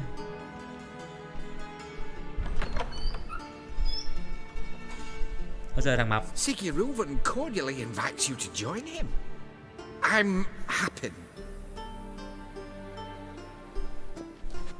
Nhà tắm công cộng mới cần phải xịn sò thế này không? The meeting is in the baths. Ôi trời ơi. We will pass through the dressing room so you Hộp can trong leave phòng your tắm. clothes. Let's go. Không thể tin được.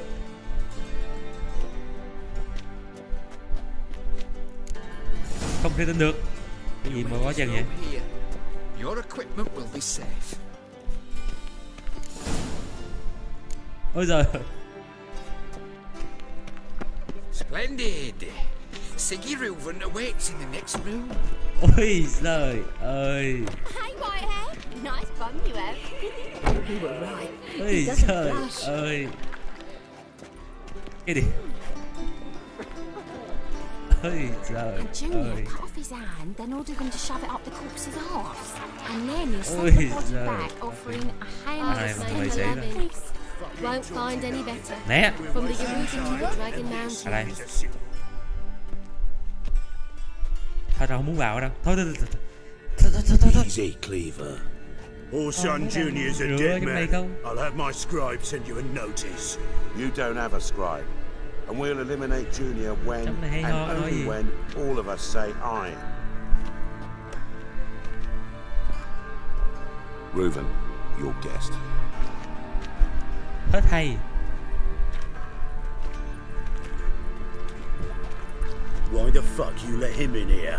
Because I want to talk to him. This is Geralt of Rivia. Good to see you again. Không bay As được đâu. always, I'm out the swiving loop. Who the fuck are you? Thôi cũng láo.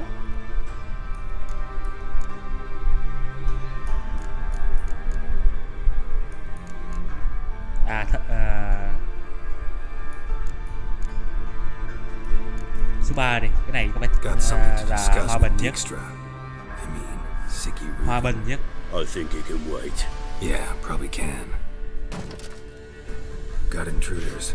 Someone just snuck inside the bathhouse. Several men. What the fuck's he on about? Ploughing fortune teller? Assassins! Assassin. Chuẩn bị chiến với hội sát thủ luôn. Chiến với hội assassin luôn chứ. I fucking knew it. Any weapons tucked away? Just a few. Kiếm nào xịn xịn chút ấy.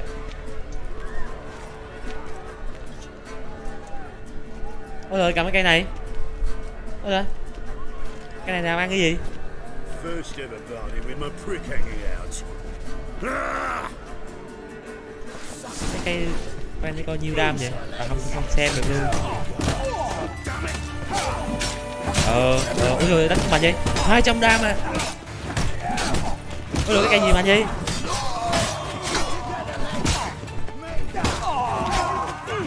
Đập một cái 200 đam.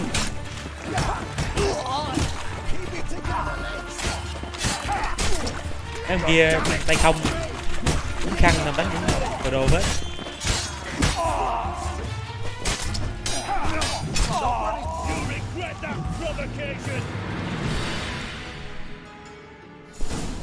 Nuốt đâu? Good work, gents. Terribly sorry for that incident. Hay My security failed. I'll get to the bottom of who, why, and how. They were whoreson scum. That's the bottom of who and how right there. Don't start that again. Especially not in front of our guest. Who pranced in right before they attacked. Coincidence? Why do I doubt it? Let's give him a chance to explain.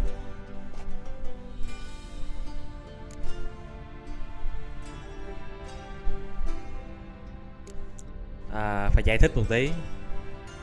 Phải giải thích. Not gonna introduce me to your friends? Good thing happens not here. Quan trọng là những cái cây chùy của tôi từng lụm á, toàn là mấy cái cây phò phạch không à. Francis Bedlam, you know, but then lần đầu tiên mới lụm được cái cây chùy đấm một cái 200 đam. Entrepreneurs of limited initial means. And the dwarf's Carlo Veres, known also as Cleaver. Carlo's in entertainment, mostly. Làm cái ngành giải trí mà cục xúc như vậy. I'm looking for Horson Jr. Interesting. What do you want with him?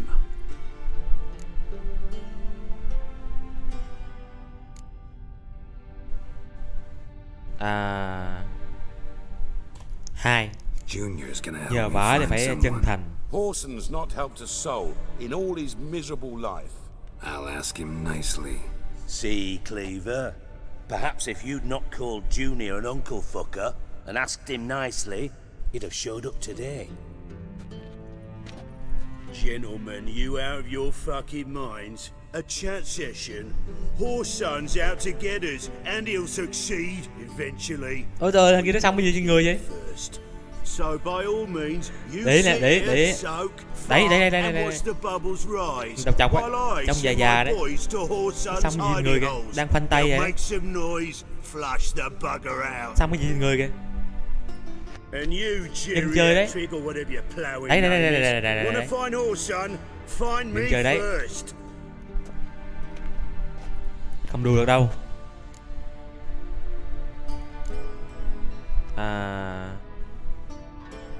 Hỏi nó luôn đi. Any clue on Junior's whereabouts? Be grateful for Đây. Siggy? Dừng chơi đấy. It's worth a try. Geralt's got a knack for finding people, and he's discreet, a value in itself. Leave you to it then. I'll look in on you tomorrow, Francis. Finish our talk. So how about we get dressed? Sure. Then we'll talk in private. Còn người ở trên người Right mess that was. Còn trên người mình toàn là chiến tích không mà sẹo rồi. Responsible for my taking frequent baths. If you're any cleaner for it, gotta say it was worth breaking your ankle. It healed poorly. Can you believe it? I must soak it in hot water at least 6 times a day now. Failing that, it bloody pounds like the bells of Beauclair at dawn.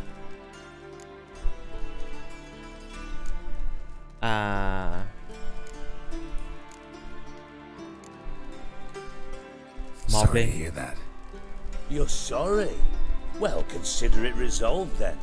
Now, mind showing some added compassion could mean a miraculous recovery to me. Listen, Reuven. No, Dijkstra. Just not in the mood for your code names, passwords, and other bullshit. I'm here on specific business.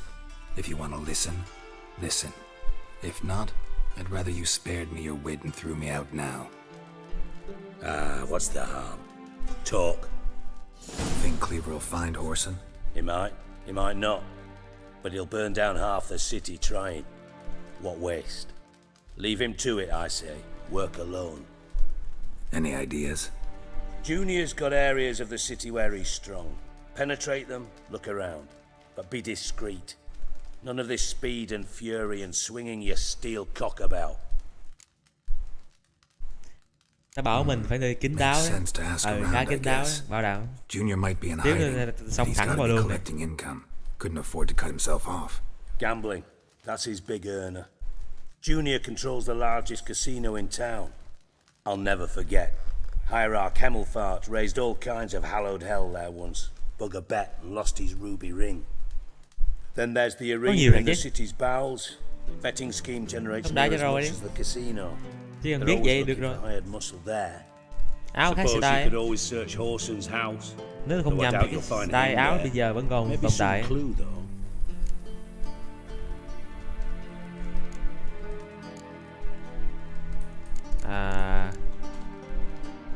Where's Junior's casino?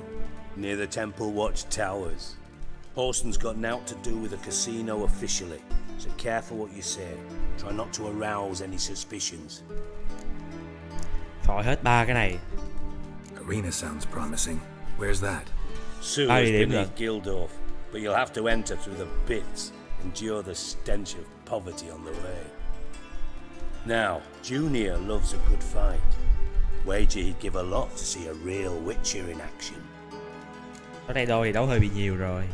Mentioned Horson's got a house. Where is it? Solid townhouse on Temple Isle, just on the other side of the bridge. Wouldn't wager me knickers on finding him there. Junior's not that stupid. Rồi. See if I can't find Horson at the casino or the arena. Might talk to Cleaver as well, though. Do what you will. Just be cautious. Horson's expecting payback, I've no doubt. Okay. Thanks for your help, Dijkstra. Just go, Witcher. And if you can't find the gọi mình slimy là bastard, Witcher come hoài. and see me. I know him well. Không gọi tên. Might figure something Làm out. tới bây giờ tôi cũng chả nhớ tên gì. Listen, Dandelion's missing. Any idea what might have happened to him? Same thing that happens to anyone who steps on Junior's toes. Meaning? He's surrounded by splendid virgins who giời. ply him with sparkling wine and pastries stuffed with nightingales' tongues. Khá hay ho. Come, Geralt, what do you Ở đây, think's ghê happened ráp. to him? I reckon Quên he's at the hoài. bottom of the Pontar, trussed up with the strings of his own mandolin. Loot. As far as I'm concerned, he might as well be rotting down there with a goddamn trombone. Tôi nói nhiều. You wouldn't happen to have a bone to pick with Dandelion, would you? Of course I do. You serious? Dead serious. Dandelion published a sonnet recently. Second stanza, the shit uses paired couplets instead of an inserted rhyme. Surely you understand how deeply offended the poetry lover in me Khó chịu vì was. thơ. The bastard shan't get away with it. I Rồi. was being serious. As am I when I say I have exactly no time to worry about your gigolo boyfriend. Got my own problems. Problems you might be able to help me with. And if you did, why then I might be inclined to ask after Dandelion, establish what happened to him. Maybe I can help. What do you need? I'd rather show than tell. Picture's worth 1,000 words and all that tripe. Ah, and you do realise, if you say anything about what you see here to anyone, it'll mean a razor between your ribs. Figured as much. Excellent.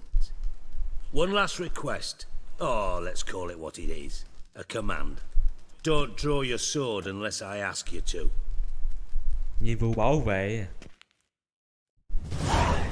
150 điểm kinh nghiệm.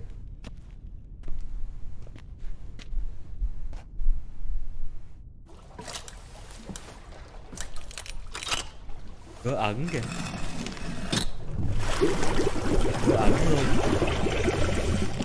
Ghê gớm hết. Cơ quan rồi, mật thất. Be so kind as to follow me.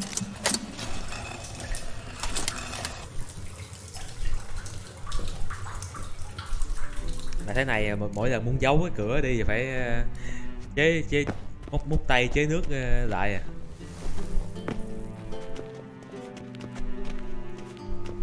Chứ cái nước nó chảy đi đâu.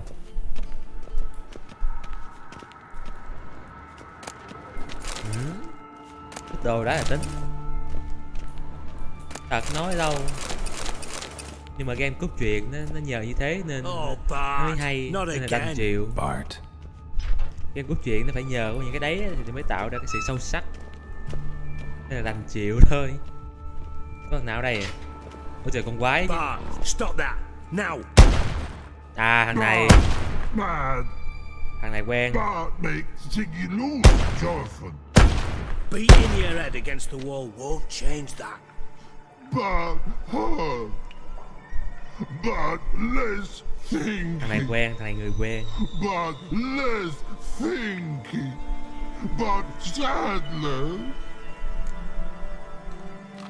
Don't seem to have trouble communicating with the troll. Why'd you bring me down here? Take note of that hole. We'll come back to it later. And see that door? Vault behind it, until recently filled with Novigrad crowns and countless other valuables. But God, then boom! Chorfun go! Translating into common, someone fucking made off with nearly 20 tons of my 20 gold tấn vàng. and all the lighter stuff. And you Mình rớt được will gì đó help thì me ngon. get it back.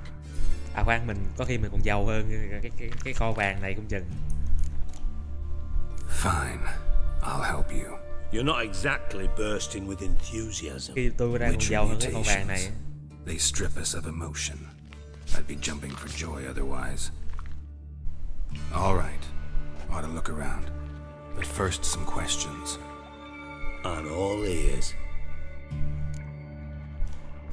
Lại Take nói it the chuyện. thieves got in through the hole behind you. You're a regular fucking master sleuth. Any other brilliant deductions you want confirmed? The year, maybe? Bloody name of Redania's king? No, but I am wondering, for instance, how that hole got there. Hole no. Boom. Hole. Bad look won't go. Bad look no. Giàu hơn mà. Only Không nhớ tôi có bao nhiêu tiền à. Bad shoes. Chơi thế thì cũng đặc sắc đấy. Đặc sắc hơn. Bởi vậy mới được Game of the Year đấy. Boom. Can you elaborate? Boom. Big. This like. Chuẩn luôn. I'll Thật ra elaborate. tôi muốn bán bao nhiêu cũng được. Explosion. Big enough to blow that fucking hole in the wall, separating the vault from the sewers. Gotten pretty good at communicating with this troll. Lots of prior experience. Worked with idiots my whole life. Sao biết bọn ngu trời. Nữa. Bad mushrooms. What's that about? Pop's mold. The spores are highly toxic. One whiff and you're dead. Unless you're a troll, that is. Yes. Bad. Bad. Troll. Bà chốt. Not talking to you, dimwit. Where was I? Mold spores. They cover the walls of the sewers on the side of the vault. Actually thought it was a good thing, you know? Được rồi. Bit of extra protection. Không cần quan tâm Thieves nhiều đâu. found a way through it. Cái vớ vẩn. Bart, you see them? Bad through hole. Want see boom. Got what? Breathe. Shroom. Thuê con chốt đi đi canh tài sản. Mạnh thì mạnh thật, nhưng mà nó hơi bị ngu. Now, stiff up a lip. Thôi nó còn nói nữa kìa. Try to track down the thief yourself? Of course. I had this lummox Fonce, thick enough not to ask questions. We knocked back some Pop's antidote and entered the sewers. Soon after, I returned alone. What happened? Thế Lad started belching something horrendous. I mean, burps with so much mass the walls shook. Game of Life không bỏ qua cái đoạn này, còn về Game of Life in the presence of a count. Well, former count, but still. And then he puked up. Up came most of the antidote. Lost his protection. Tried to pull him out. Then I heard a bubbling. Something crawled out of the water. I value the lives of my men, I do. But I value my own even more. Dropped Fonce and ran like hell. Rồi. Should look around the sewers. Got any more of that Pop's antidote? I've a few vials left. Got the formula too. Disgusting swill, to be honest. But it'll save your life. Here. Cần gì ba thứ này? Thanks. Vật phẩm, cái này để kháng những cái nấm độc. Được mình được cái công thức chế cái đó luôn. I'll be upstairs if you need me. Sight of this empty vault's giving me an ulcer. Ôi giời. Nếu mà như vậy thì nó đâu còn là game bình thường nữa. What the hell have you gotten yourself Sao into? còn được đăng được cho tải ở trên những cái web bình thường. Nếu mà thế thì đi lên web phỏn tải. Explosion crumpled it like a piece of paper, and there's mortar on the bars. So it was Nhưng mà in thế thì place lên at web the phỏn time tải of cho the được. explosion. Blast Tôi tore mở it được from the không? wall. Không. Khoan thử lại coi. Không thật.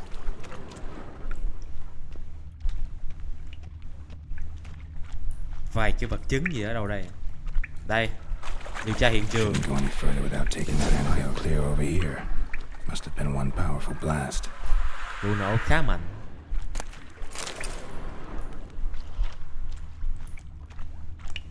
Đây nữa. Đây còn khói đỏ ơi. Getting harder to breathe. Cái này có tác dụng nè.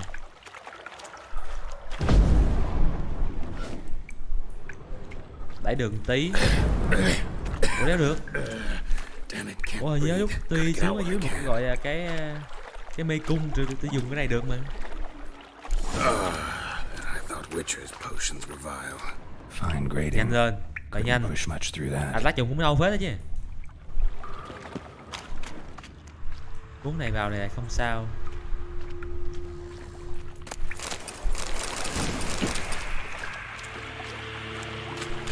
Tốt quá.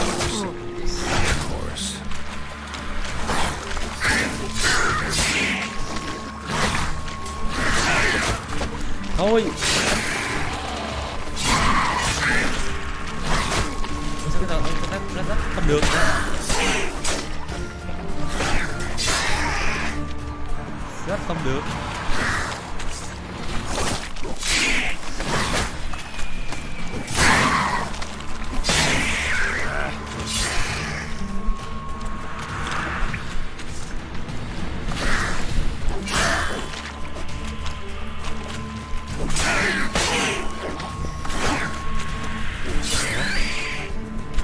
Ở trên này điều tra hết rồi mà ta. Còn gì nữa đâu.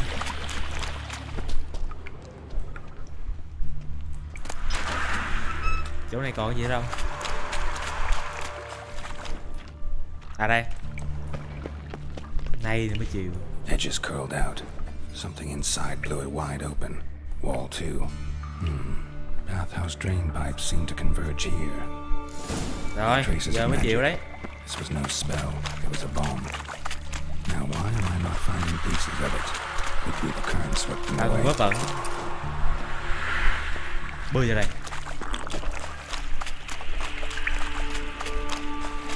Còn hồi máu bây giờ mình nói là vô biên.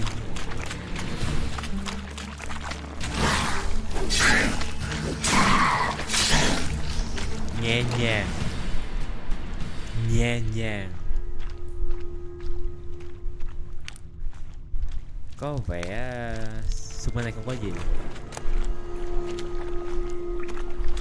Lên lầu. Lên, ngon. Đồ quá chừng. Còn 3 cái vết vẫn luôn. À đây rượu. Lấy rượu hồi máu. Dù nhìn hơi phê nhưng mà vẫn hồi máu được. Ủa, đây còn gì đâu.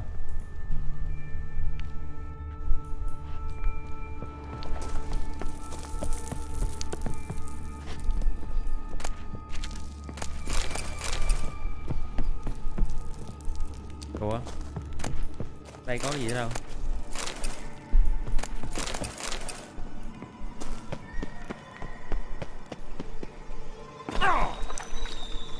Ở đây phải có cái gì đấy. À đây. Cái gì vậy? Bottom of a container. Silver cylinder most likely. Runes etched in the bottom. It's warped, probably by the explosion. Bomb part. Must be. Còn nữa. Smells like wyvern oil and caramel. Hết rồi. It down here. Chơi nhà tắm.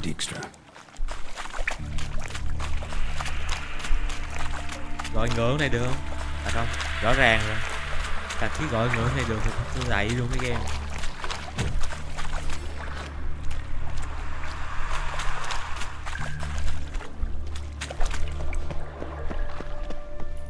Nếu mà gọi được con ngựa ở đây lại luôn cái game. Hả? Hả? Thịt tươi. Con ngựa chết biết bao giờ nữa để thịt tươi. Bắt đầu xuống đây kiểu gì vậy?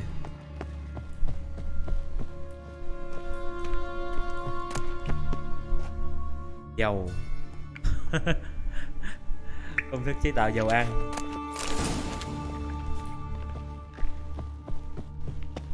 Ủa? Trời ơi, tụi em bên đâu rồi ta? À đây.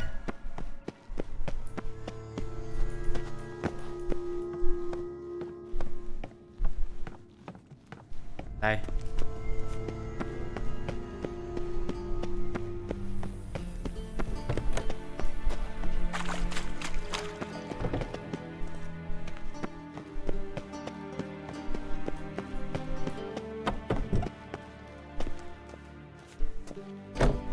Nhưng mà nhìn không ra. Bị mù đường mà. Ho. Thằng này ho. Corona chết. Chỉ nó ho chứ. Got a minute? I do. What do you want? Điều tra xong. Done. Examined every nook of the sewers near your vault. Well, learn anything?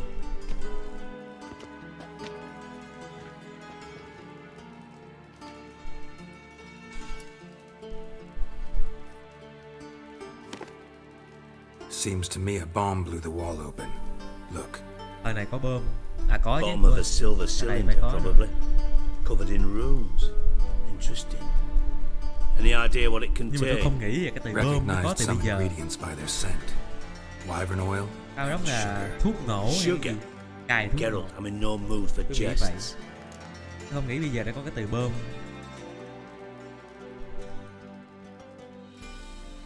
Nor am I. Just saying what I found. Bomb contained sugar. Let's think. Sugar would react violently with sulfuric Ôi trời ơi, kìa học hóa học. Not so violently to cause an explosion. Didn't know you were versed in alchemy. Rành dữ Dabbled in vậy. it a bit while at Không biết cái Oxenford đường phản Academy. ứng với cái gì mạnh. But this is no time to reminisce. You're to find Học my viện treasure, Oxenford. not write my biography. Học viện này có thật mà phải không ta? Know anything Tôi nghĩ else vậy. about Tôi this nhớ không bomb? nhầm. Anything at Cũng có all? một cái trường Drain đại học pipes are only Oxenford. promising lead. We just need to know which pool it's connected to. Yes. Hammond keeps a record of guests. Should be able to tell us who used that pool the day of the break-in. You've not done badly. Feel honored to be acknowledged. Oh, that famous sarcasm. I missed it. Nói thôi. About as much as I'd miss a knife in my knickers. Khá là châm biếm. All right. Không biết bao giờ You đến cảnh inspect này the ho. pools on the right. I'll take the ones on the left. Holler if you find anything. Chả biết bao giờ đến cái cảnh này ho. Phòng tắm. Nothing here. Có gì ở đây? Hả? Đây có gì đây? Something floating on the surface. Dầu. Oil looks like.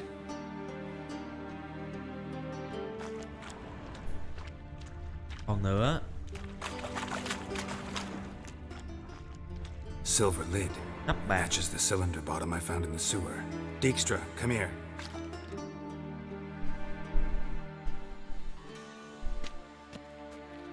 Got something? Yeah, bomb part. Xong rồi, cái này nhanh. Happen. Drain pool 4 and bring me the guest book. Chop chop. Let's see what's on the bottom. Bọn này có hệ thống luôn chứ. Grate's been removed from the drain, meaning they flushed the bomb down here. Happen. Who used this pool the day of the break-in? Let me see. Bertolt Heinz, town councilman, Josef Schweik, brewer, and Margrave Henkel. Henkel? That's impossible. Margrave Henkel, who's that? Who was that, you mean? Old Coot's been eating dirt since last winter. Couldn't have been here the day of the break-in. He's dead? I've not heard. Not surprising. The Honourable Margrave croaked in a brothel decked out in leather lingerie, so the family held a hush-hush funeral. Ôi giời. My sources. Chết vì gái. Yeah, I saw him that fateful Chết day, vì Mr. gái. Reuben. I'm certain of it. Did you speak to him? Get a good look at him? No. He merely passed by on the way in. So you didn't see Henkel. You saw an impersonator. guy. Think for once. They scooped out your balls, not your brain. And you, Geralt, start looking into this.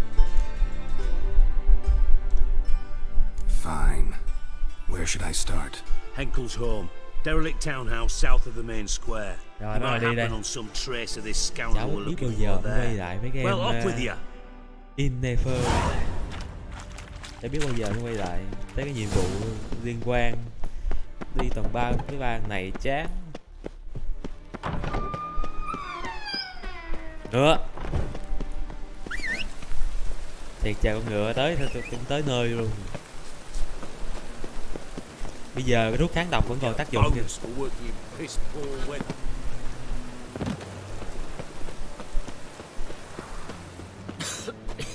I'm knackered.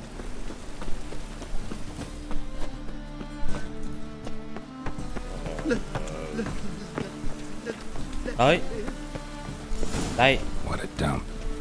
Looks more like a beggar's hovel than a Margrave's townhouse. Dandelion made some interesting friends.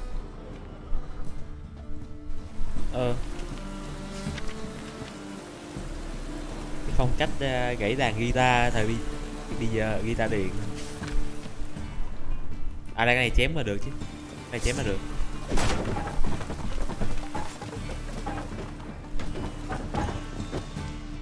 Footprints. Dấu chân.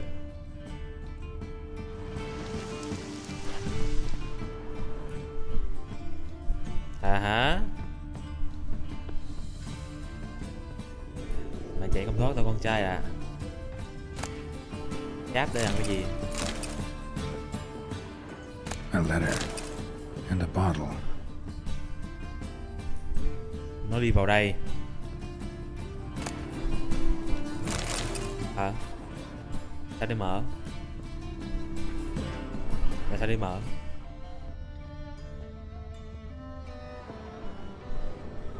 Vào đây được. Ôi trời. Này nhá. Có gì đó không ổn ở đây nhá. Làm sao đấy mà ngu ngu để kích hoạt cái bẫy đấy.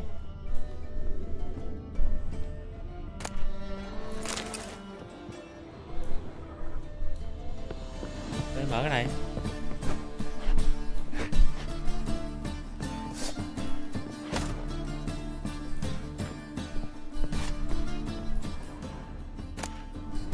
The wine from your birth year. It's absolutely excellent. Startling bouquet. You absolutely must try it. But afterwards, please place the bottle back where you found it. Your birth year. Năm sinh của cháu. Could be dandelions. Or series. Hả? Giải mã câu đố trong ghi chú ẩn. Ghi chú ẩn. Giờ rút để IQ 200.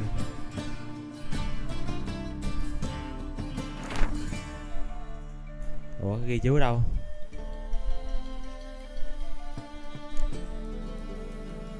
Rồi ghi chú đâu rồi? Vật phẩm nhiệm vụ còn đâu?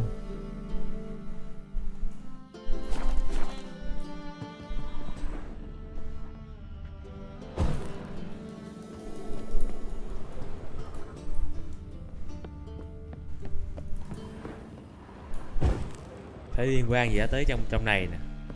Đây.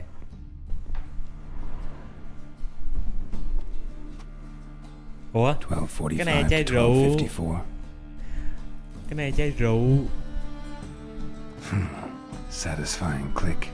In the next Nãy tôi room nhìn over, tôi I cứ tưởng think. là cái bẫy trong chứ. Nãy tôi nhìn tôi cứ tưởng là cái bẫy trong cơ. Thật luôn. Ủa nó mở rồi này. Secret room. Vết máu. We À were dầu nhớ. Dandelion and his cohorts planned the heist. Dầu quen.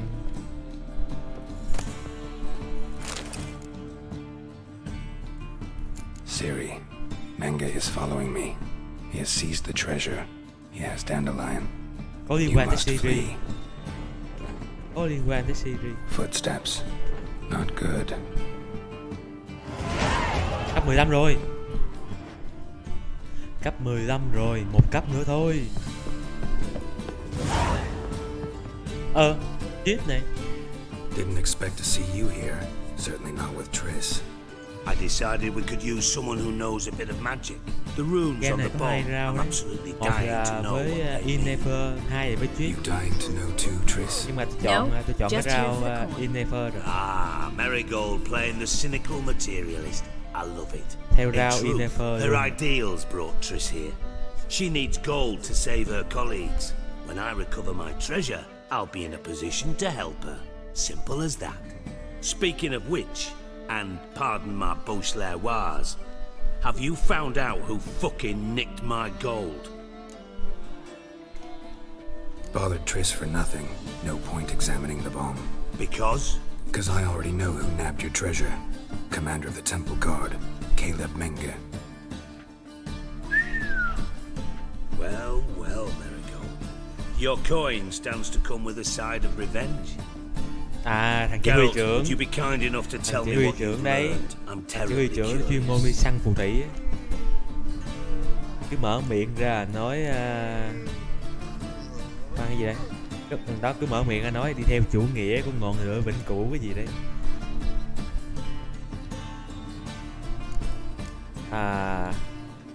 Henkel told me. Old man's alive and well. Faked his own death to escape his creditors. Strange. I had no idea he was in debt. He was. And Menge promised to take care of things in exchange for help with the heist. So... Geralt, how can I put this delicately? Bollocks. If you thought I'd fall for that tale you just pulled out of your arse, you don't know me one bit.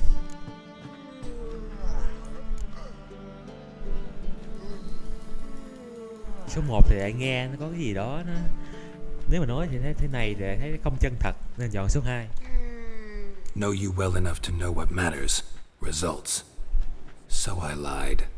Still say I can lead you to your treasure. Forgive me, Geralt, but after what you just pulled, I'd sooner believe a whore who proclaimed her undying love. Would you believe a sorceress who stands to gain if you get your coin back? Perhaps. I'd still prefer the whore, though.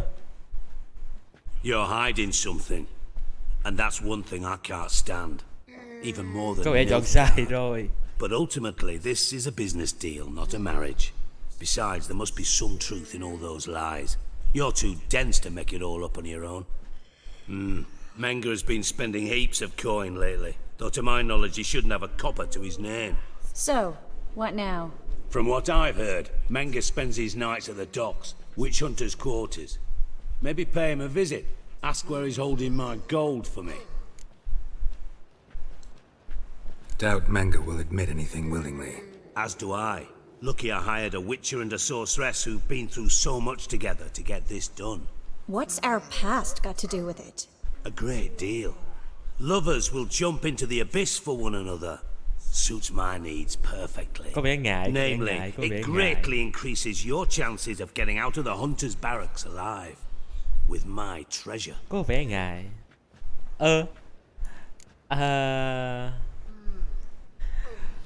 Tôi lại nhớ về cái quá khứ lúc chơi cái con Resident Evil 7.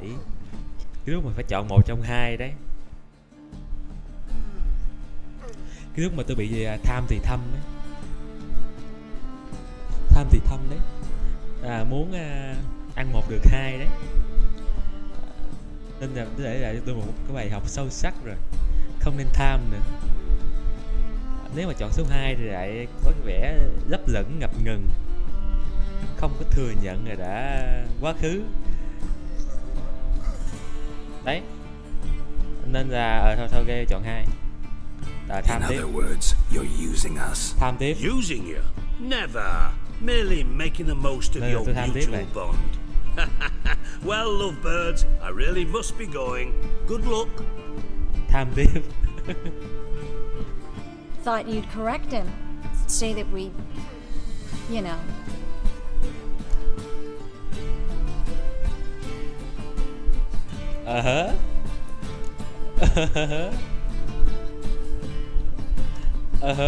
Could have corrected him yourself. True. But it's not an easy thing to say, is it? But we've strayed from our topic. Got a treasure to recover. Triss, gotta tell you something. Dijkstra's gold, it's the last thing I care about. Thought as much. This is about Ciri, isn't it? Menga's got Dandelion locked up somewhere, and Dandelion saw Ciri. That changes everything. Listen, meet me at midnight by the Chapel of the Eternal Fire, east of the harbor. We'll figure out a way to get into the Hunter's barracks together. Phù thủy đột nhập vào doanh trại của bọn thợ săn phù thủy. Khá là ok luôn. Vào nửa đêm. Nhưng mà cái chạy ra đó trước đi. Bây giờ là 8 giờ tối rồi, còn gì nữa.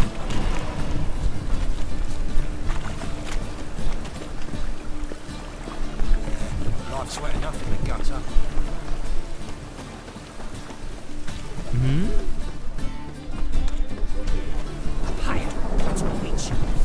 Đó, diệt luôn hết cái tụi săn phù thủy đó đi. Vì một cái tương lai có thể cửa chỗ đi học. Hả? Trên đâu? Phải chờ đây tới nửa đêm nên là thiền một tí. Thiền. Bây giờ là 8 giờ tới 11 giờ đi.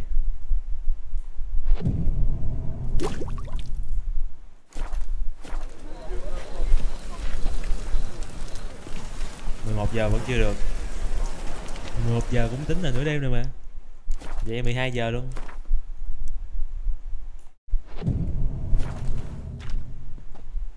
Đây, 12 giờ. Glad you're here. Listen, took a look at the building and it does not look good.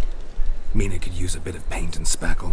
I mean, it's a damn fortress. High walls, guards at the gate, armed men everywhere. We could never sneak in, and fighting our way in won't work.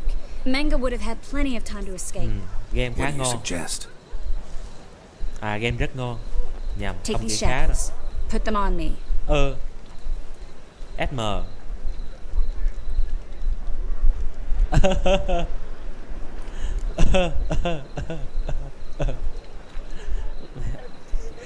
Tôi lại nói SM thật.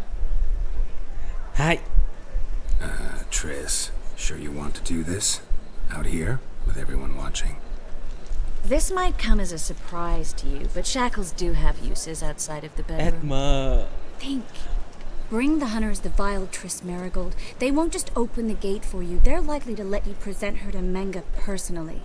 No way. Too risky. Ý đồ, tụi này có quá khứ SM thật rồi. Bọn này quá khứ tụi No SM such thật thing rồi. as too risky. Không tin được. Fine. Let's say they take the bait. What then? We go in, I put a sword to Menga's throat and ask him where Dandelion is? Might not work. Menga's scum, but you have to admit, death doesn't scare him. Always found that annoying in fanatics. So we gotta trick him into talking. Any ideas? Maybe tell him you have information about the lodge. Or about Philippa. Even better, he hates her most of all. You'll think of something. Hả? Hai cái đã đi. Wait. I want to thank you. Come on. Anyone would do this. No, not anyone. Stop. It doesn't befit a sorceress to blush. Một nữ pháp sư bị đỏ mặt thì không hay đâu. Nhưng tóc đỏ sẵn rồi. Still got a bad feeling about this. But tough. Let's go.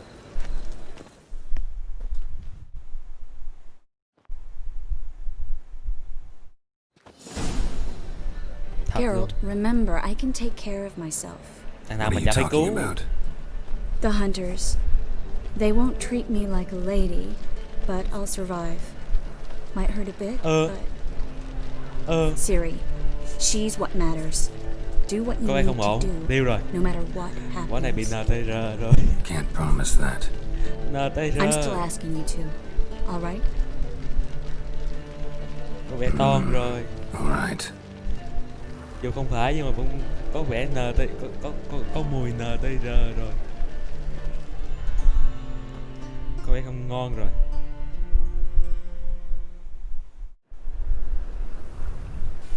Nubigat.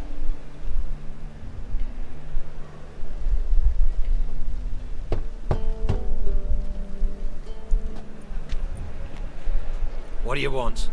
Here for my reward. What the hell for? For a witch. Recognize who I got? It's Triss Merigold. Marigold. Come in then.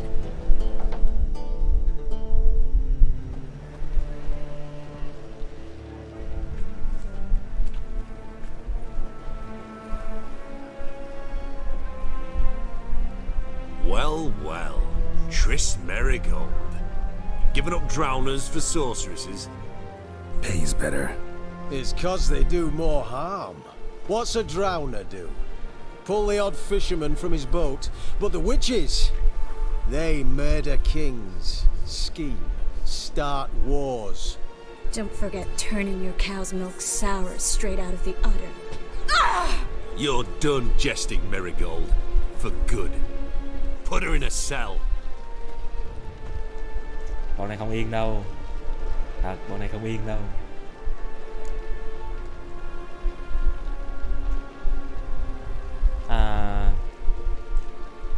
Not so fast. Thôi cái gì? I hand her over to Vừa Mega ra hồi himself, sáng. or not at all.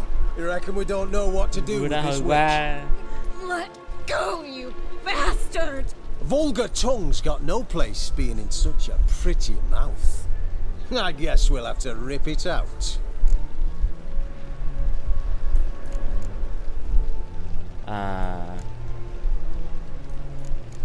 Vẫn nên nhịn, vẫn nên nhịn. Vẫn nên nhịn. Try to loosen it if I were you. Might learn something interesting. For instance? For instance, where Philippa Eilhart's hiding. I'll get you for this, you... Shut your gob, ginger whore, and you spit it out. Where's Eilhart? Tầm này hối chuyện rồi hối thế nào? Vừa ra hôm qua.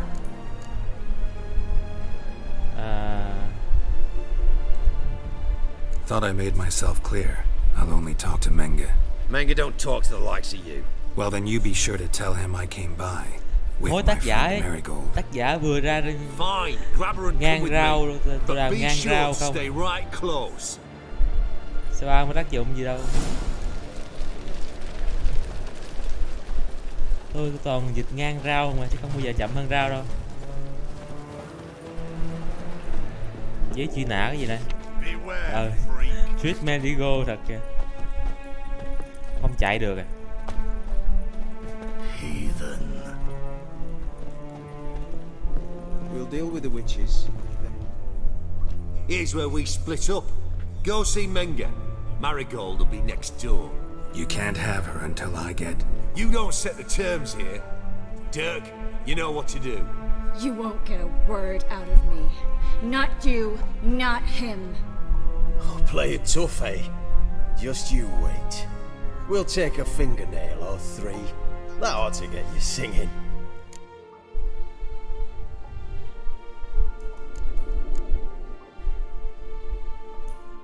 Không. Nên chọn cái nào bây giờ?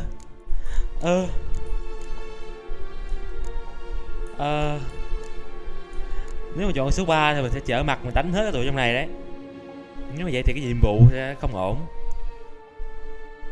Tôi dịch bên Otokusan với bút chuyện thôi. Còn nén chuyện là thật ra là rát chuyện ấy. 1 thì vô tình quá, 2 thì ổn nhất, 3 thì nếu mà nói thế này mình sẽ trở mặt đánh hết cái tụi trong này. 2 đi. Fine, take her. I'd rather she didn't interrupt my conversation. But hands off, don't touch her. Why? Feel sorry for the bitch? No, couldn't give a shit about her. But if I don't get what I want from Menge, I'll want to sell her to someone else. Don't want you damaging the goods. Keen nose for enterprise. You'd make a great madam. Don't you worry. Menge will give you your coin, and Marigold will get what she deserves.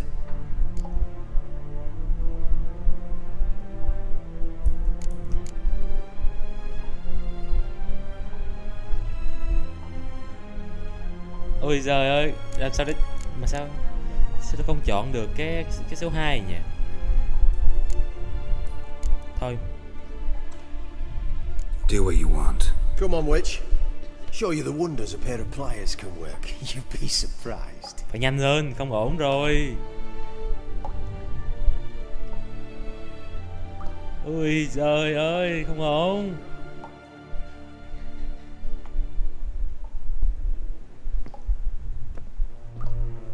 Nếu mà chọn 2 thì lại phá mất cái nhiệm vụ luôn. Mình vào đây mình sẽ moi thông tin từ cái đằng này mà. This Witcher says he's got just that. Anyone can claim that. We'll start with your pinky nail. Nah, let's go for your ring finger. This little piggy went to market. Okay, this. But it's not that easy to bring us Triss Merigold. Is that who I hear? Very well. I'll go see her shortly. But first, let us talk. Sit. À chắc là phù thủy mà. Có khi có phép tẩy não con kia rồi. Nãy giờ chỉ là cái tiếng thôi. Có khi là tẩy não lần kia là cho nó diễn thôi. Have a drink, Witcher. Đéo. À thôi. Tại sao không?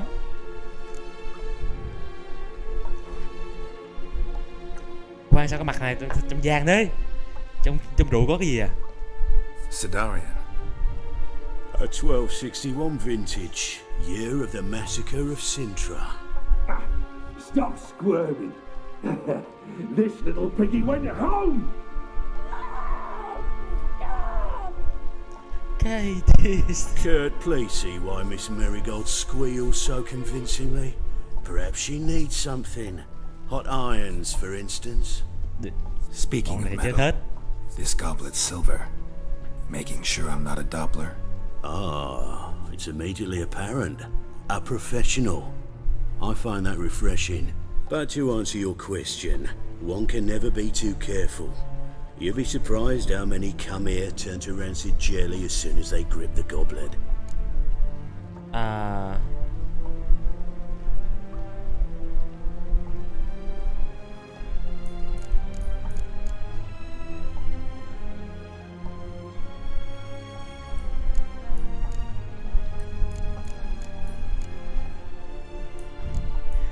Một với 2, sao cái này sao nghe nó mông lung quá vậy? 1 với 2 đây.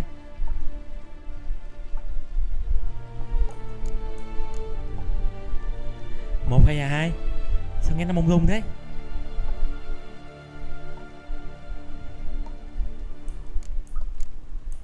Thả ra thì bắt đầu mình trở mặt à. Mà từ đầu á, nó bảo là cái bọn này nó không sợ chết. Cái bọn tín đồ này á, nó không sợ chết. Tụi nó bảo là chết thì đi lên với Chúa thôi. Chứ tụi nó không sợ, không thể có dùng khống chế tụi nó như thế này được. Nên là tiếp tục 1 đi.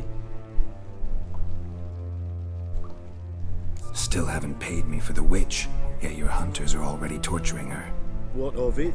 You're damaging goods you haven't paid for. À đây, cái này cũng được. This little piggy had roast beef. Tức rồi đấy. This little piggy had none. Sao càng lúc tôi nghe nó càng giả tạo nha.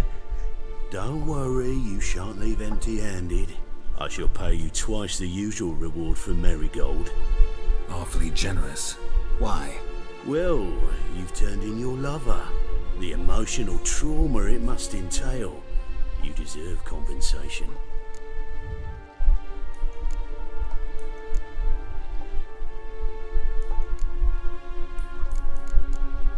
Một. Yeah, I've plowed Triss. But what does it matter if you're paying gold for her head? Oh yeah. Nearly forgot the mutations strip witches of feelings. Nó giả đấy. Be brave, dear. Just one more fingernail and we'll move on to the other hand. This little piggy went wee. Chưa tới lúc. Ow! Chưa tới lúc. Bitch bit me. Oh, the bitch bites. Let's put a collar on her. Dimeritium ought to calm her down. Chưa tới lúc. You surprise me, Geralt. Perhaps we can deal after all. So, You know something about Philippa, but I wager you won't share this information for free. Đấy, tới lúc rồi đấy. What do you want in return?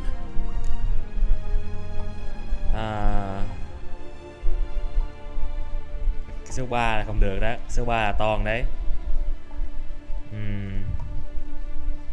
Số 2 thì ăn là tìm kho báu. Không biết có ổn không. Nhưng mà số 1 là một cái gì nó rất là quan trọng. Tôi nghĩ là số 2 đi.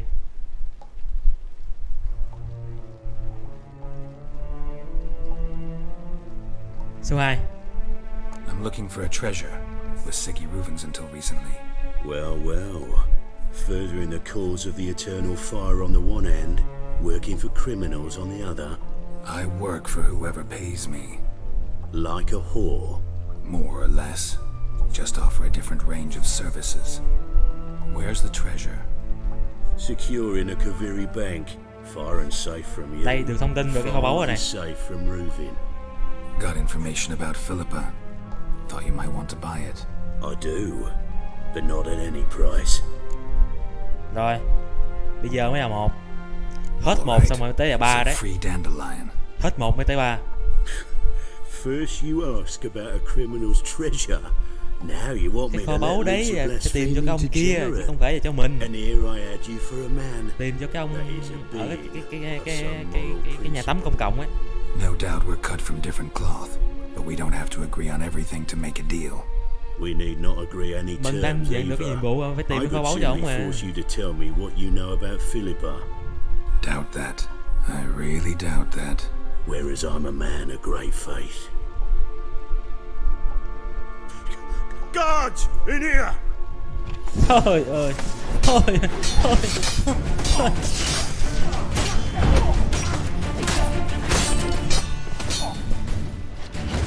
Đấy, em kia thoát rồi đấy.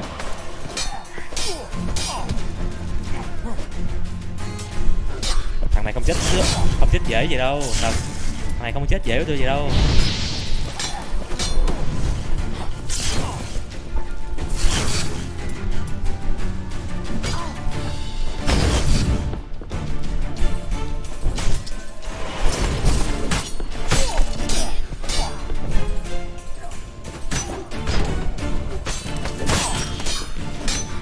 Rồi đấy.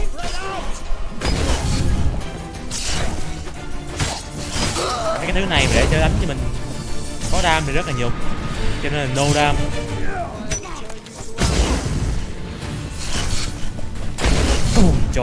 Con chó.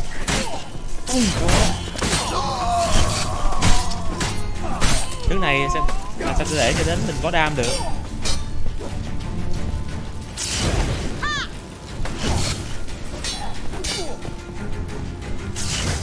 Ơi, bồ nhà, ơi trời ơi, thằng bồ nhà, ôi trời ơi, bồ nhà thế này là toan rồi. Ủa, tưởng tụi kia tao bắn tên vào, đấy tụi nó bắn vào rồi.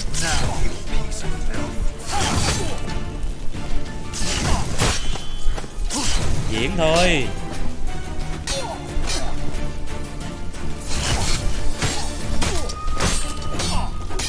Ủa, kiếm mình có bị gãy không? Đánh yếu vậy.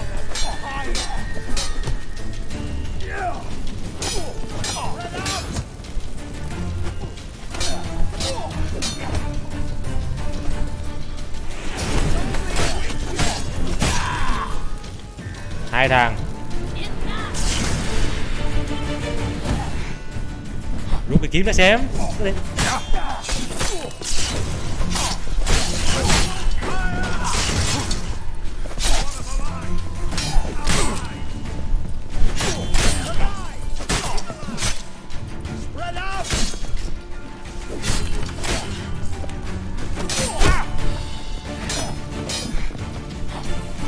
Thả gan. Phải bình tĩnh.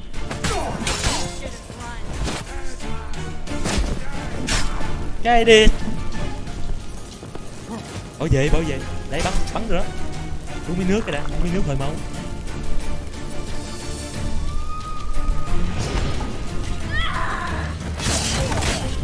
Rồi đấy. Đúng phù thủy tóc đỏ.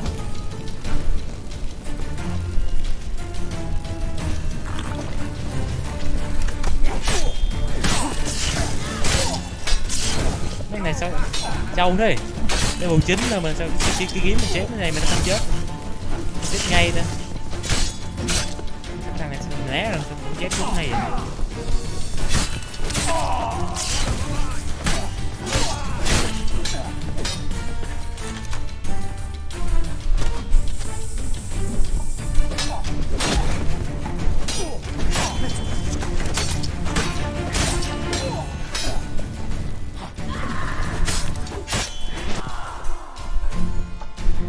Này thì săn phù thủy này.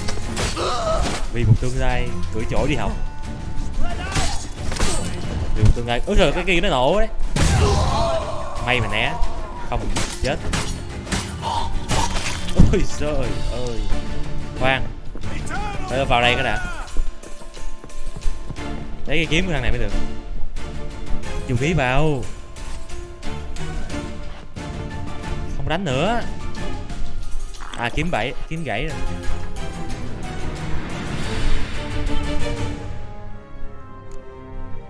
Gây mà. Có gây. À đây dừng rồi. Đấy, vật phẩm ma thuật. Ở lại đầy ba lô thật. Điên thật. 108. À mạnh hơn.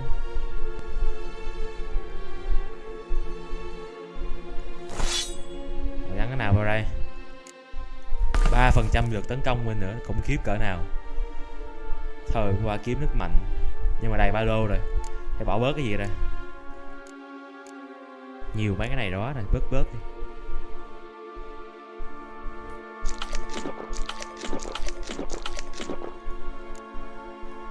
Phải bớt cái gì đấy.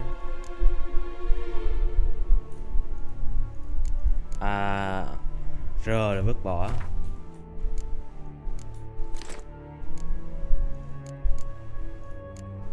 Ba nguyên liệu của váy vật thì vứt.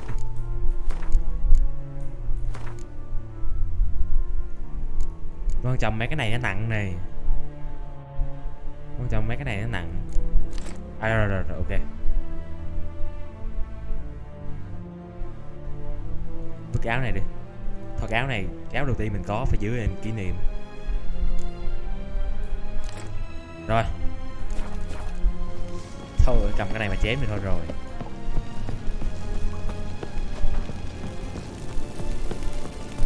Lên luôn. Rồi đấy. Săn phù thủy với chúng tôi. Tam trên trời.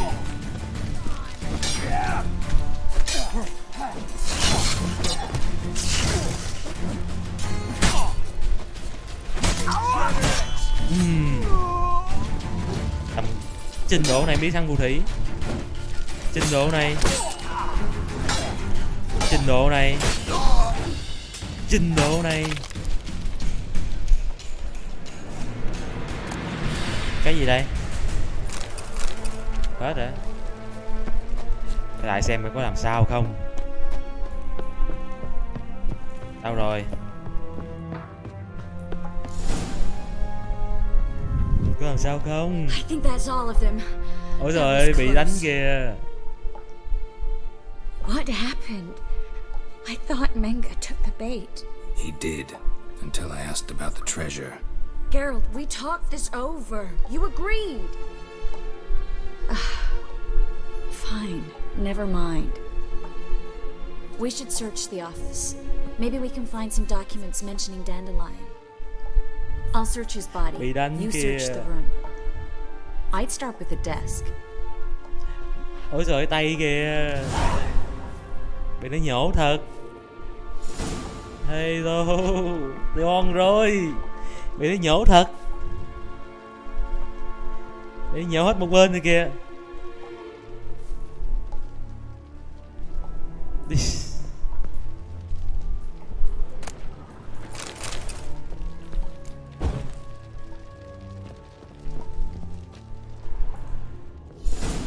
Đau quá. À, đọc bức thư. Đau quá. À, Caleb. Ta có chỉ thị mới của tổ chức cho cuộc hành trình tiếp theo. Khi nào ngươi sẵn sàng gặp mặt, hãy đặt quyển kinh thánh của ngươi vào cái hộp nằm trong cột của tế đàn ngọn lửa vĩnh hằng ở góc tây nam của The Beach.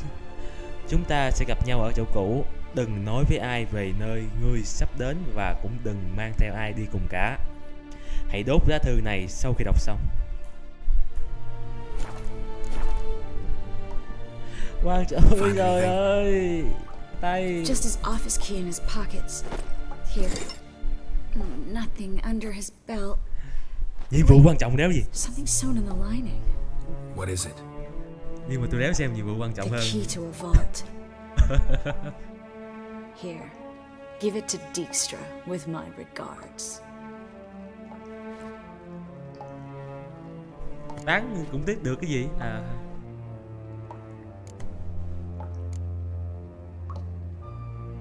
Nói về cái lá thư đi. I found a letter to Menga from someone important. Bán cũng được cái gì đâu. Tiền mát luôn rồi. Take a look. Tiền nó mát luôn rồi. Drop boxes, secret signals. Yeah, strong stench of spycraft here. This agent could know more about Dandelion. Bet he does. Letter explains how to signal for a meeting. No mention of where it would take place. Maybe Dijkstra can help. He knows everything. Everything? Để xíu nữa đi dọn ba Slight lô exaggeration there. I'm not so sure. Key to a vault?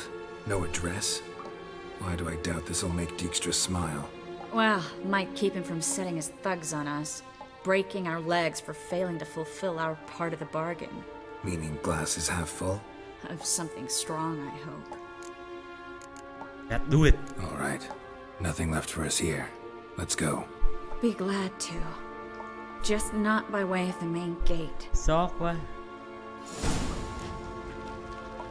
Tay ngọc tay ngà. Như đây. Cái đồ mới vứt ra hồi nãy. Tìm lối thoát. Ôi trời. Làm sao? Làm sao? Ôi trời ơi, còn luôn hả? Được lắm. Được á. Ủa ở đâu vậy? Đứng này để thấy. Có âm thanh gì đấy?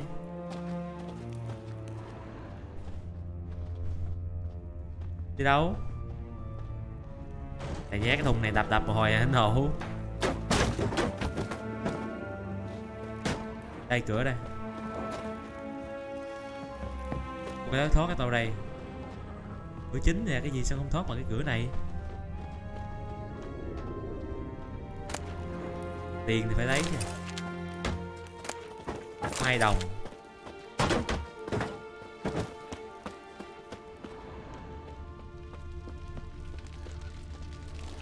Ủa? Kéo gì đây sao nó bắt đi trong này không vậy?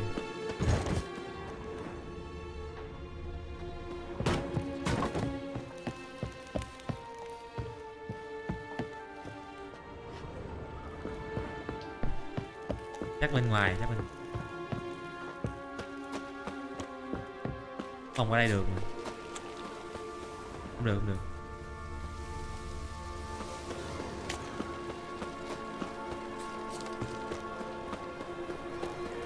Khóa hết rồi.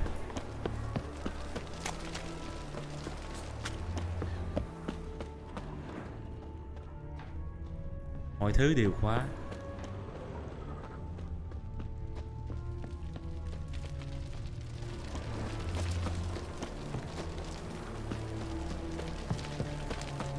Con bắp rồi đấy à. Có vẻ trễ. Đây.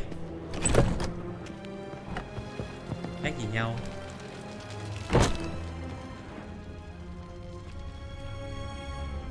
Đây đây. Tốt rồi. This is where we split up. But first, let's burn this shack down. Agreed. We've left too much evidence. Yeah, but I also need to blow off some steam. Listen, there's one other thing I wanted to talk about. But not here, and definitely not now. Come by later when you have a moment. I'd appreciate it. Một cái đáp. All right. Dựng cơ We rồi. need to get out of here. Cái gì đấy? Cái gì đấy hay ho. Cái gì đấy hay ho ở đây. Sao cái gì?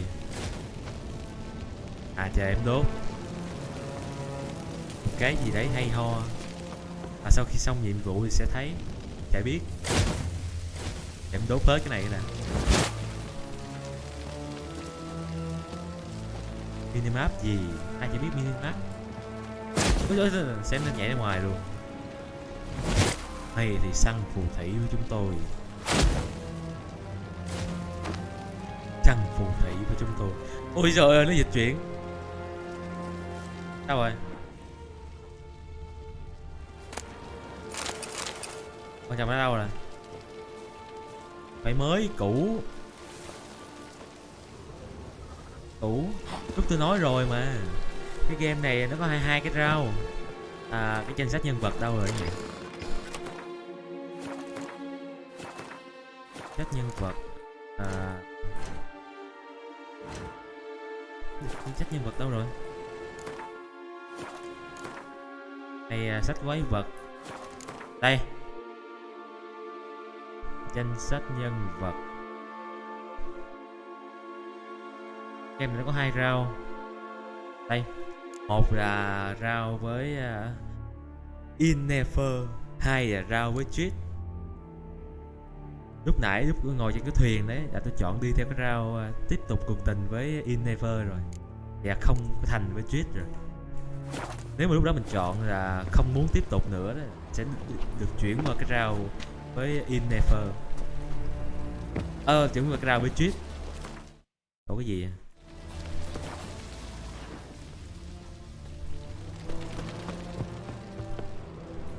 Em ghi dịch chuyển luôn rồi.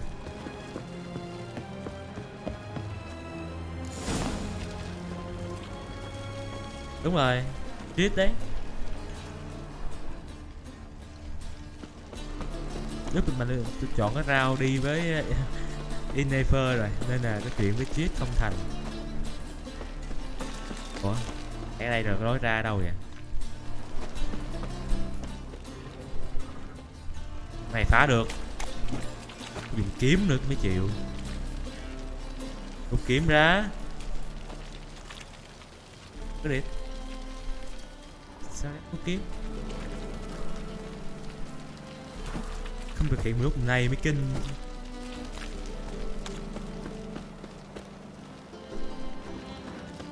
Đây cửa luôn đây. Khóa luôn chứ. À đây. Nói với về rồi mới nói được với thằng kia chứ.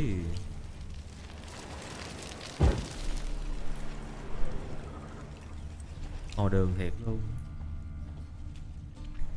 Minimap thì thấy vậy thôi chứ không biết đi được, phải có đường đi mới đi được.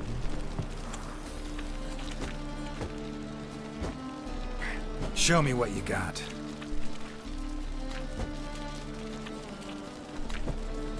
Đây không phế thật luôn, đúng cái kiếm nó coi. Lại.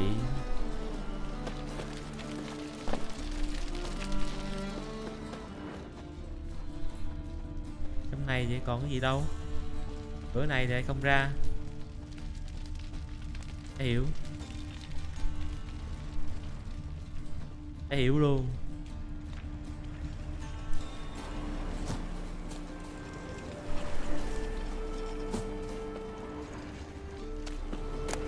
Vật thủ chân chính. Ủa? Làm sao?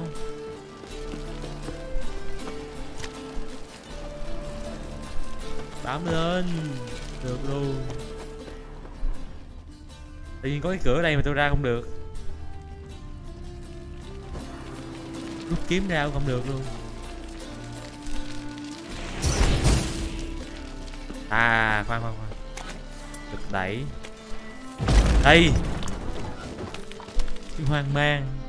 Quên. You there, Mr. Reuven wants a word. Impatient old bastard. What? Nothing. Be there soon. Quên mất cái trò. Cái skill được đẩy đấy. Who do I spy? Why, it's Geralt of Rivia. Will you stop following me already? I will, as soon as you tell me where my treasure is. Me and Menge didn't see eye to eye. How badly? Badly. I suppose that explains the smoke. My treasure's not in there, is Có it? luôn á hả? Burning with the witch hunters. Có luôn hả? Your gold's in a Kaviri bank. Here's the key to the vault that holds it. Well, well. Would have earned yourself a medal if I Không was thấy, in a chưa position bao to giờ thấy luôn. bestow it. À,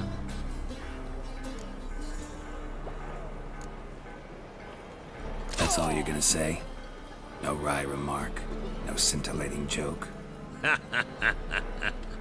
You want a knee slapper? Fine, thấy I'll phải tell trăng you kiện one. đấy mới môi thì không tin. Betty, you lied to me. Again. What? You knew from the start who robbed me, but you didn't deign to share that information with me. Còn nào đánh nhau ở trên kia sao nghe tiếng đâm chém gì? No, I didn't. But I did deign to help you find your treasure, so stop moaning. I jest you not, Geralt. You abused my trust. I can live with that. This time, yes, you'll live. And now, Bây giờ bọn nào time đánh to nhau vậy? settle things. That a threat? Quite the contrary. You helped me, Witcher.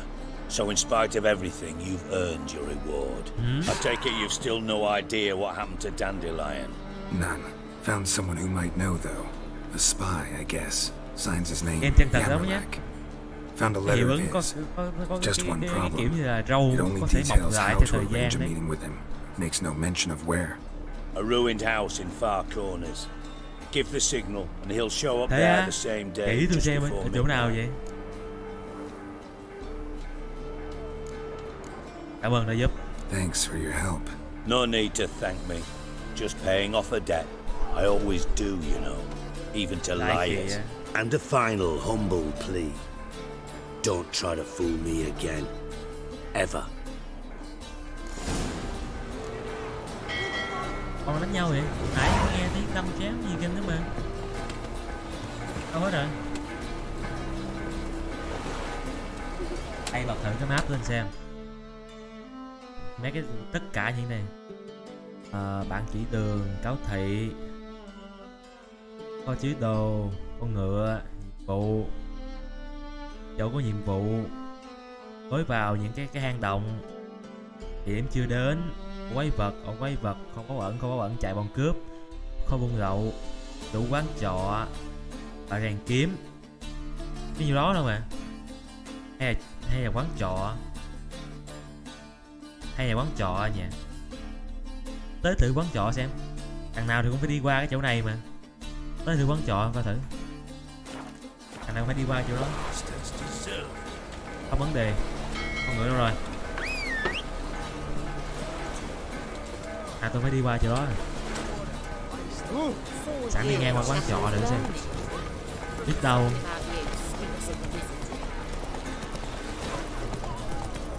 Giờ đưa luôn đi. Tâm tôi qua mét tôi xem tôi khám phá luôn. Chạy gì cứ đưa luôn. Loại hình dịch vụ đấy thì đi ngang qua cái xong chứ làm gì đâu.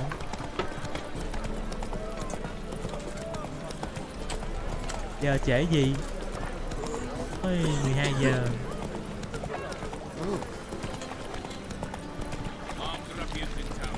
Khoan, cái biểu tượng cái lá cây kia là cái gì?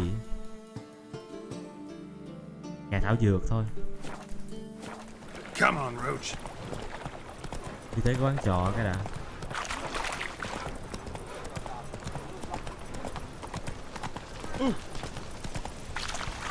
Đấy, đứng dọc đường đấy mà có dịch vụ đứng dọc đường đấy mà có được đâu. Chắc là do mạng của ông. Đây quán trọ. Open up.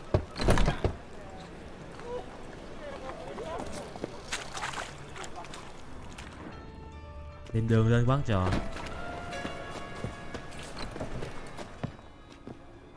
Phải chỗ này đâu? Phải không?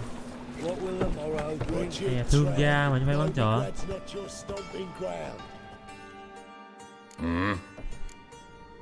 Thôi kệ bán đi, bán đồ bớt. What are you offering? Còn 3 cái vớ vẩn.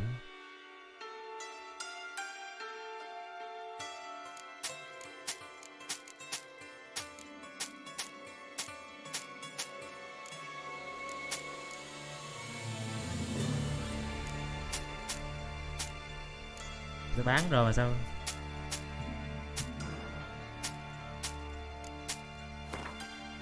À đây, giờ nó mới rớt.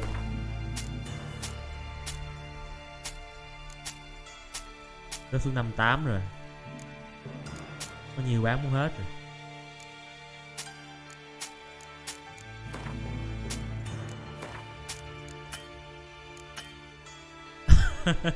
Bán tới nỗi mà thằng thương gia nó hết tiền luôn chứ. Chơi chứ. Đáng lẽ thằng thương gia nó hết tiền. Chủ quán trọ đây nè. Chủ quán trọ. Không phải quán trọ rồi. Không phải là quán trọ rồi. Tử pháp sư. Quán trọ không có rồi. Thế không phải quán trọ.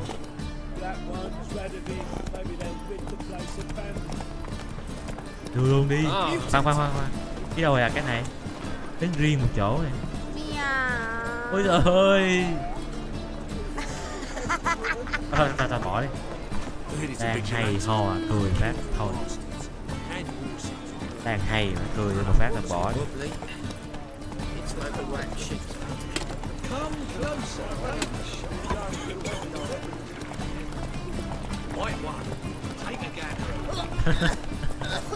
Thương gia trong khu cực nghèo mà. Ai như mình chỉ tiền thế này chắc mua hết cái đất nước này cũng được. Ô tiền cỡ này chắc mua hết cái đất nước này. Có gì à? Thôi miên con ngựa mình. Quan trọng là để em kia ông lót cái YouTube xong tìm coi cái đội hình dịch vụ đấy ở đâu.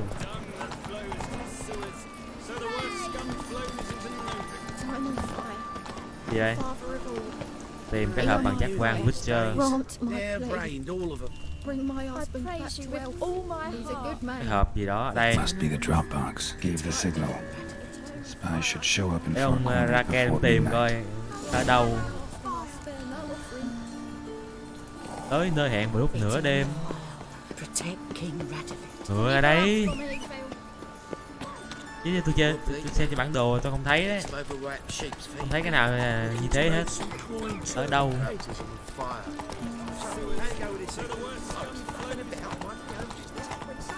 Giờ ông ra Ken thôi. It's not safe to go out on the streets anymore. Yeah. Đội hình dịch vụ hay ho thế mà tao không có nên hơi uổng. Thế thì sợ tí. Tôi ăn stream sao mà tôi sợ được. Tôi ăn stream sao tôi sợ được.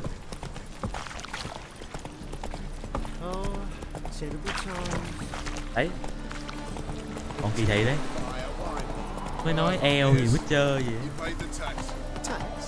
Eo là cái gì nó kinh tởm, nó gọi là eo. À mà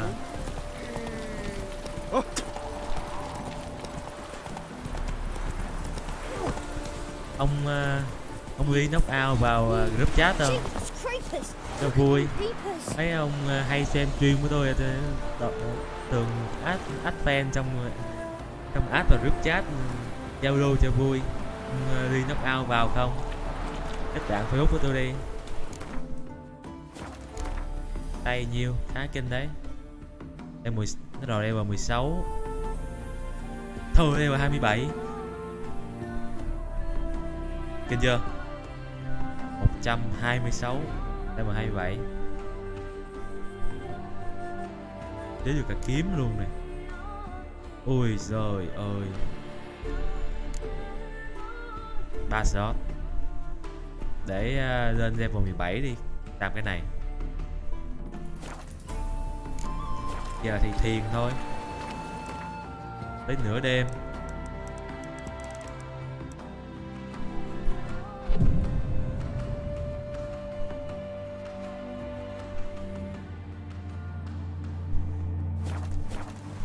Rồi ok.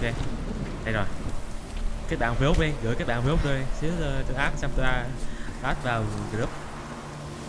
Now just to hide and wait. Việc trốn và đợi.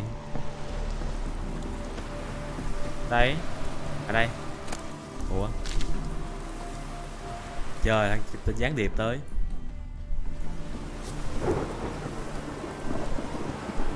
Leo mấy nhà trốn.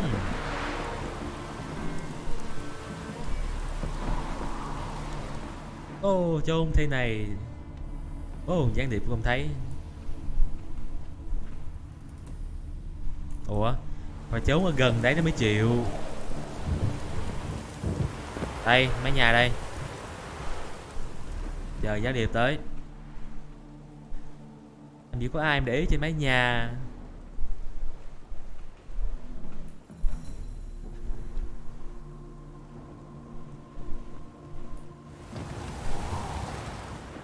Đúng đâu giờ trời. Gì ở đây? Tưởng trốn vào bụi cây này. Storm, damn it. Cậu đến. Thằng gián điệp đâu? Tới nè.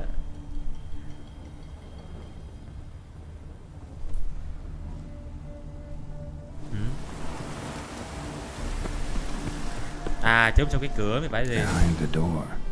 Best place to hide. Cổ điển, phong cách cổ điển. Classic.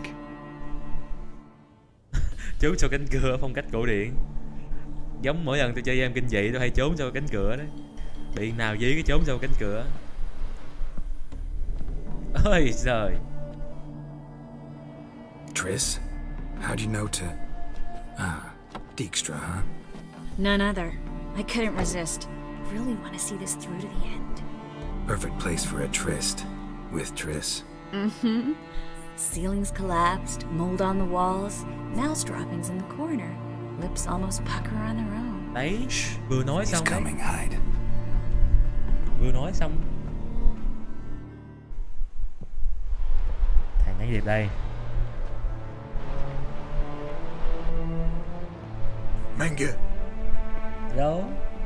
Indisposed. Very indisposed. I don't know who you are, but you're in deep. Shit right up to your nostrils. Ôi, chắc bố mày You're sợ. in deeper, I assure you. But answer our questions and we'll help you get out.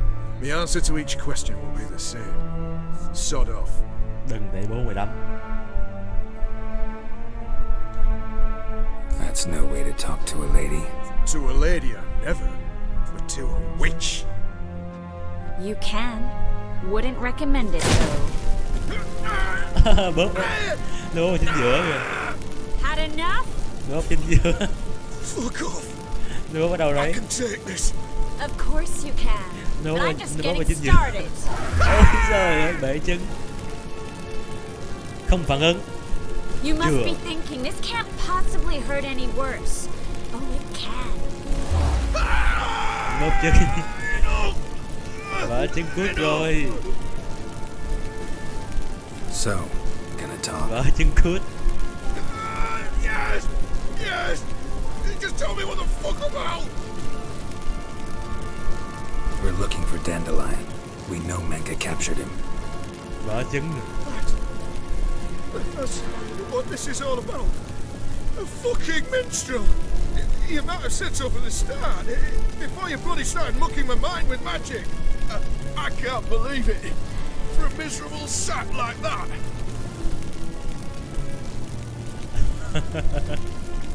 Vào vấn đề chính đi. Get to the point.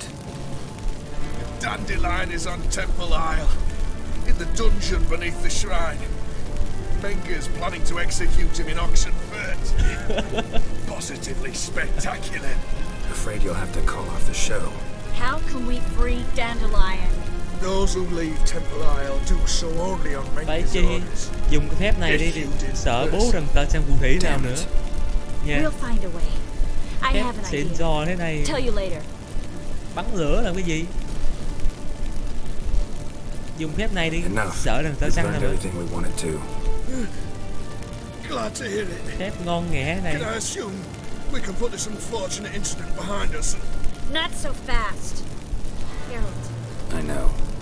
He's seen too much. Thằng này thì quá. Búp bết. Bể luôn. I told you. Nát luôn. I'll never. Either he dies, or I wipe his mind.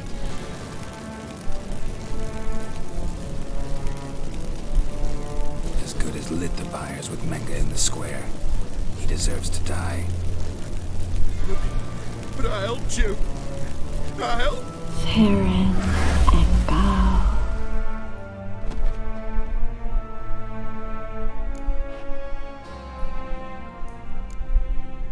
Ok luôn. Bye bye.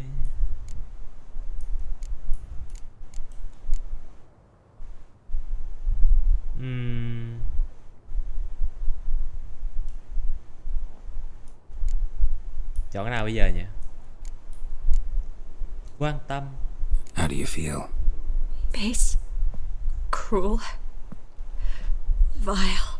I could go on. But I need to get out of here. Now. Go home. Bathe. Then drink myself to oblivion. Said you had an idea about freeing Dandelion. Yes. We know he's on the island. And he'll stay there until Menga orders him transferred to Oxenford, right? Mm-hmm. Problem is, Menga's dead. So... No one else knows that. He could have escaped the fire. He could reappear.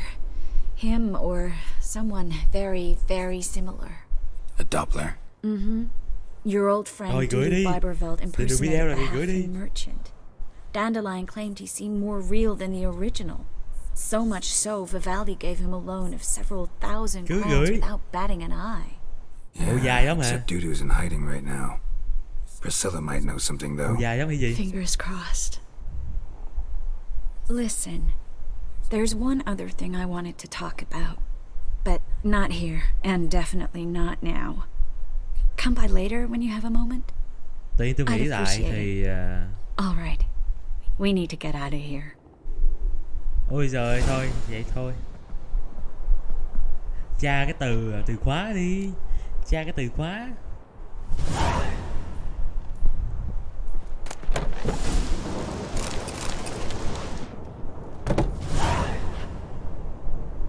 Looks alive. Ở trong như thật thì là sao?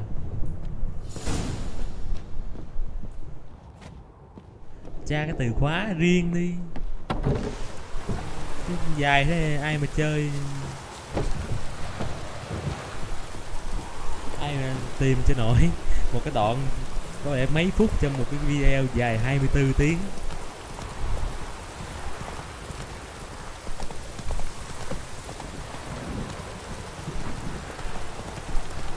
Hey, bó tay.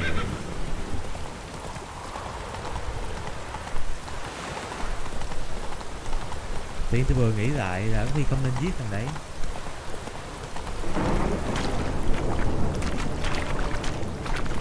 Tôi vừa nghĩ lại có khi không nên giết thằng đấy. Đó là một cái quyết định rất là quan trọng. Tôi khoan có điểm lưu đó không? Thật chứ tôi nghĩ không nên giết thằng đấy. Tiện tới bây giờ tôi mới nghĩ.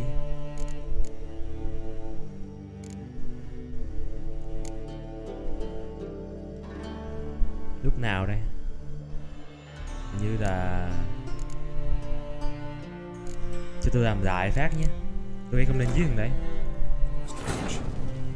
Wounded and tired, Siri collapsed in the swamp. Some peasants found her and took her Tại to the vì town. cái xã hội này đang kỳ thị The warlord took the young phù woman thủy mà. in, had her nursed back to health, and Mà thằng sent đấy her thì on có her vẻ way là một to cái nhân vật Novigrad. quan trọng. Nếu mà giết thằng đấy thì nó lại phát hiện ra là do phép thuật của phù thủy giết. Có khả năng là sau này sẽ gây nguy hiểm cho các em Triết đấy. Có khả năng là sẽ gây nguy hiểm cho em Triết. Tôi nghĩ chỉ nên là xóa ký ức thôi. Tôi không muốn phạm phải những cái sai lầm nghiêm trọng xong rồi bỏ qua luôn đâu.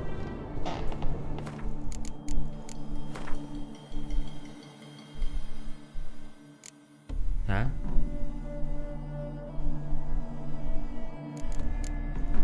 Cho tôi làm lại đoạn này. Triss could not help Geralt, yet she did Tôi direct làm him lại to cái đoạn này. Corinne Tilly, an Oniromancer and an expert at finding the lost and the missing.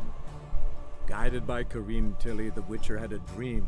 In it, Ciri and I, the bard Dandelion, were reunited. Geralt now knew that to find Ciri, he would first need to find his dear old friend.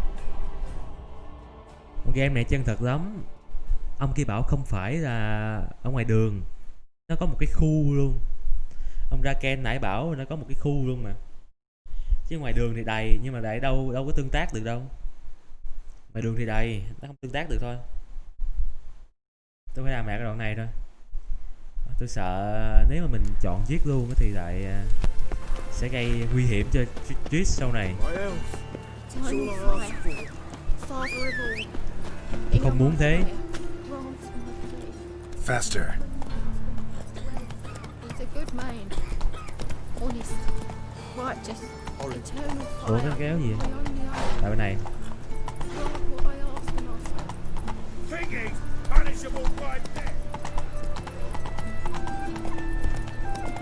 Chỉ sợ thế thôi. Tôi không muốn phải trải qua cảm giác bad ending nữa đâu. Cái gì cũng phải thật là cẩn thận.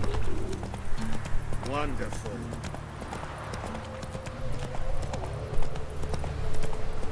Hiểu đi ngang nó wonderful. Chả hiểu. Ui, ra ngoài thị trấn mà chưa chạy, ai ra cho chạy rồi.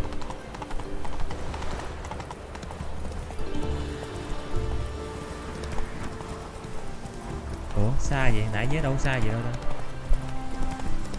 À đây, trong cái khu này. Now just to hide and wait.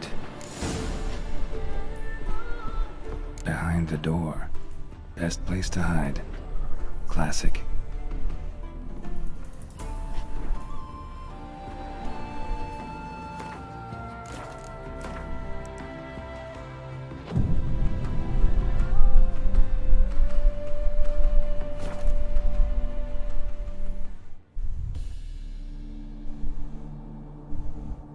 Đoạn này qua đi, đừng có làm lâu. Rồi cho qua đoạn này đi. Meng. You're... The answer That's no... to it. You can... Had it.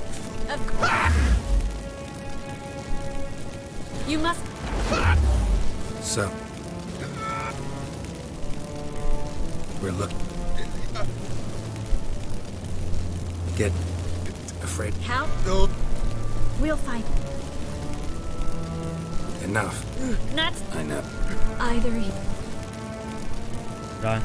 Strip him of Đây his chi nhớ. memory. But I helped you. I helped. It's not so bad, I promise. Paisley and Gay. Ở đâu? Ở đâu? Ở đâu? Thấy rồi, ở đâu? Ở đâu? How do you feel? Pace. Ủa vẫn nói y chang vậy? Vile. I could go on. But I need to... Yeah. No one... Yeah. List. Ở đâu? Quan trọng là ở đâu?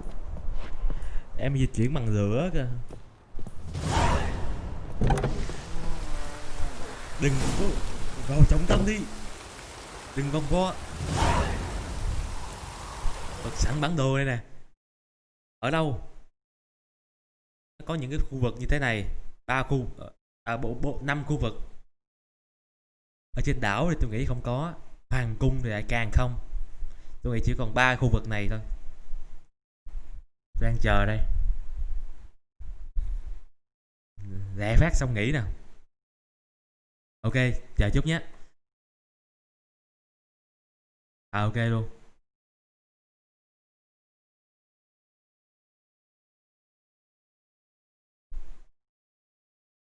Nào, chat nào.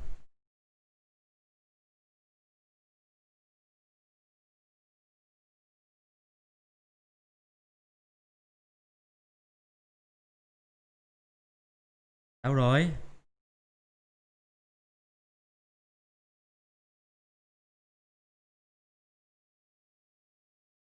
Khẩn trương nào.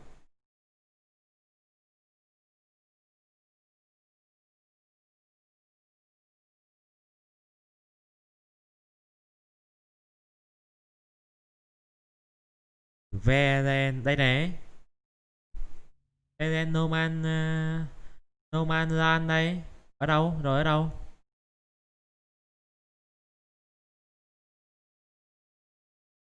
Đây này, Veren Noman Land rồi sao nữa? Hay là quán rượu? Nó rộng thế này đây, cái Veren Noman Land nó rộng cỡ này đây.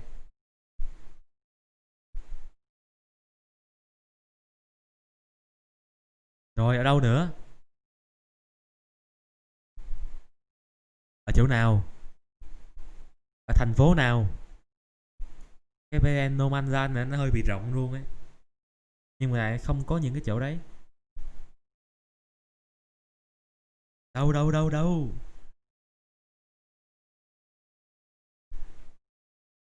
Ở qua Facebook mà đâu luôn? À đây này. Ở đâu ta?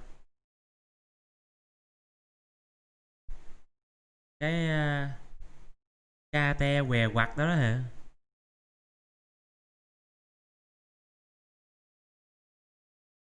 Với hình trái tim. Tìm coi để coi cái chỗ đó chỗ nào. Ủa sao tôi không thấy?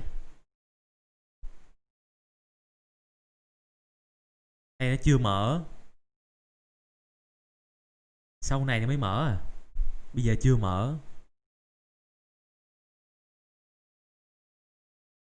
Sao thấy nó hơi bị khác nhỉ? Theo trong cái đó thì chỗ này cũng có một cái cảng.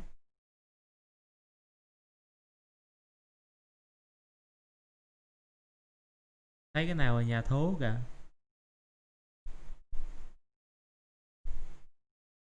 Chưa mở chắc vậy á. Có khi nó chưa mở.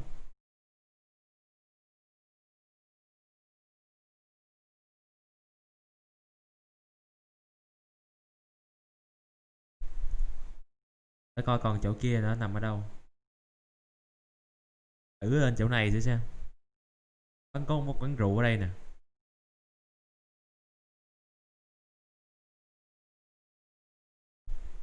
Bó tay. Phải thử đi ra cái chỗ này thử coi.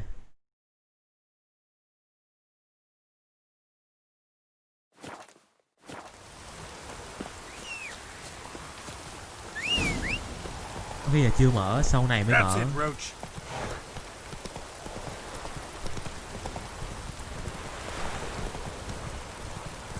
Nói chung là để tôi đi tới bán rượu xem thử.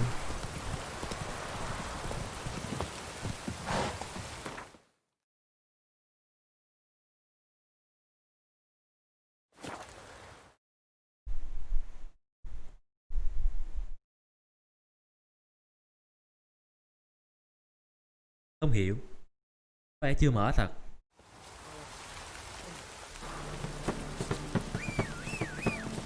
Đang tối luôn này. À đây, để tới ngay cái chỗ đó luôn đi. Tới ngay cái chỗ đó hay tiền.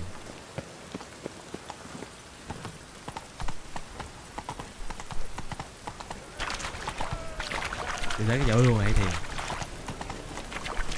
What do you seek, paingiver? Chỗ này nghe nó có vẻ ok hơn. Quán rượu thì lại thấy có cái gì đó hợp lý hơn. Tôi nghĩ vậy.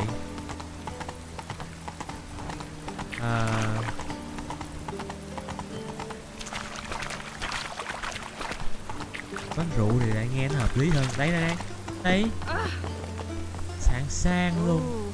Limited.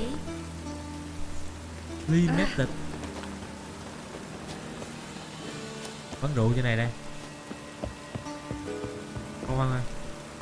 Cái gì dưới này? Đội hình gì dưới này?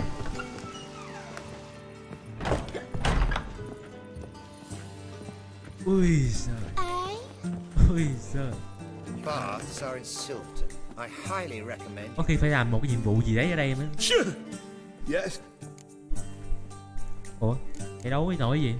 Heard you play for high stakes here. Firstly, we must have the Phải proper làm cái nhiệm vụ giấy nó effects. mới hiện ra nhỉ? Let's have a look at our cards. Không có shall we? đâu. As I thought, let's return once we've collected better cards, And 1,000 crowns for the buy-in, of course. Corona, né ra. Hoạt động đông vui thế này lại không hiện. Limited. Wolfie. Vang bia gì đây? Can I help, son? White Wolf. Welcome to the Passiflora. Oh, no sign of recognition in your eyes. Greetings, Don't fret. I'm sure I look quite different from when we last saw each other. which was... Oh, Có khi nói xong cái này nó mới hiện eons này. ago. You and Master Dandelion appeared, 2 halflings in tow. What a smash they were, the little chaps. We recount that night to this day. So the, staff hasn't changed since then? Oh, of course it has. It does so Bạn này gọi là gì ta? incessantly in this business. Gọi là má Burly mì. Berthy married a merchant. Ella struck out on her own. And you'll likely find Cerise praying at the temple. I Má mì alone của cô này. remain. So, shall I Đấy. summon the girls? Đấy. Just remember, this is a decent establishment. Pause to yourself to start with. And our girls are well-mannered. The range of subjects they discuss in detail, I myself Có học thức find luôn đấy, exhausting. không phải bình thường đâu. Đấy. Thấy gì chưa? Thấy gì chưa?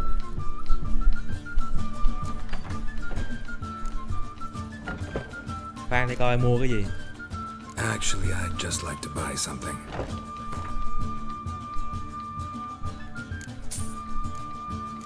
Mua mấy cái bài đi. Thấy gì chưa? I'd love to meet the rising generation of Passiflora buds. Đấy. Hiện lên rồi đấy. Thấy chưa? Thấy cái gì chưa? Hiện rồi đây.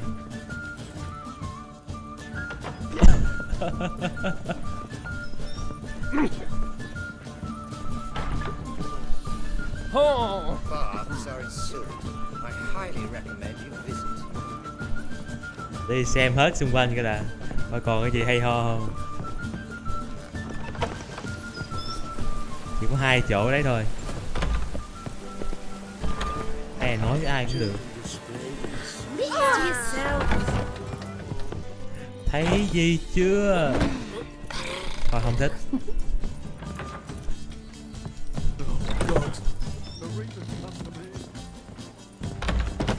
Ôi ok này. Greetings to the honourable gentleman. Welcome. Make yourself at home. What have you come for? We're prepared to fulfill your every whim. Khoan. Nice meeting you. Khoan.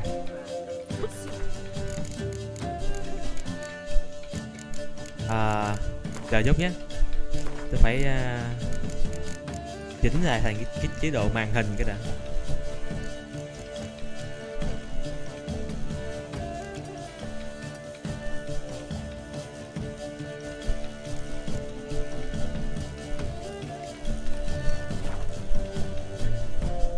Làm sao nó có một cái viền vậy? Tôi di chuyển nó đi cái chỗ khác.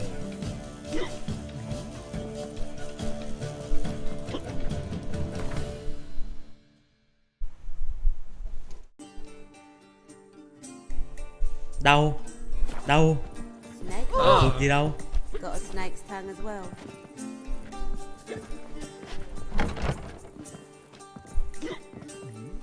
Sao nhỉ? Làm sao đây?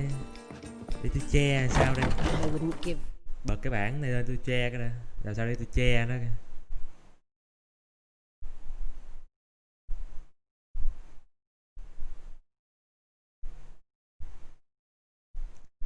Sao ra?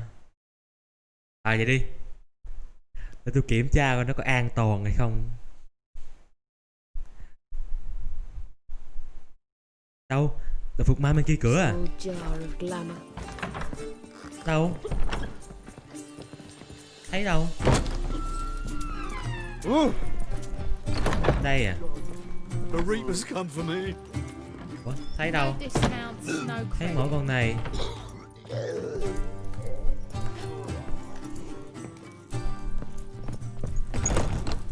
I was made for loving.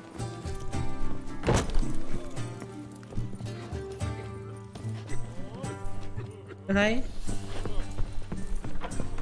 Thấy. Looking for. Đâu? Đâu nào?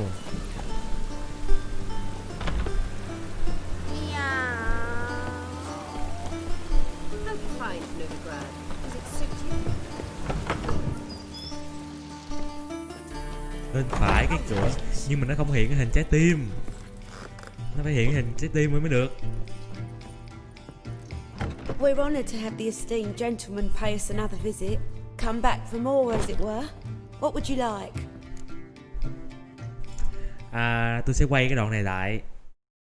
Xong xíu tôi sẽ gửi qua. Tôi gửi lên Facebook nhé. Tôi quay cái này lại, xíu tôi gửi lên trong group, ok không? Nhé. Tôi sẽ quay lại xong tôi gửi lên group. Xong tôi tắt cái này đi đó. Tắt màn hình tí đi.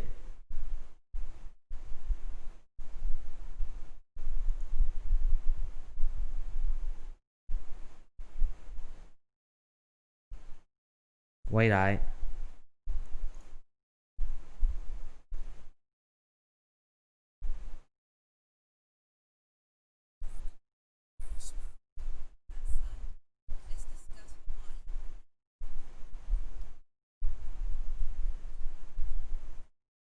Ôi giời ơi.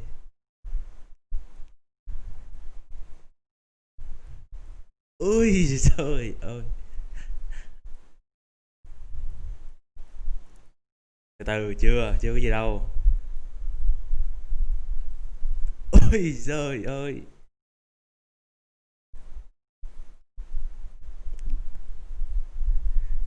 Ủa?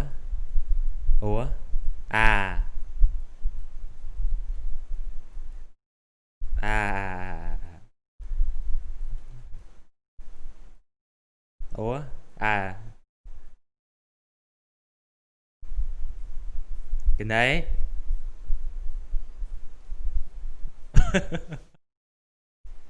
Ôi giời ơi.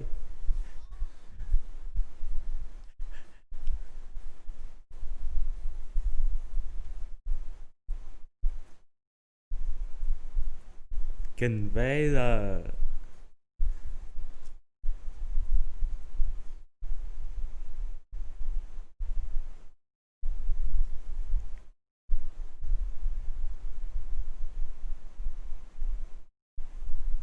Hết giờ, hết giờ, hết giờ.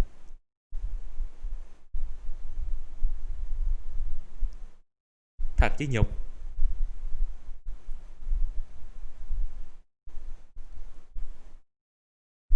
Rồi. Ủa tôi vừa nhận ra là tắt cái màn hình vậy thì sao tôi quay được nhỉ? Tắt vậy sao quay? À được. Có cách xử lý, từ từ. Làm lại. Cái này của tôi thôi, còn bây giờ tôi sẽ cho mấy ông lựa. Các đồng chí lựa. Nhé. Bây giờ tôi sẽ cho các đồng chí lựa.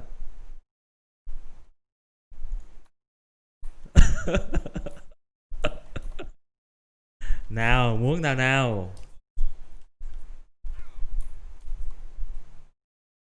Thầy chịu không? Tôi sẽ chờ để cho các đồng chí lựa.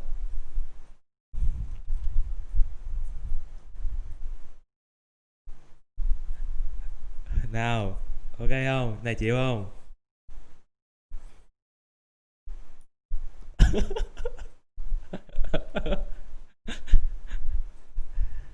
Này chịu không?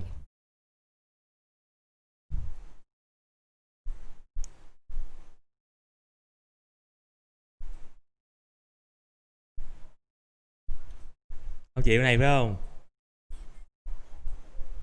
Nhé, không chịu à phải không?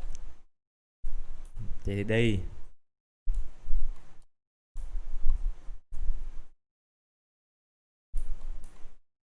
Thế đây. Đây ok không?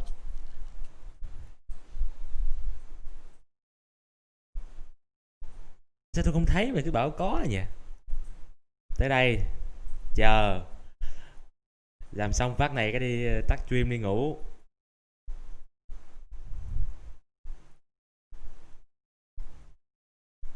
Chờ đi đây cái chứ. Bình tĩnh.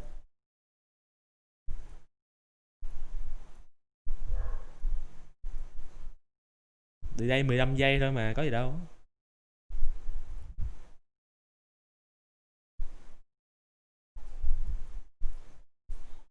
Chờ đợi thôi.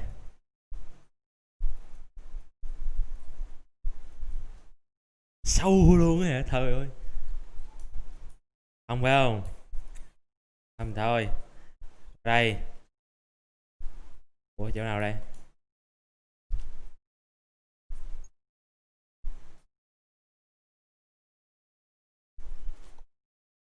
Có đâu rồi? Đây là tầng 2. Sao có cái gì trong đây vậy? Con à đây. Ủa? Tầng dưới.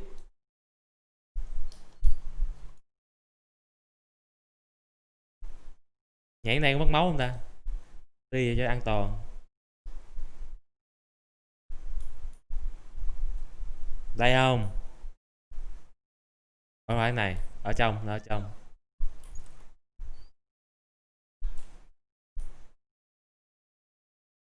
Đây thì sao?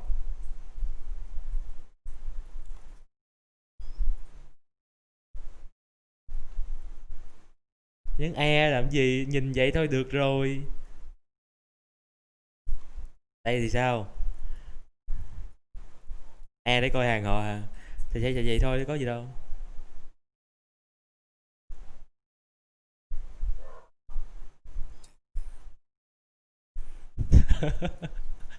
Đây thì sao?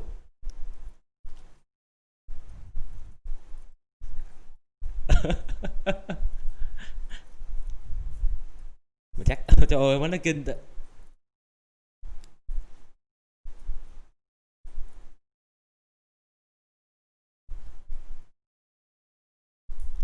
Đây mà được á. Đây nếu mà chọn được đây thì được. Thôi.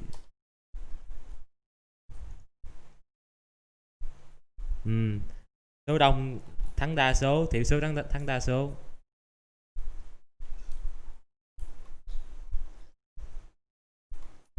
Không chọn được đây nhỉ? Man ở đâu? Đây, man ở đâu? Thấy gì có man?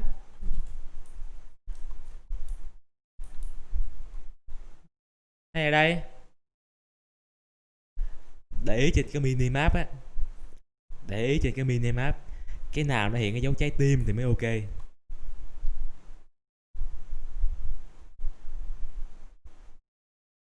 Đâu?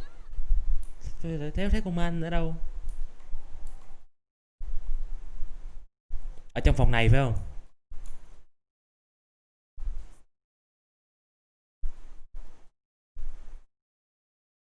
Bên kia, bên này.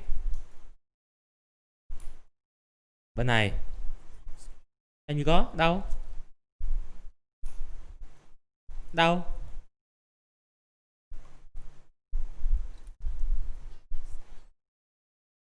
Đâu?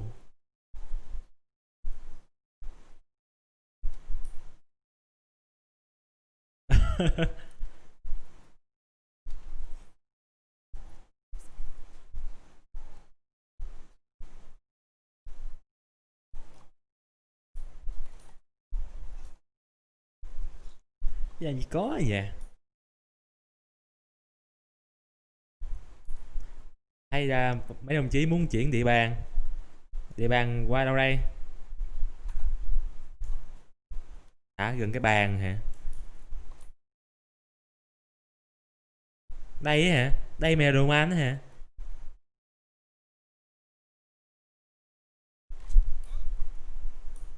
Đây. Cái này Meruman à? Thì phải. Không phải.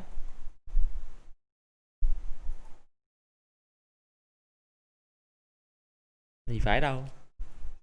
Đây nhá, đây nhá.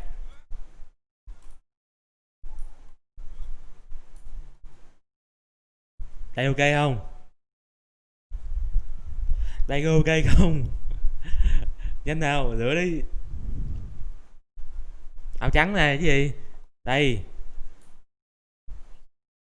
Ủa? Kéo. Kéo. Ủa? Con kia đâu? Áo trắng này không phải. Vậy con kia nơi trên dầu. Đây.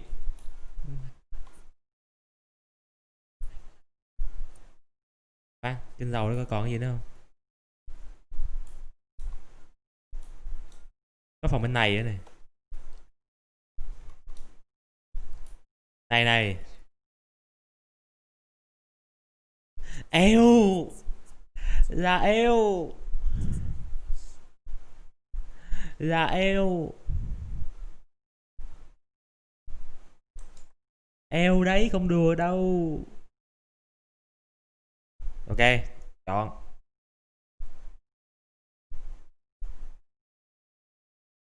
Tắt. Quay lại.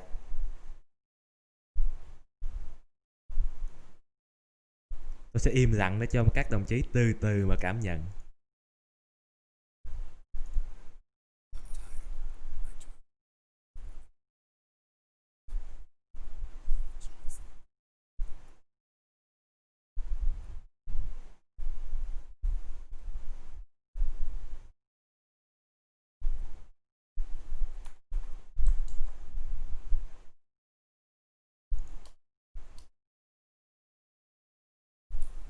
Từ từ chờ chút. Rối rồi. Lại.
Xong rồi đó. Xong rồi đó. Nhé. Xong.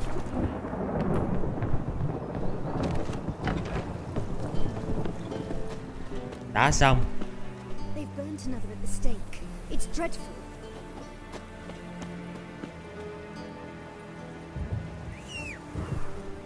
Xong rồi. Tôi sẽ gửi vào trong Black ones for Danians. group. Vô lại.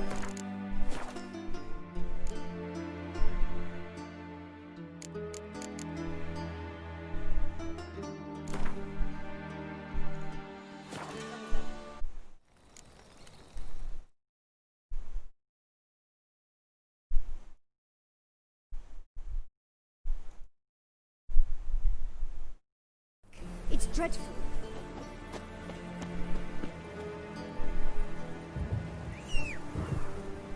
Xong rồi. Tôi sẽ gửi vào trong Black ones for Danians. group. Vô lại.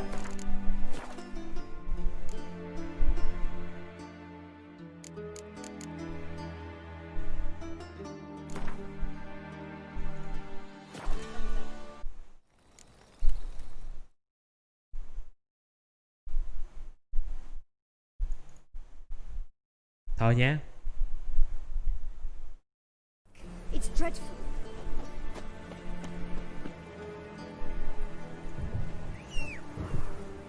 Xong rồi.